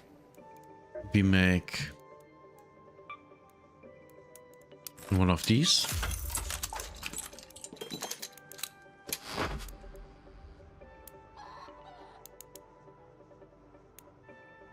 A bunch of these. We don't have a lot left.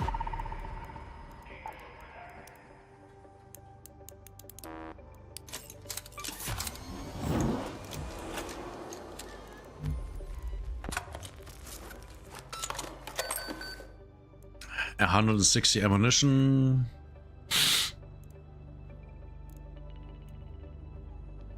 Let's try this again.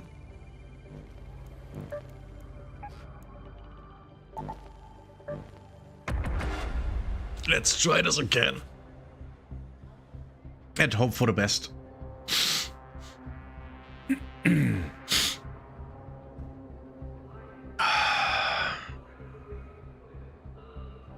I am happy that I have all my things level 3, but in less than 2 weeks there's the reset, so why care?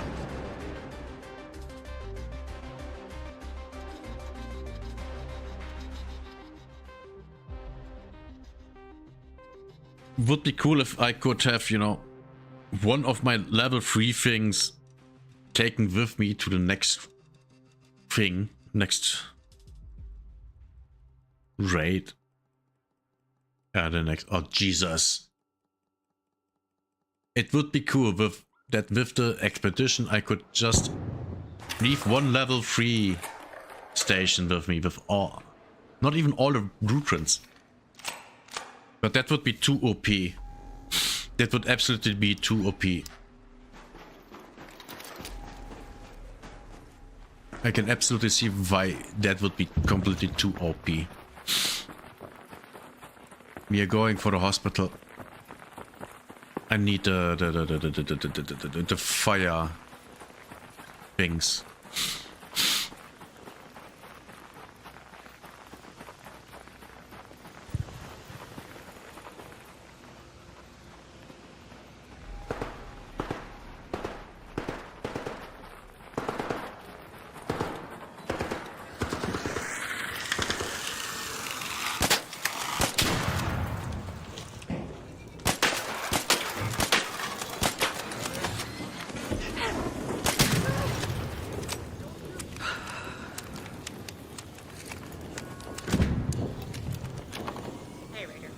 Hey there.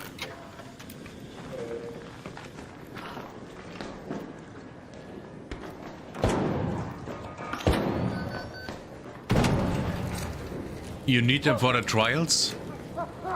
What? Do you need them for the trials, the fireballs? Yeah, I used an important gas mask.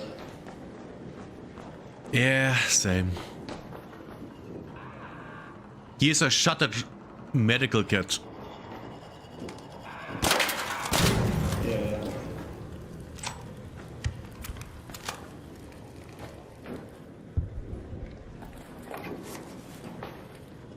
Oh, I have a respirator here. Wait, here. Oh my god, thank you, man. What do you need? Yeah, take that. There's the rusted shut thing. You guys have everything. No, I need the fireballs. I have 0 loot.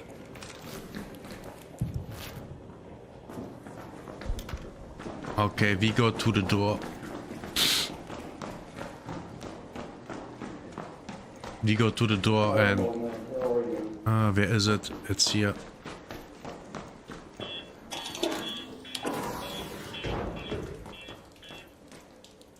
Let's look in the back.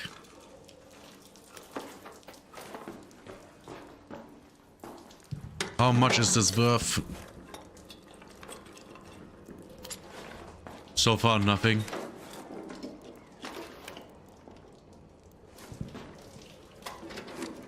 So far, nothing. Yeah, absolutely. This is worthless. Hey guys, Yeah? did you need fireball? Yes. But I need the fireballs. I need to kill them. Do you want to tag along with me to residential area? I have a residential key. Not really. I don't really care about the loot. I'm rich as fuck. Whoa. Are you doing the expedition? Maybe it's not really enticing. Yeah. But good luck. Stay safe, man. You too. Bye bye. Bye-bye. Friendly lobbies.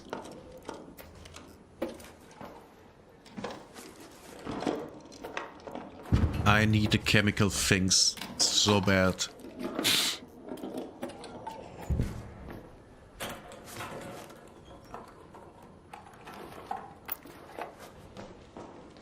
I really need them. Oh. That might be worth a little bit. A little something. Same here. Oh. Oh.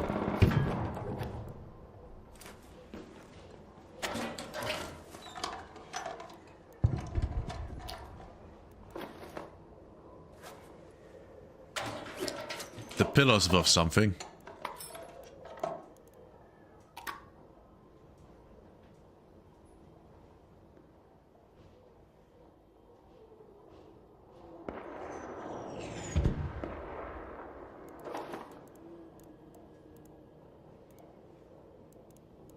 I wanted to do that. Oh, I already looked in that, okay.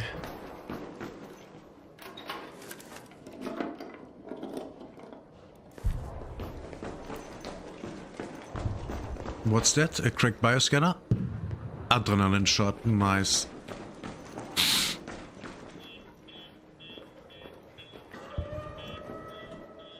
Torn blanket.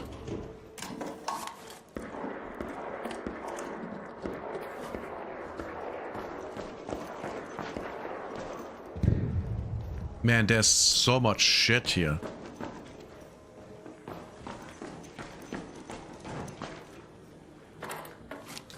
So much shit. Oh. Nice.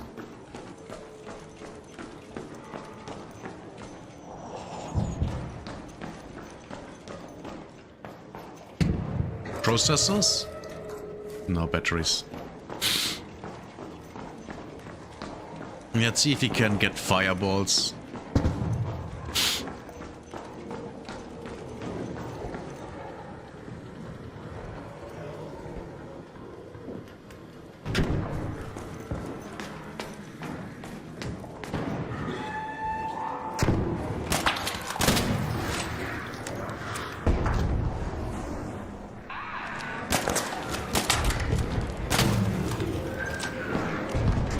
Two syringes.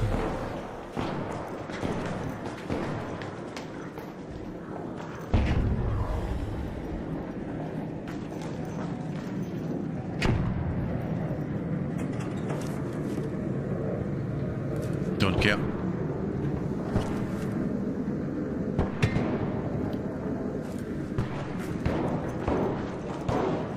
at a certain point you have to think about, is this shit even worth my time to switch out with the things that I have? Or do you just don't give a fuck? I don't give a fuck. I clearly don't. It's not worth to give a fuck. It absolutely is not. Nice, durable. Oh, okay.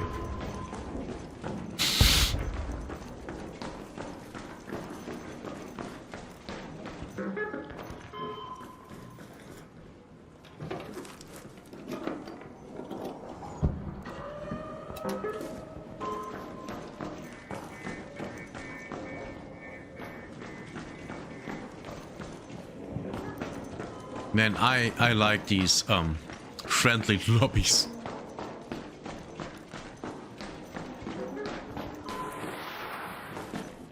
Was I here before? I don't remember this one. Oh yeah, I was.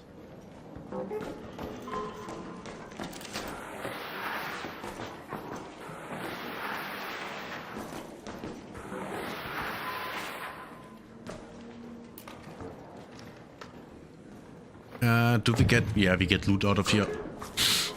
No. Canisters are good though, if you need them. There are so many of them though.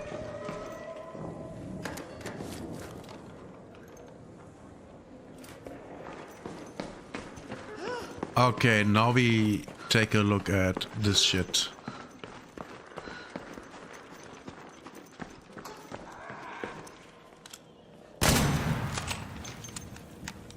That was one, but we didn't need that guy.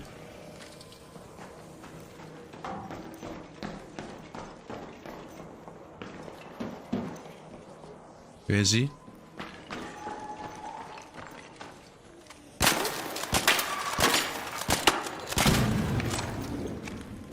That was one.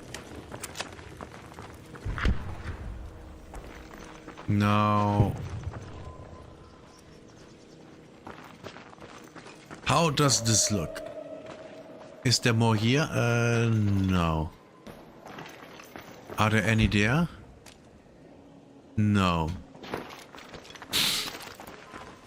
Okay, let's try and get into that building, I guess.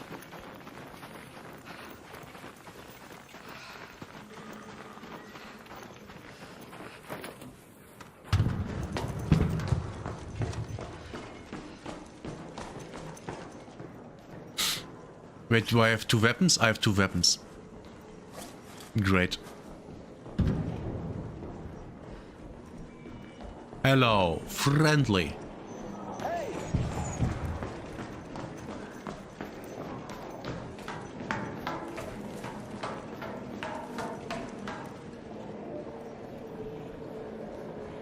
Yeah, nothing here. So we go back down and see if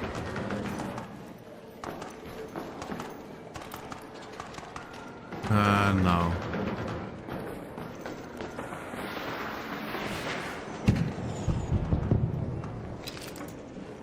That was a lot of shit coming down.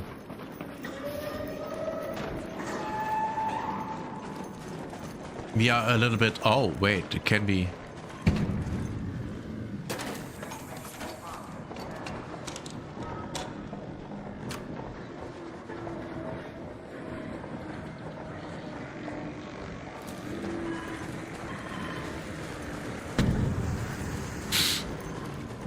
Oh, another one.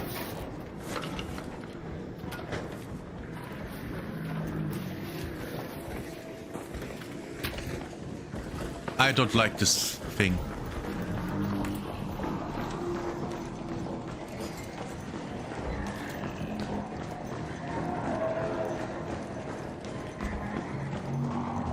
Okay, I'm looking for a fireball.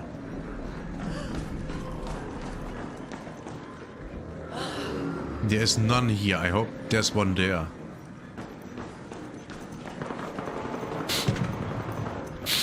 Maybe even 2? Or not? It's a not.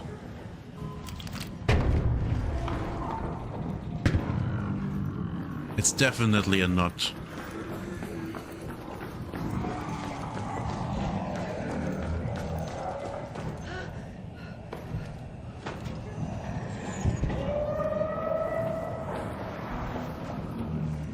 I want to get the thing that dropped here. Ooh, there are 2.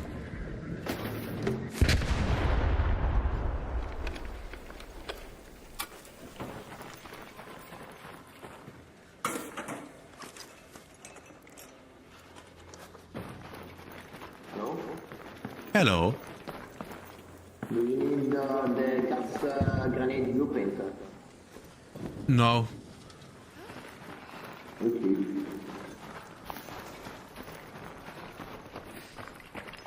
Okay, they destroyed definitely everything down there. Okay, I think it's time to leave. We go there. Let's go to that metro.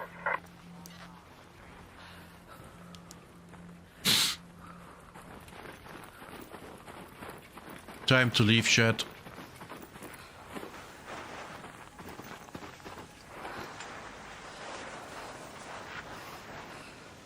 Ow. Don't hurt me.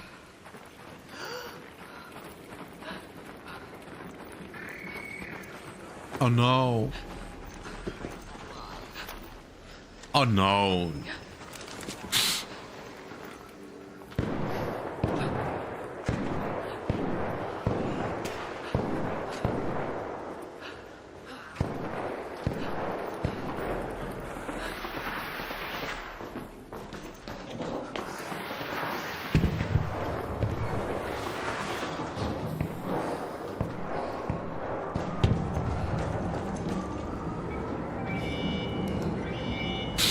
Yeah, this was not that great. This was not a good raid.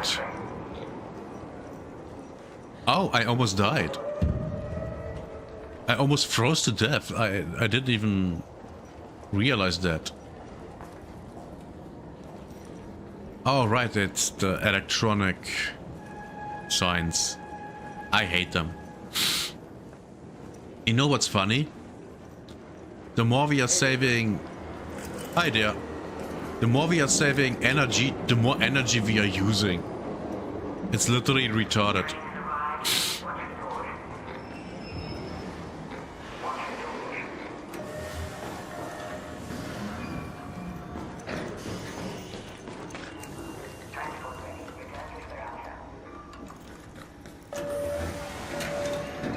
Nice one. You almost didn't make it.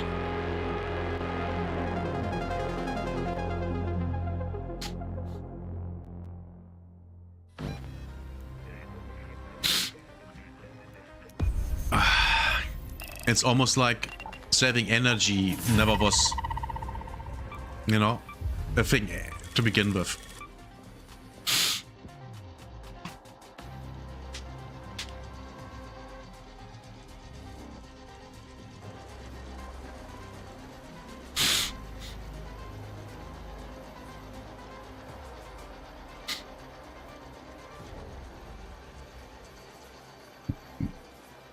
Oh, boy.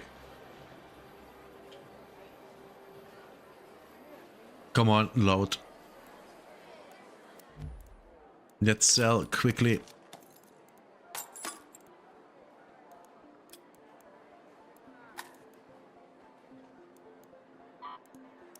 $22,000, nice.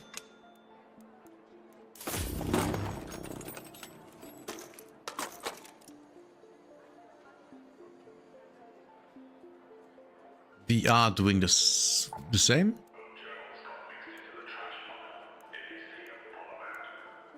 What do we have?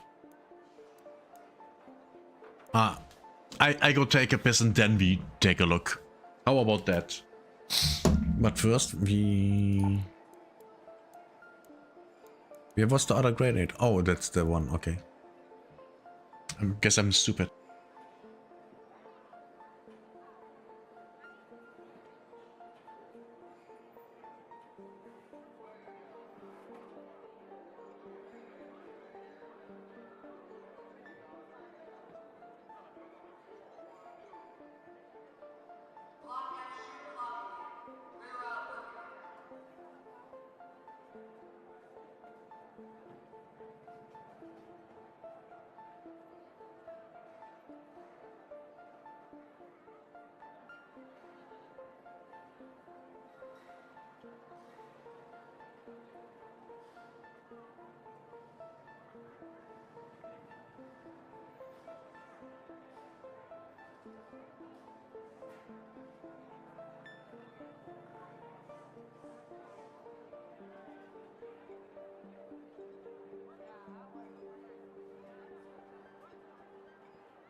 Sanitation notes.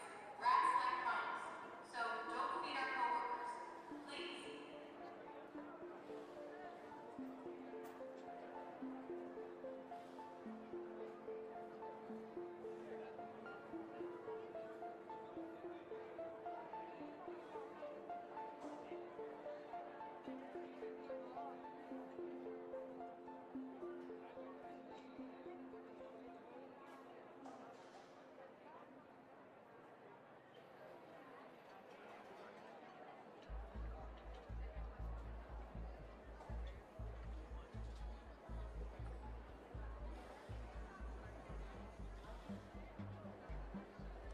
Please do not burrow in the art parts lying outside Tiamat's door.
Okay.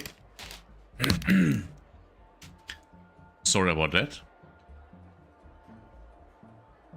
Let's see. What can we...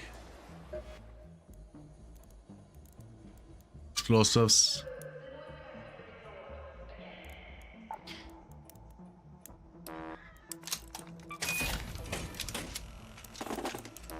We need a lot more of these. So we can make a lot of these. And then we can go back and hunt the shredders.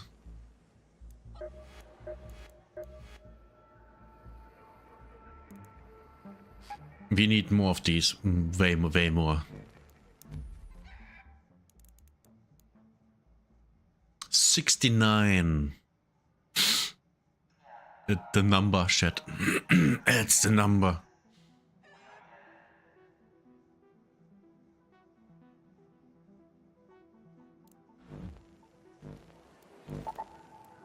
Shit.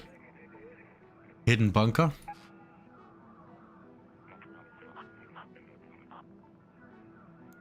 Two times. Oh, I could try and get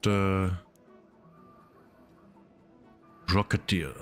If I kill 3 Rocketeers, that would be cool. But I would need a lot of these. And yes, these, because they are really good. Are there a lot of fireballs? There aren't. I would have to look for them. Oh, I can try to search the first wave husks. Yeah, we do that. Is the hatch keys? No active radar hatches. Okay. Those go away. I repair this one. Because I don't wanna risk it. We take a lot more of these. We need way more of these.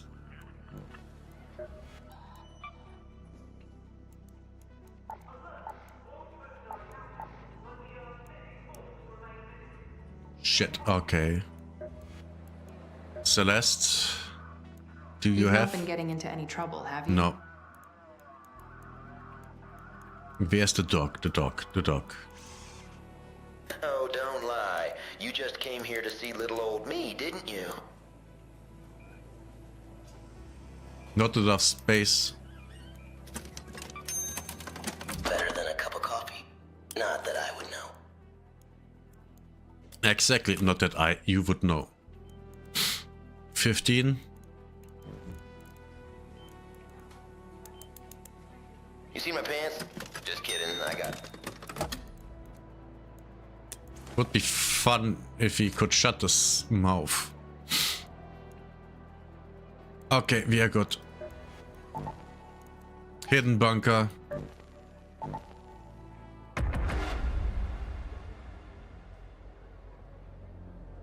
And now we are going for the... Another one for the husks.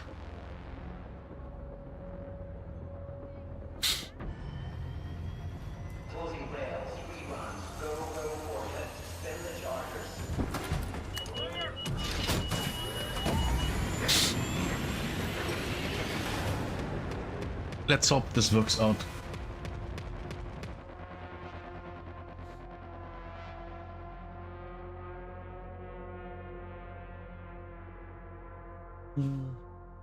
I was just thinking, damn Battlegrounds doing Leapers. Should be possible to at least get 2. At least.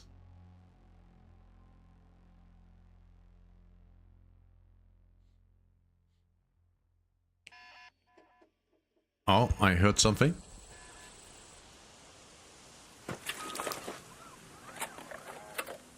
Where am I? I'm here, okay.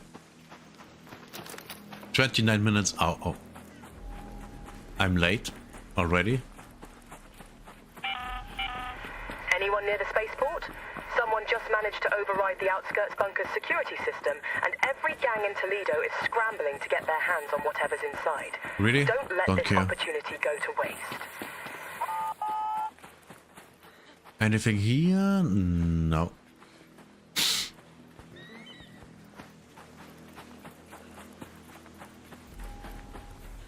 Anything here? Let's take a look. Nothing in here. Nothing in here. Anything here? No. That's not good. We aren't off to a good start. This is actually bad.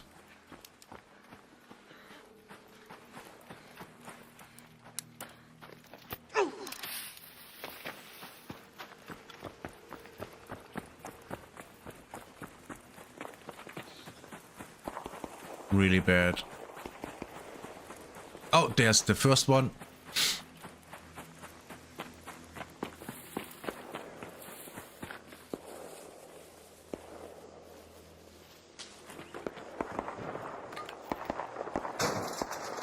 Ah, yeah. They're doing the Hornets.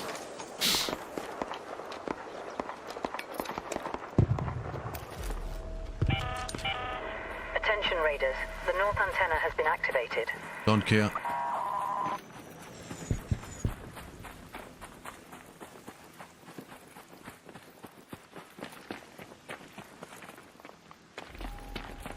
For a moment it looked like there was one, but I was mistaken.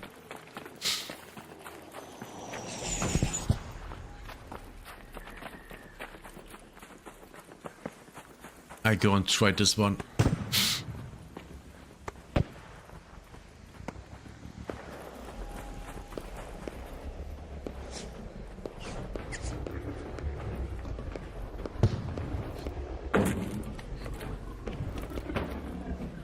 There's another one, good. That's where I roll down to.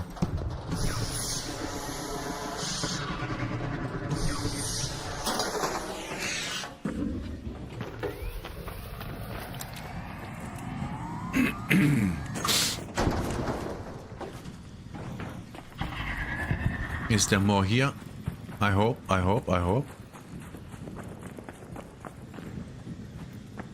There is.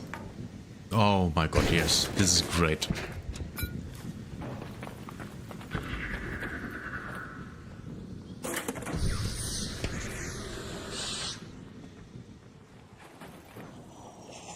Perfect. This is awesome. We are off to a good start.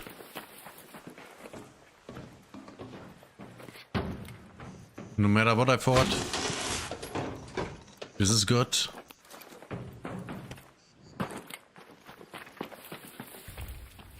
We are stuck.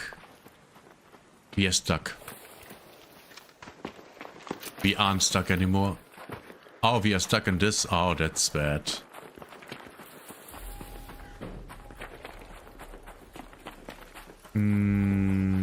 Anything here? Doesn't seem like it.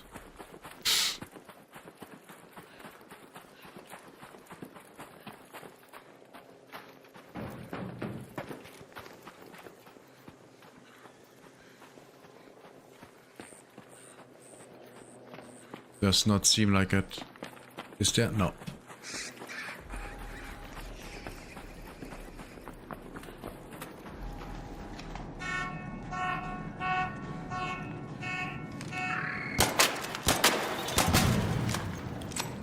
That was one.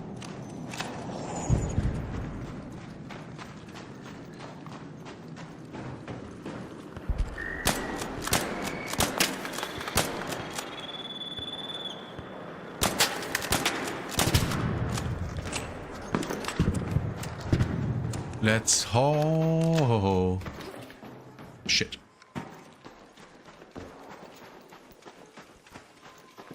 Yeah, there was none. Great. Anything here?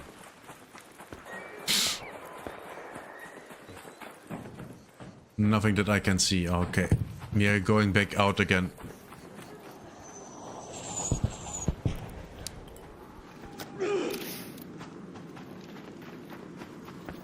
All the way back out.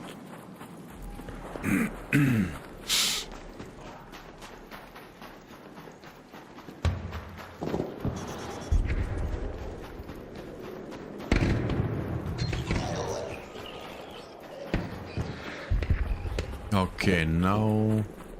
Nice. Perfection. Found another one. W stream? I hope so.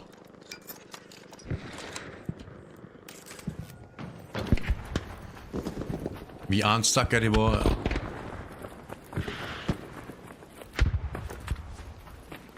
Okay, okay.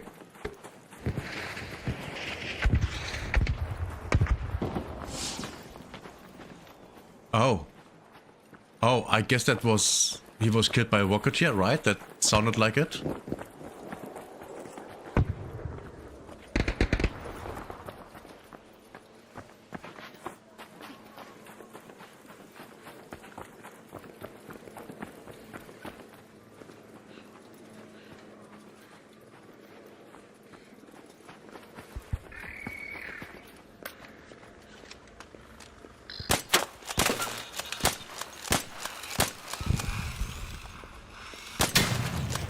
Stupid thing.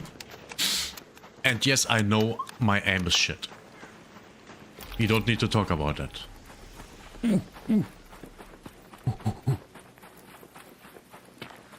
And yes, that's what we do the entire time. Only this. I'm hoping for 10,000+ points. I got that last time I did that on this map. But I got killed when I was about to extract. So yeah, so much to that.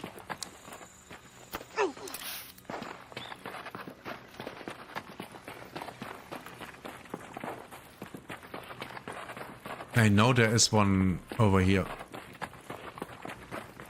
Oh, it's that big one again. Great. The one that I can't loot.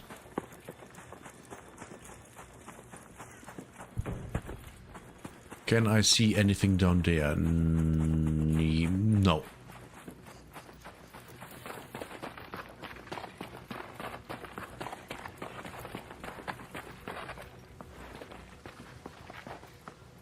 Is there anything here? Can't see anything. But that doesn't mean anything.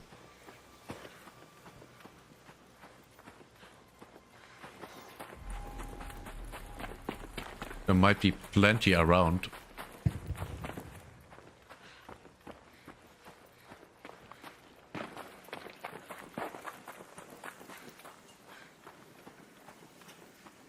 Oh, right, and right behind the door.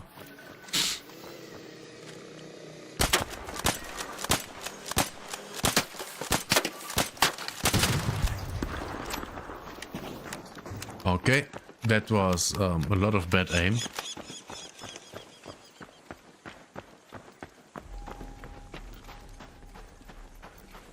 And if... Nice. Got one.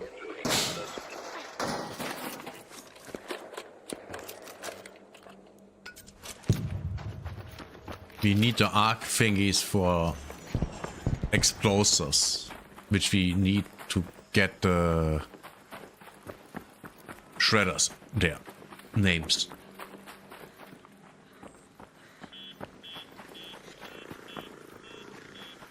Ah, crap.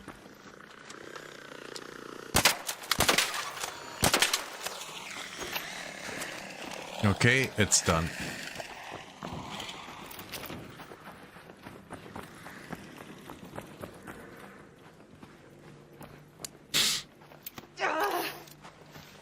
Okay. Let's see if there's something around here. Is there? Over there? No. Nothing there.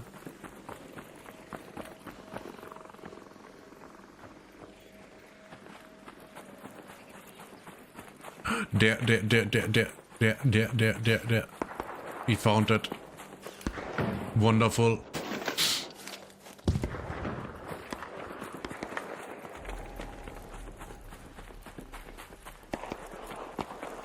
Anything here?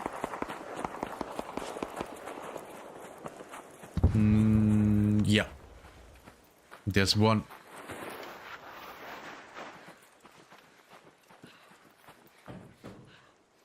One little thing. That's what she said.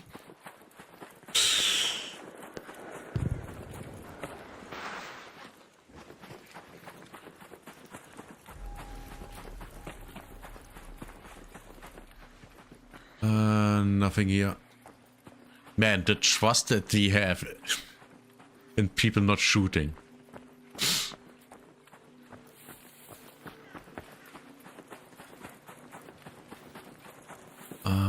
Nothing there, nothing there.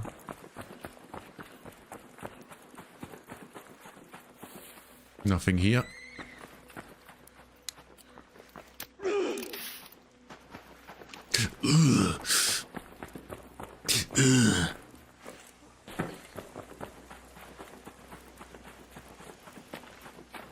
Stop pretending. Oh, what the fuck? What was that dip in FPS? Jesus.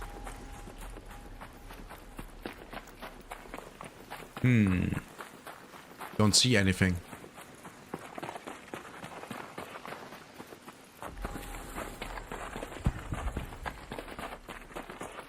What the fuck? Volcanic rock, yeah, okay, we don't care.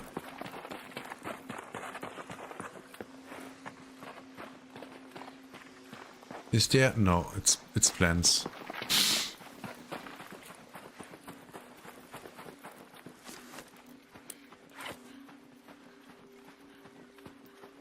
Oh, right, this big one.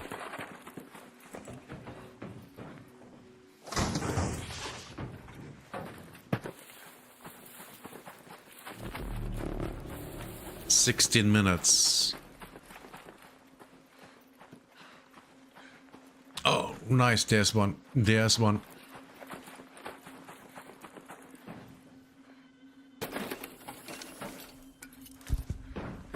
Now we are checking this area.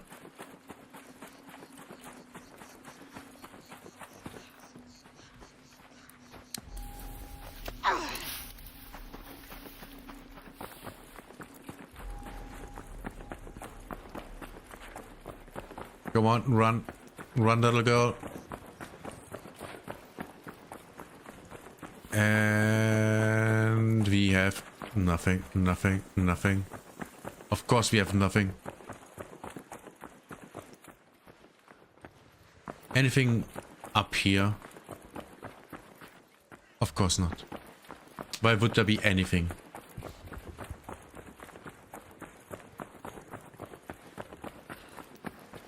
Nothing here.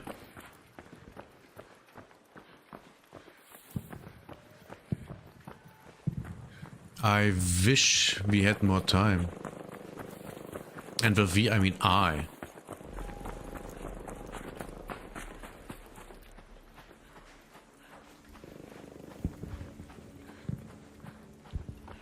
Doesn't seem like there's anything here.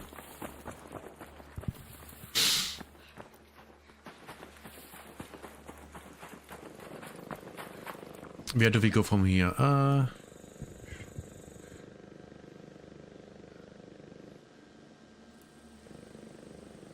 that is closed. Okay. Yeah, we continue our way over here.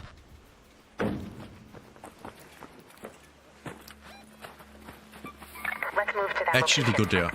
Let's move to that location. And then we go to the bigger one.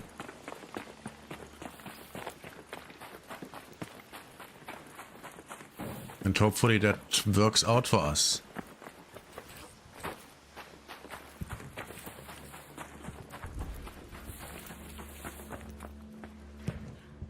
So far, I would say no. It absolutely didn't.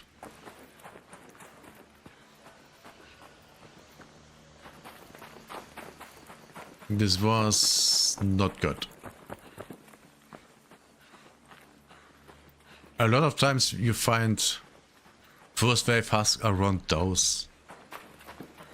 But this time we have no luck. Sometimes you find them in here.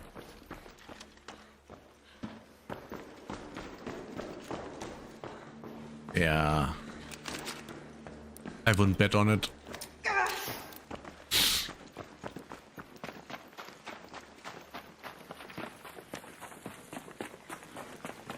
Nothing. Okay. We go here and then here.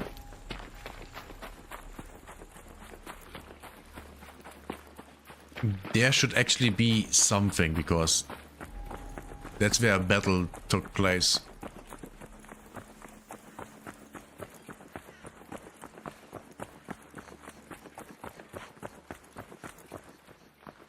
Yeah, I can't see anything here.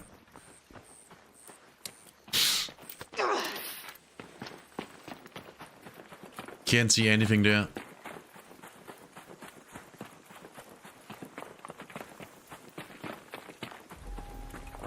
How about nothing here?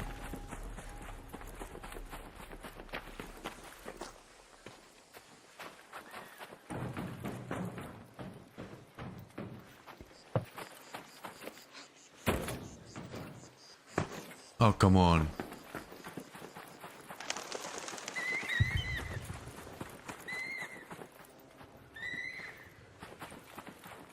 Is there nothing here? There's nothing here. Shit.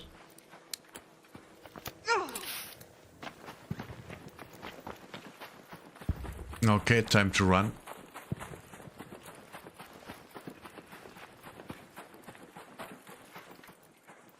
Or better said, to run more.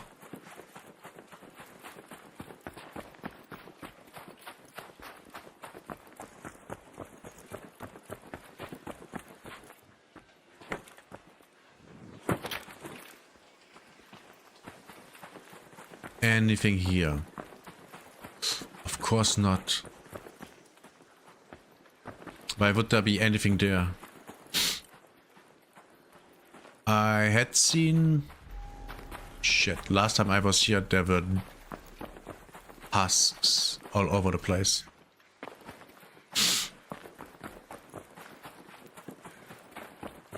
This is not good. We might have wasted the entire raid.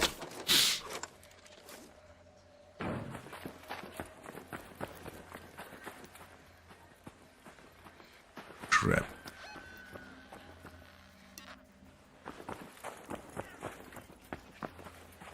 I already looked in there. Okay.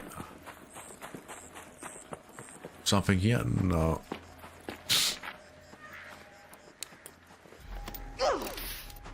What sound was that? Reminded me of Unreal. Literally Unreal, the single player game. Yes. Same name as the engine. Guess why? It's from the same people. Well, same studio. Before they renamed themselves. An Ark orbiter is en route. The safe window is closing. Yeah, You have 10 yeah, minutes there's to one. return to Speranza. I repeat, 10 minutes.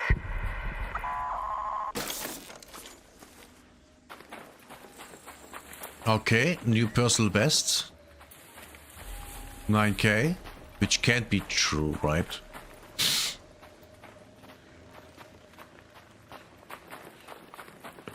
Because I had the 9k before.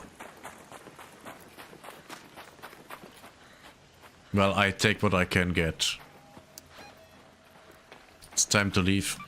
Let's head home at the central elevator. Let's hope we find something on the way.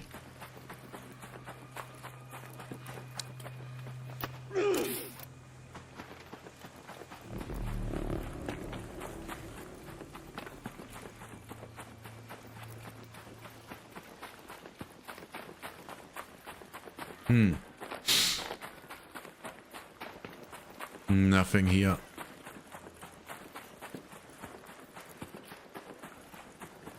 Literally nothing. Absolutely nothing.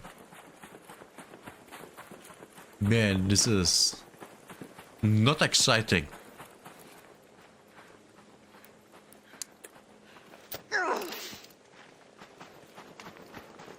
I shouldn't run too fast or I run into them. It's not good. For a moment I hoped there was something, but no, there wasn't.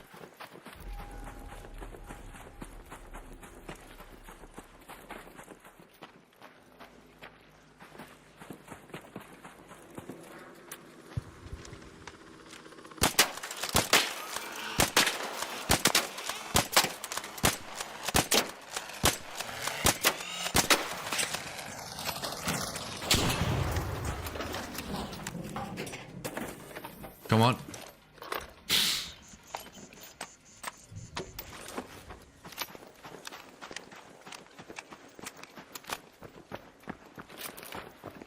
Yeah, this is not that great.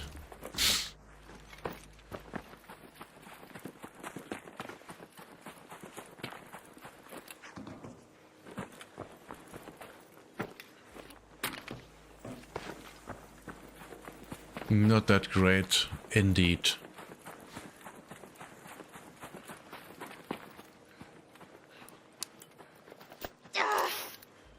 Oh, is there? No.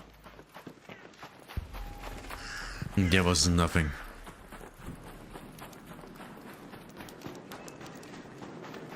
There might be something in here, which I hope for, but I might not be lucky. Yeah, I'm not lucky.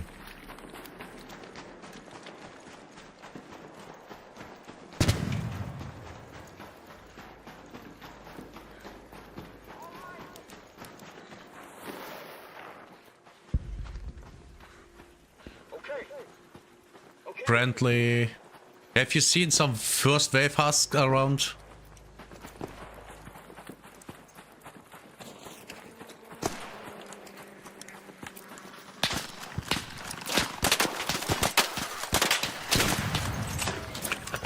Boom.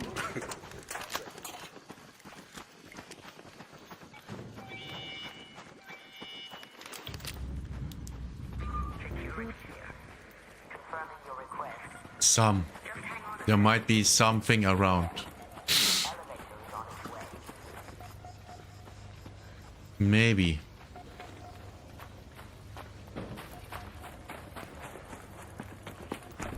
Maybe inside? Not even opened. Jesus.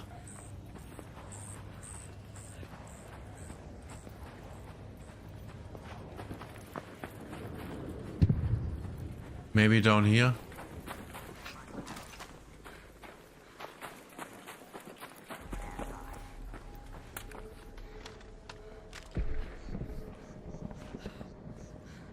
Yeah, I can't see anything.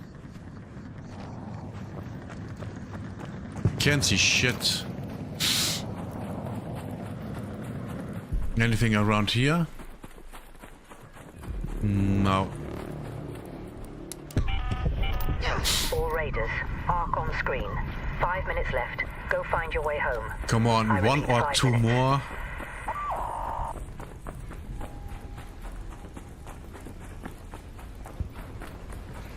I'm not asking for a lot, do I?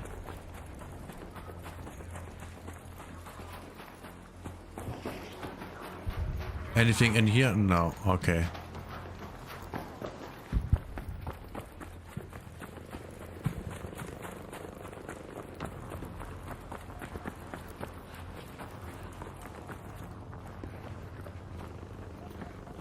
Shit. Friendly.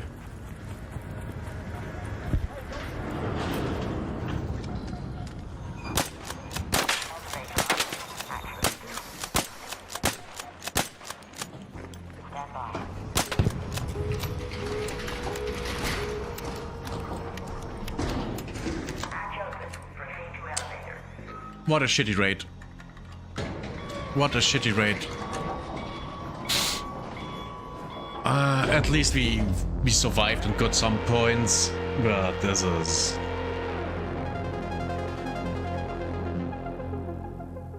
Doing things like that is the opposite of, you know, fun.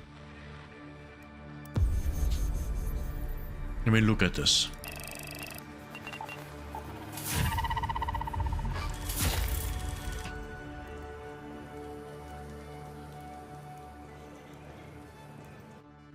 Okay, we got 2 unlocks, I guess.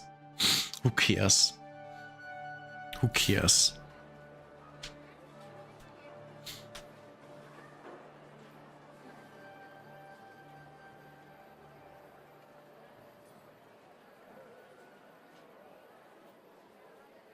Wait. When I don't do any trials in a week, does that mean that my thing doesn't change at all? Oh, I didn't pay attention, did I? Yeah, I don't think it changed at all. Where was it here? 9K? I think it didn't.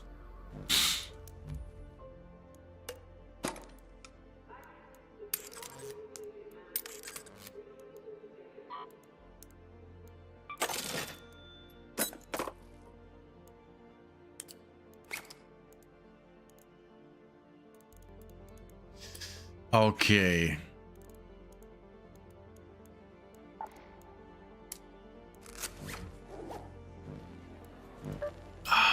Where do we go? What do we do?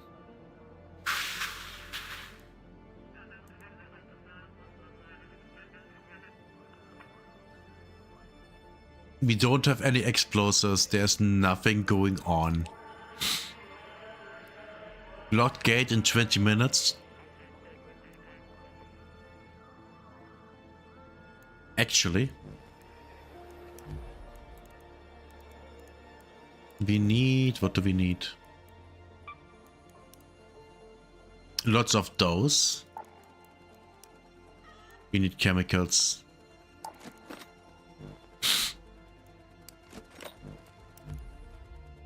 Lots and lots of chemicals.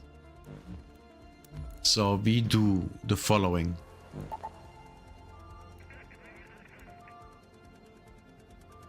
We go damn battleground and we loot the houses and stuff like that. Or the chemicals and other explosive components, then maybe we can get shit done.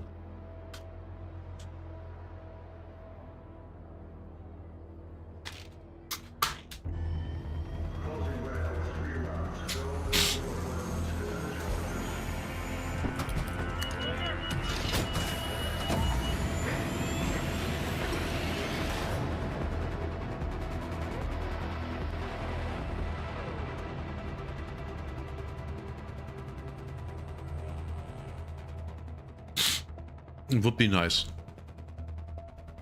if you can get that going. And from that point on...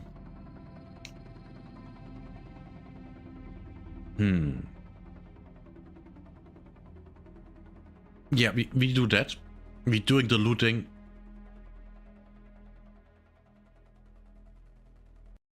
We need fireballs too.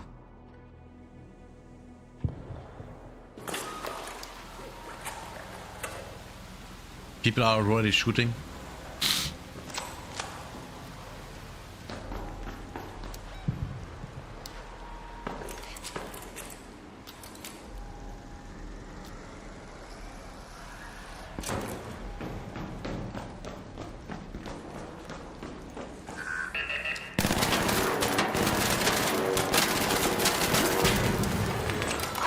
Oh, almost died there.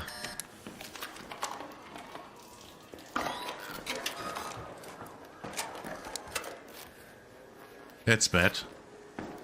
What a great start into the raid.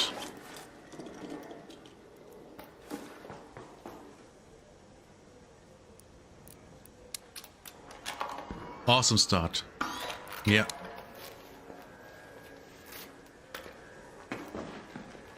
Ran right into it. Air refreshener, air refreshener. At least we got some money here.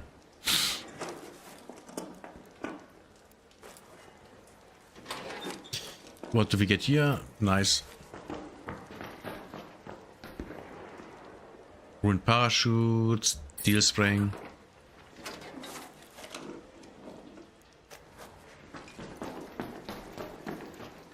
Not really what we need, but it's good enough.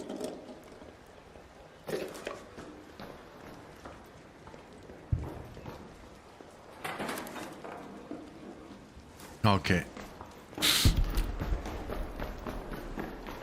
Oh, great. Yeah, no. We are hopping out of the window.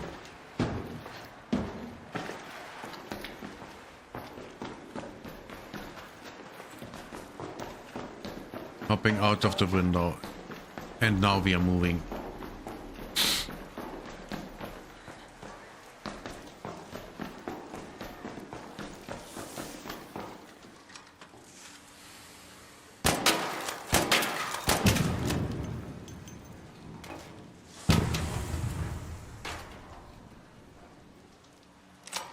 There was only one.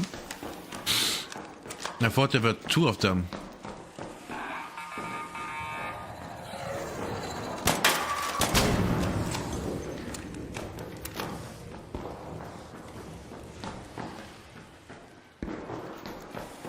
Guess what? There were.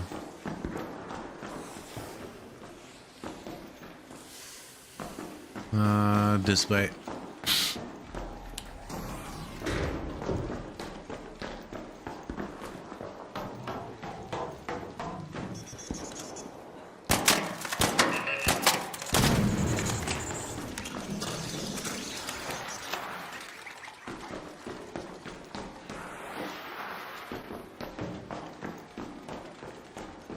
And we are running. Just running.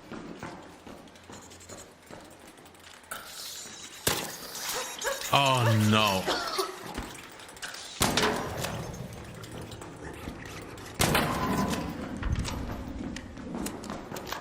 Stupid things. Ah, there's a rocket here. Friendly.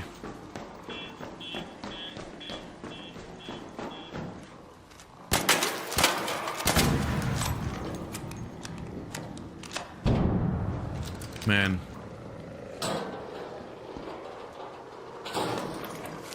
So much shit. Industrial charger, yeah, we take that.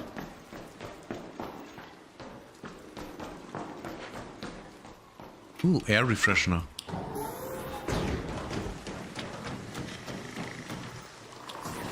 Friendly.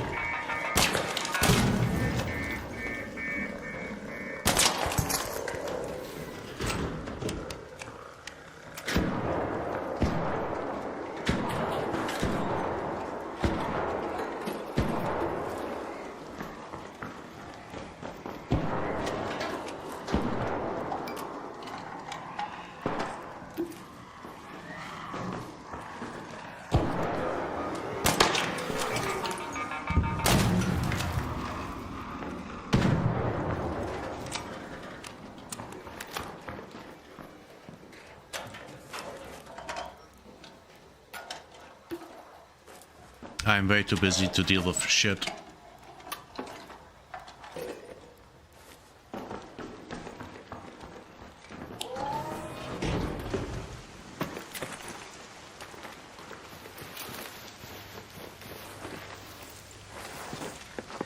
Oh, someone died?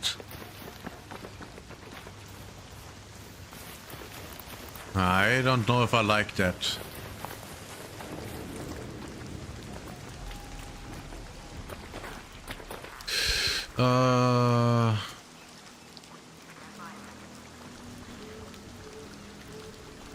Go to that location.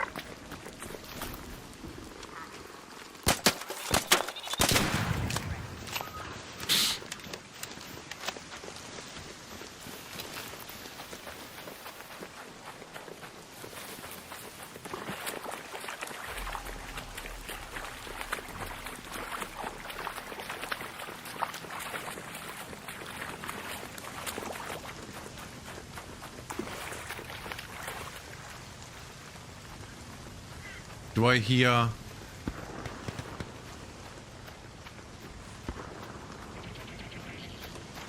Rocketeer, watch out.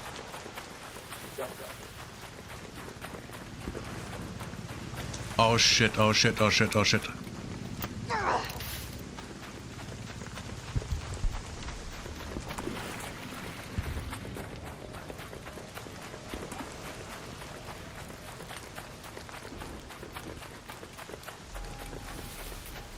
Oh boy. Oh boy.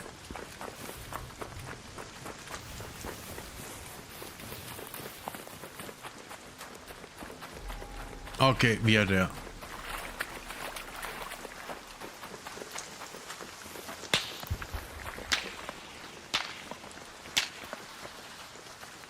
I don't even know where that came from.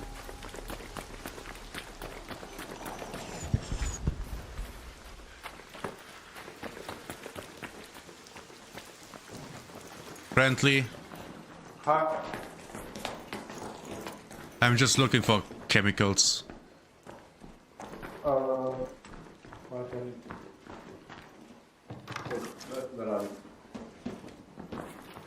Excuse me? Oh my god, thank you.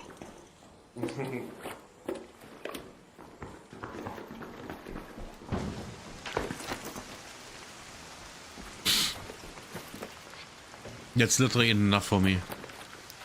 I don't trust that. By the way, watch out, someone I think shot at me. I think someone shot at me, so watch out. They might come here.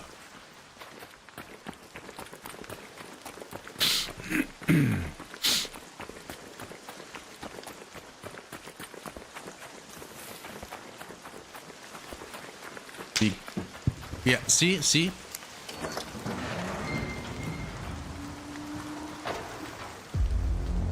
Yeah, someone was hunting me, it seems like. So, yeah. Good thing that I'm leaving.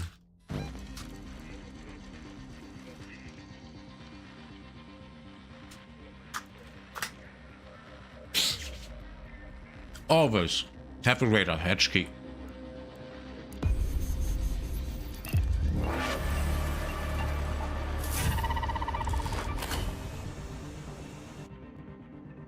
We leveled up. We leveled up again.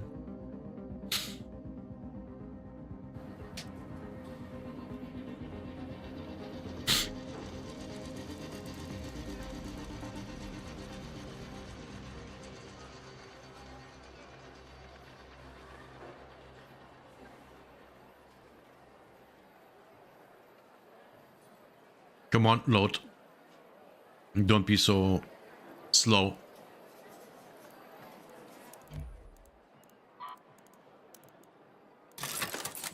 This and this, this, and this is getting sold.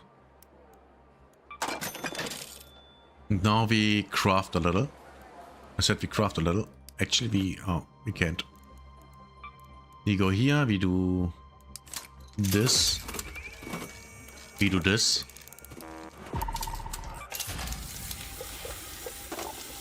How many can we make? 33, I guess.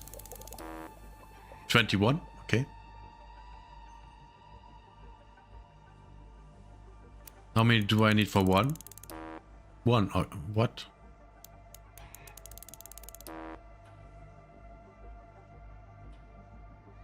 I need 2 of these. I need 2, okay. That explains it.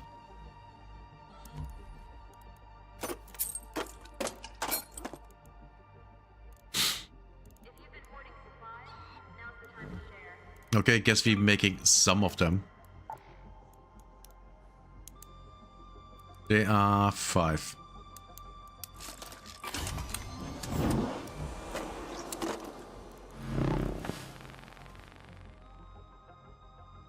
Oh. I forgot about these.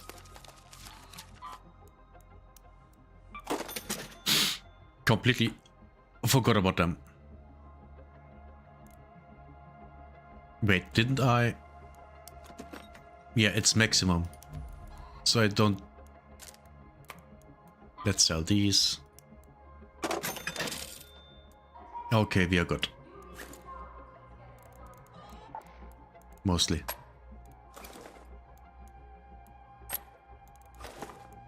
Let's see. 1 hour.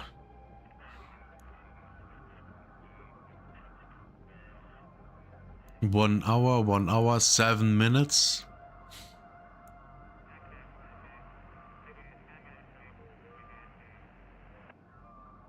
I'm not so... Wait, actually, during Lockgate I could try and get all of the... Does Lockgate have no active radar hatches? Jesus.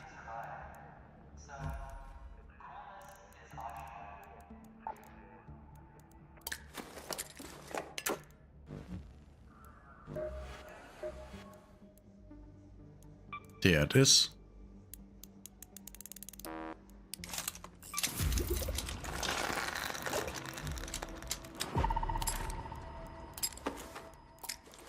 These aren't enough. I can already tell because I did it before.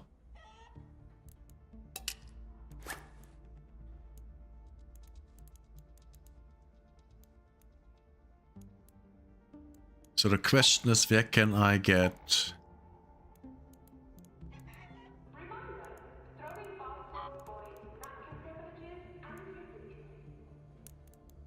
Why don't I just sell this? Hornet drives.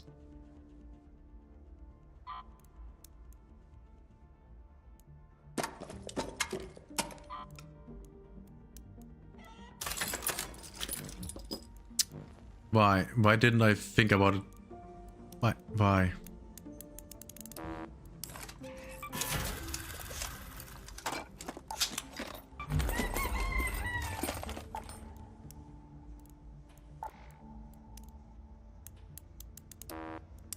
Seven more. Oh, Arc Alloy. I'm missing Arc Alloy. Okay. So we need more Arc Ally.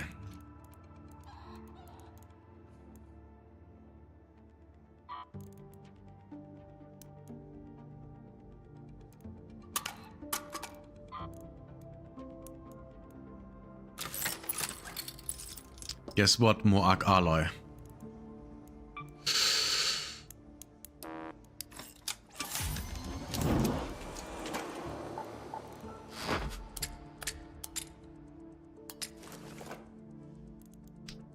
Uh, 10, 20, 30, 38 might be enough.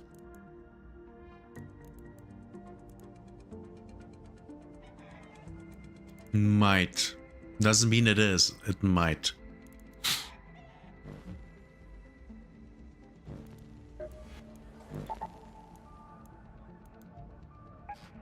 Four more minutes. Well,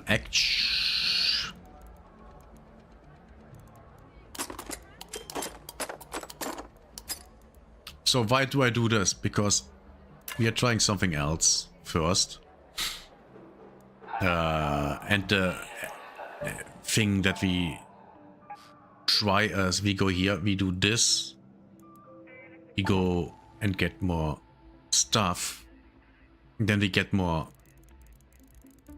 boom boom, and then we are on a safe side.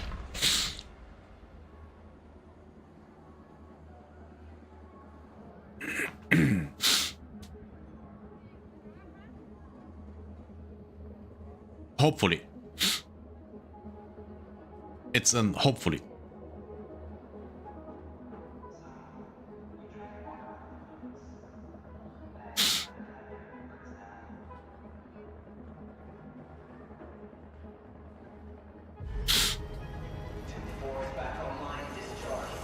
Come on. Give me. Give me.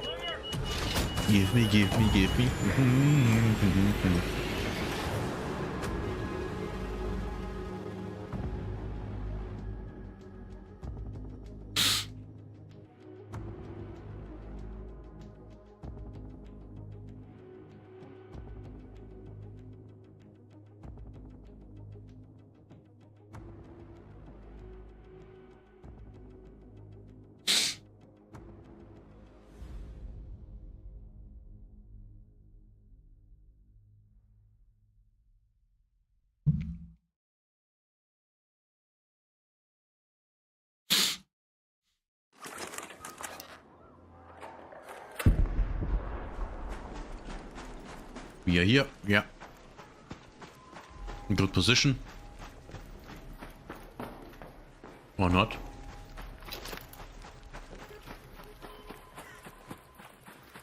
I hear something scream.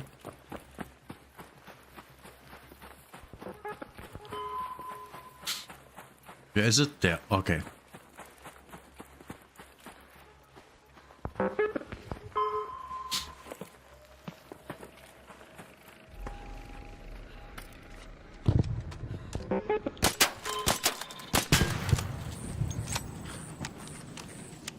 Man, I wish... Hey there!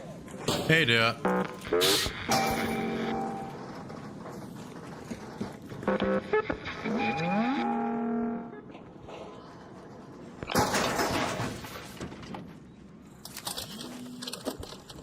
We take this, this, this, and this.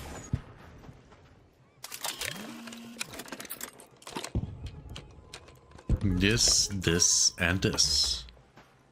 And this, and this, and this, and this. This. Ah, okay, we take this too.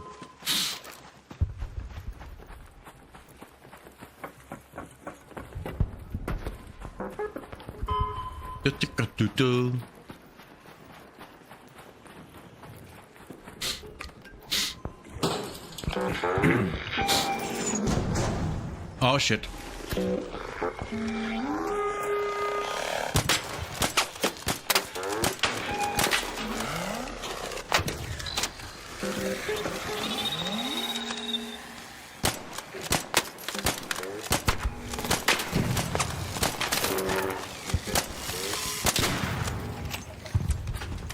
Stupid thing.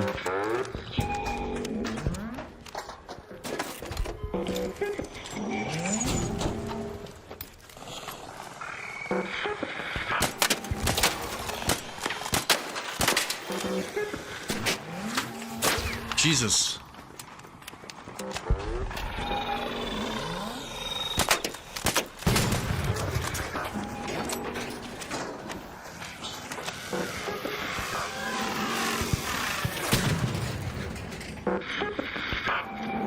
Stop screaming.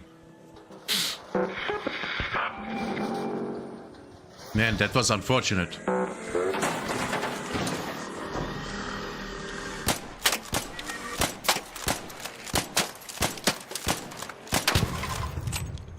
That's annoying. Hey there. Hello.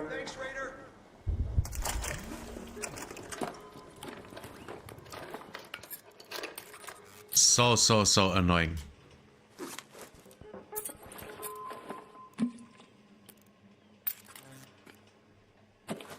Nice. We are almost full already.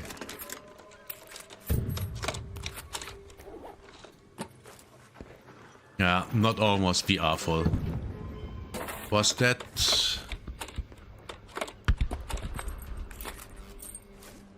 Okay. Where is it? Up there? No. Right? Yes? Might be. There's one. Was that it? No, but we can go for it. Yeah, I take it.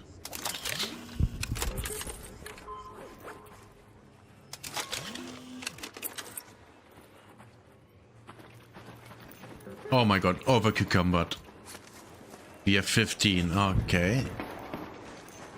And we can get more shit out of what we have already, okay. I would say we are good to go. Head home at the southern station. I think we are good to go. Hey? Oh, looky. Oh, no, it's something different.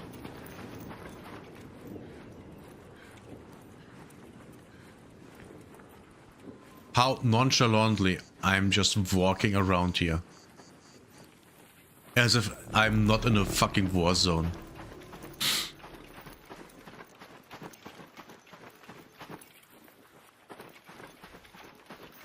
W. Wait, there were no stairs?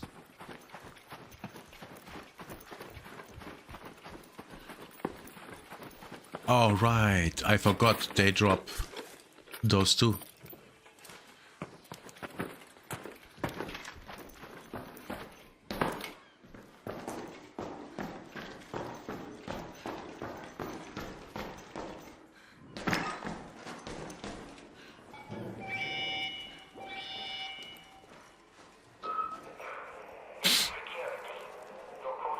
I heard someone. Oh. What the fuck is that? I think it's a bastion. Might be a grenadier.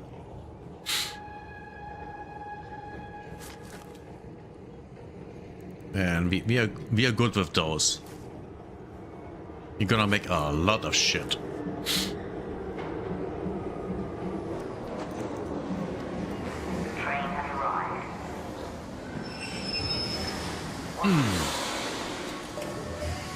Hey there.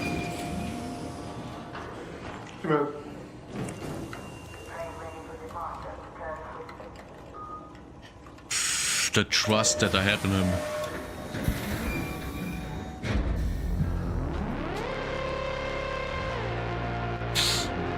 Man, the trust.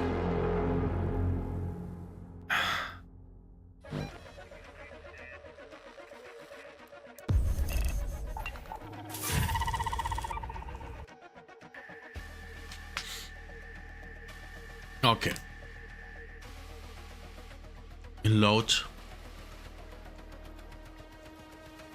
Load faster. Come on, you can do it.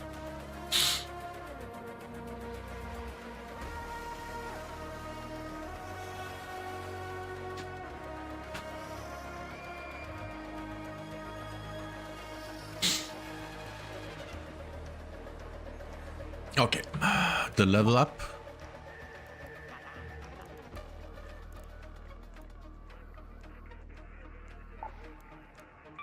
I'm not even sure if I like this.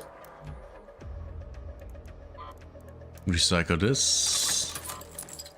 What do we get out of this? We actually need that. What do we get out of this? Nice, perfect. Rubber, yeah.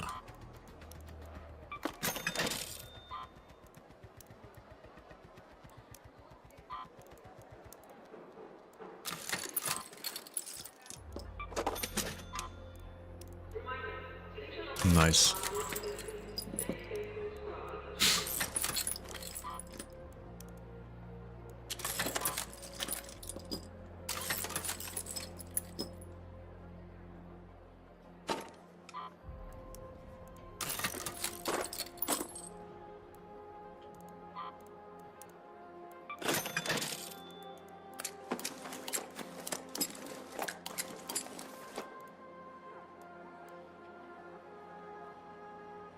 Okay.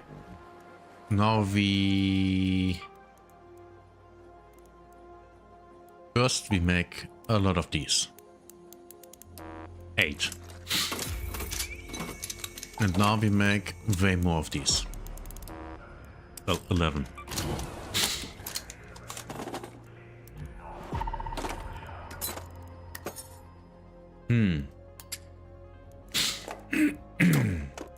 Okay, are we already in the... Yes, we are. Okay.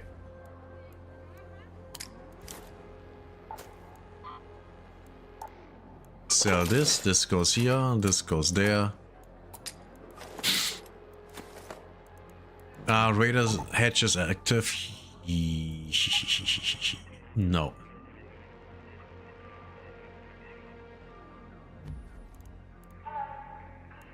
Oh, there's more. A smoke grenade would also be good. 5 heals, that's not enough.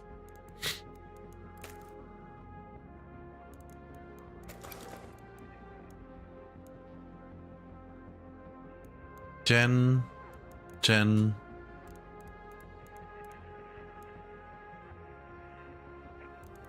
Oh, there's more. Great. Let's put that here, that here. Those go there.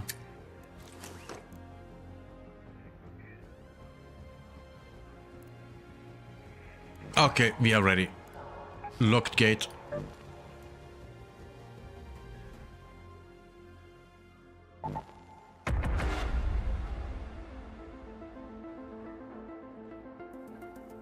Let's try to get 3 Rocketeer kills.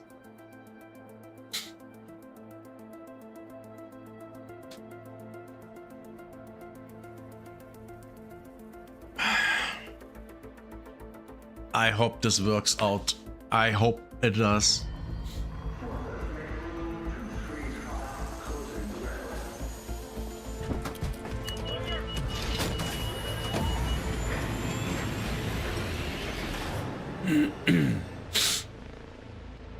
Oh, maybe should have brought a hull cracker with me. That would have been smart. Well, who said I'm smart? Who said I'm smart?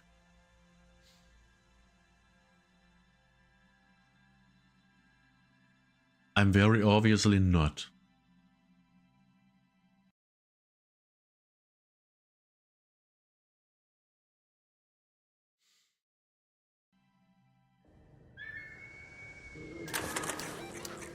Okay. We loaded in.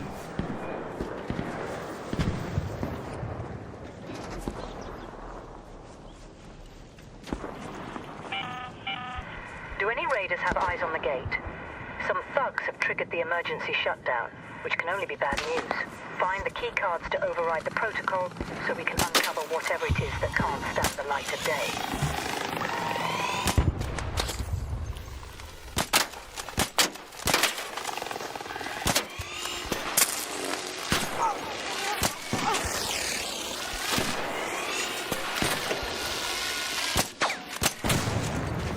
Thanks. Oh shit.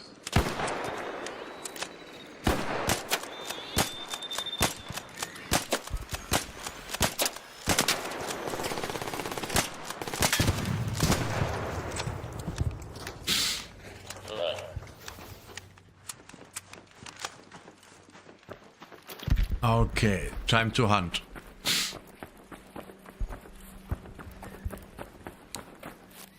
He says, oh, people are already at it.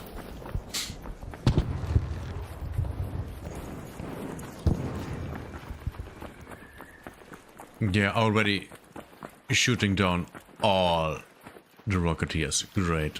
What's that?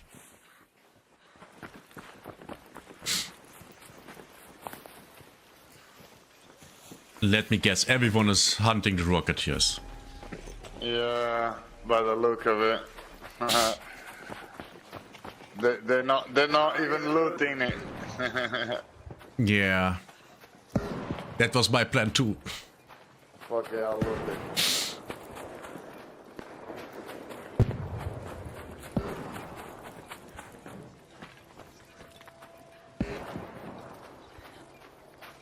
Huh. What the fuck is that?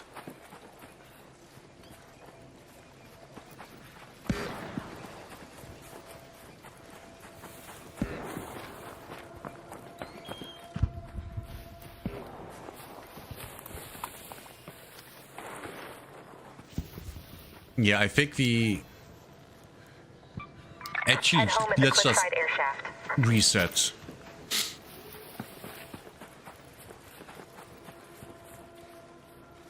We reset. We do this again. It's a waste of time to stay. Shit, I forgot about the mines.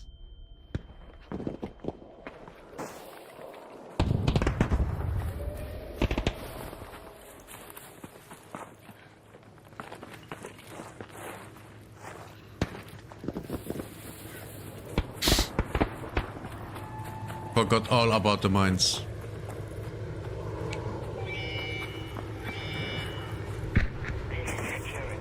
Request acknowledged. Stand clear for turbine deceleration. Yeah, everyone is doing the trials. Everyone.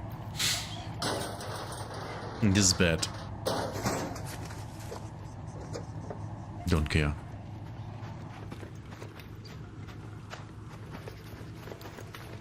Don't care.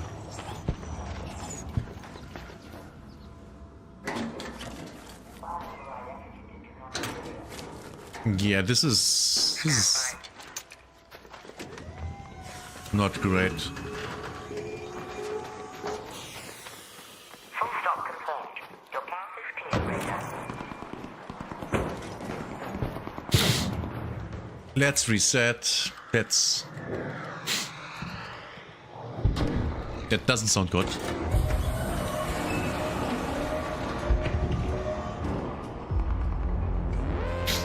That doesn't sound good at all.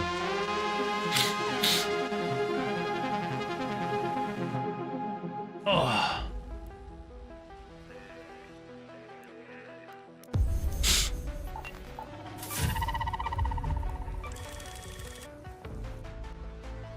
Don't care.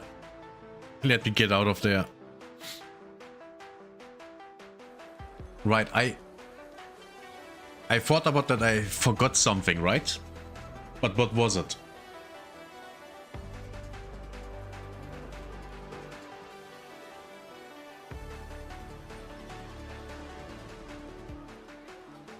I was thinking about forgetting something when I was going into the raid. What the fuck was it? I'm always forgetting things. It's the age.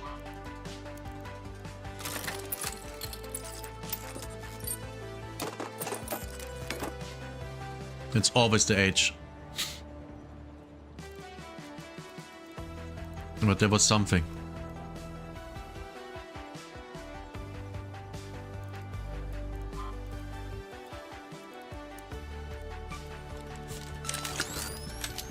But what was it?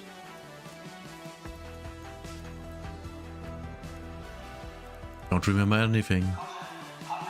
Oh, heavy gun parts. Wait.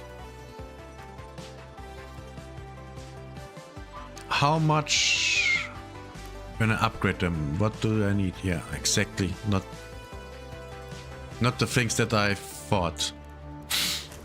Oh, right, hull cracker.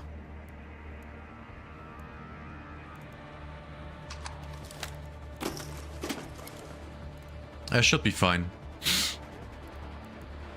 I should be fine.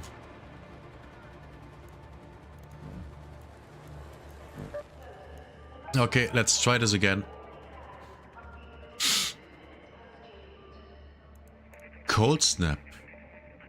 Should I try cold snap?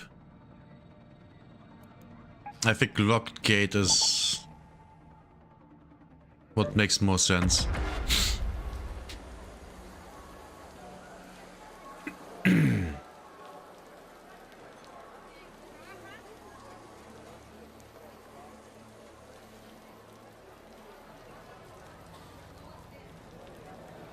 Dum dum dum da dum.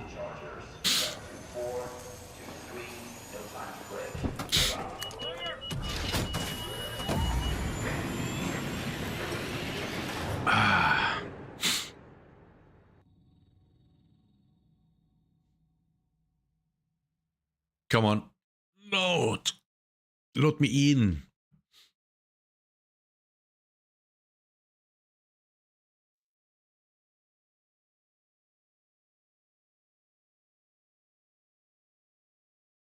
Dum dum dum da dum.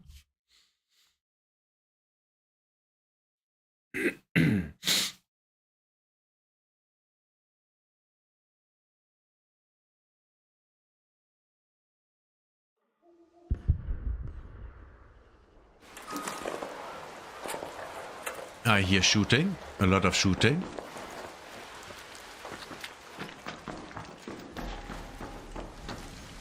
"39 minutes.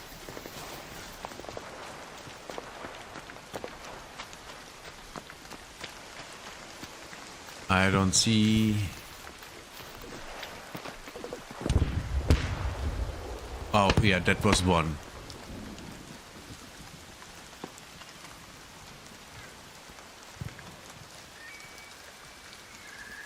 Ah.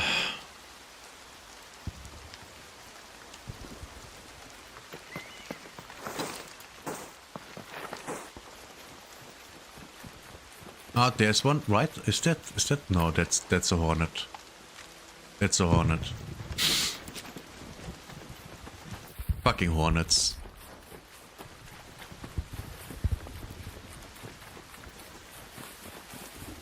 Friendly. Yeah, me too.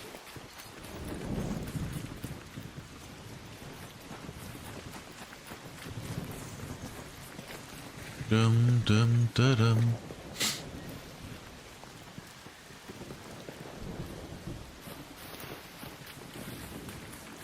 Yeah, people are absolutely hunting the Rocketeers, I think.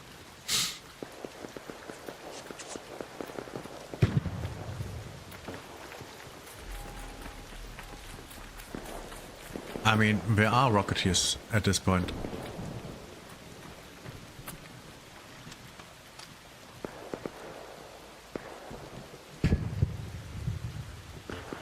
Good question. Where are Rocketeers?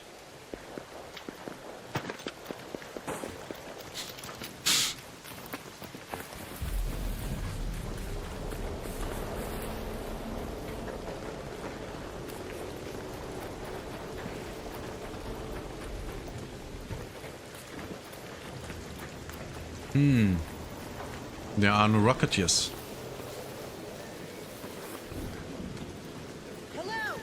Hello. Watch out, mines.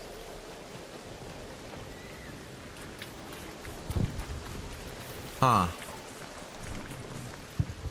I can see any.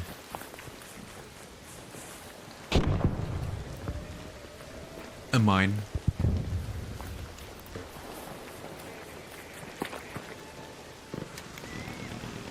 That was a ooh. Ooh.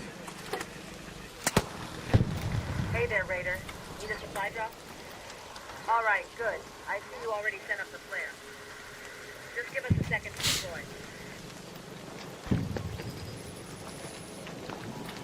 My problem with supply drops is that they're basically useless.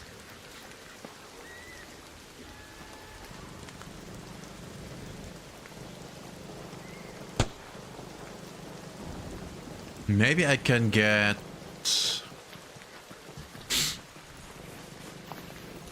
a kill on the Leaper.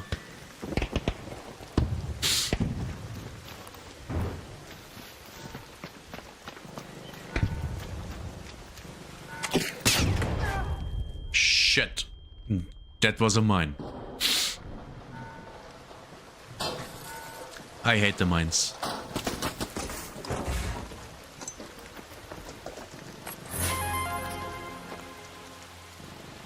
We got something good out of this.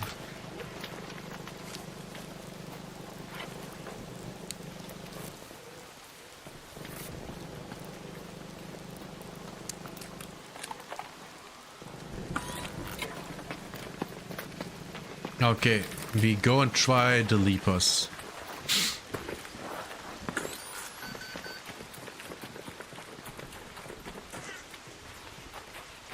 No, no, no. Focus. Focus, boy. I said we do the Leapers. Nice save.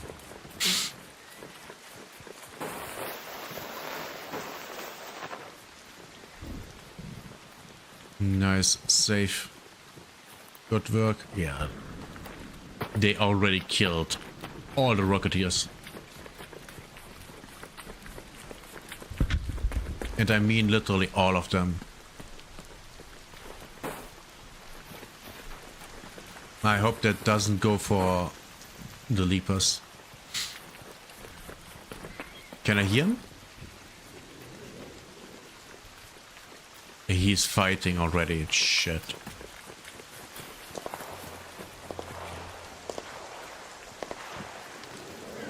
So he is basically dead.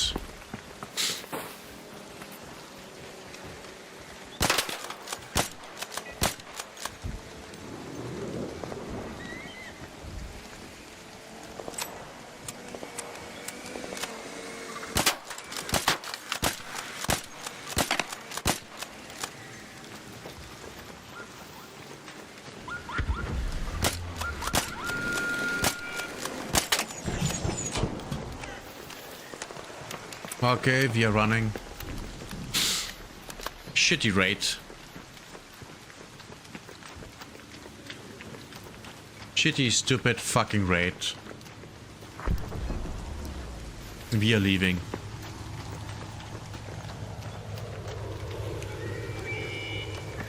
There's zero reason to stay here.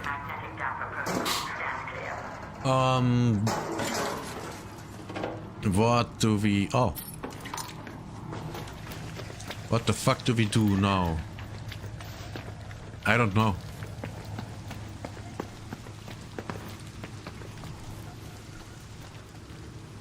Seemingly everyone is already doing their trials.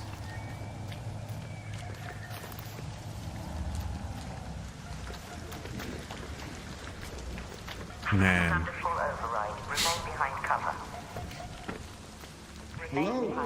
Hey there. I should have waited. Do you mind if I go home with you? Nah, just come with me.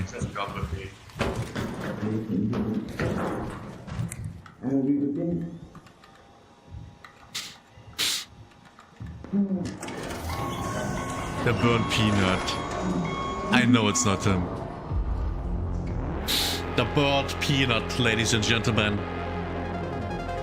Was 100% him, right? Right?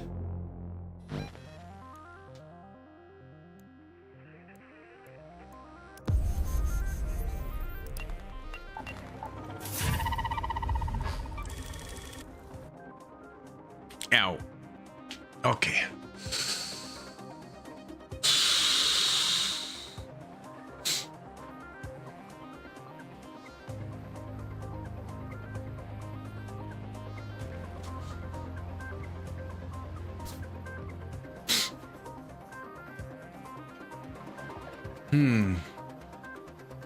What should I do? What should I... Well, actually, I could just...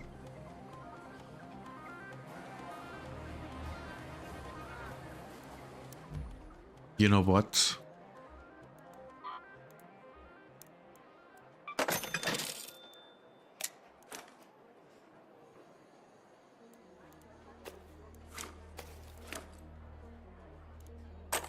How about calling it a day for today, and we do it tomorrow. I'm already streaming for 6 hours and I have to do shit.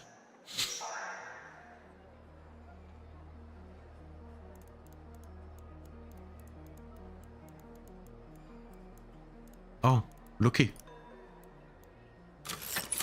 If I had known.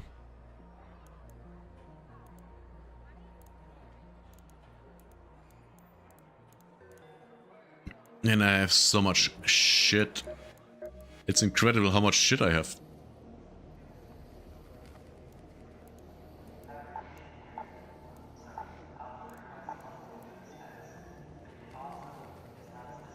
Yeah, I'm...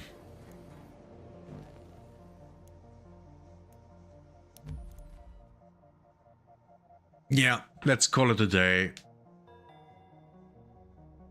The raids today weren't good at all.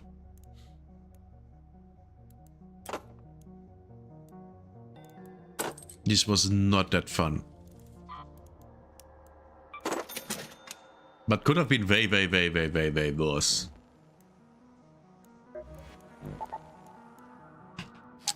I really need to get this going in a night raid.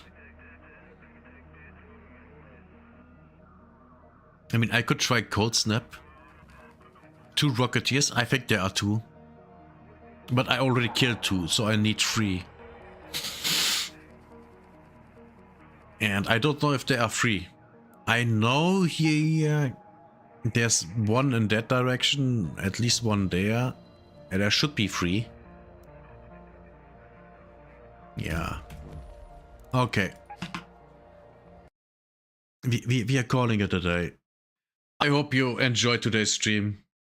If so, you know, consider following, subscribing, give it a like, comment, depending on where you are. And yeah, see you next time. Bye bye. Oh shit, I'm...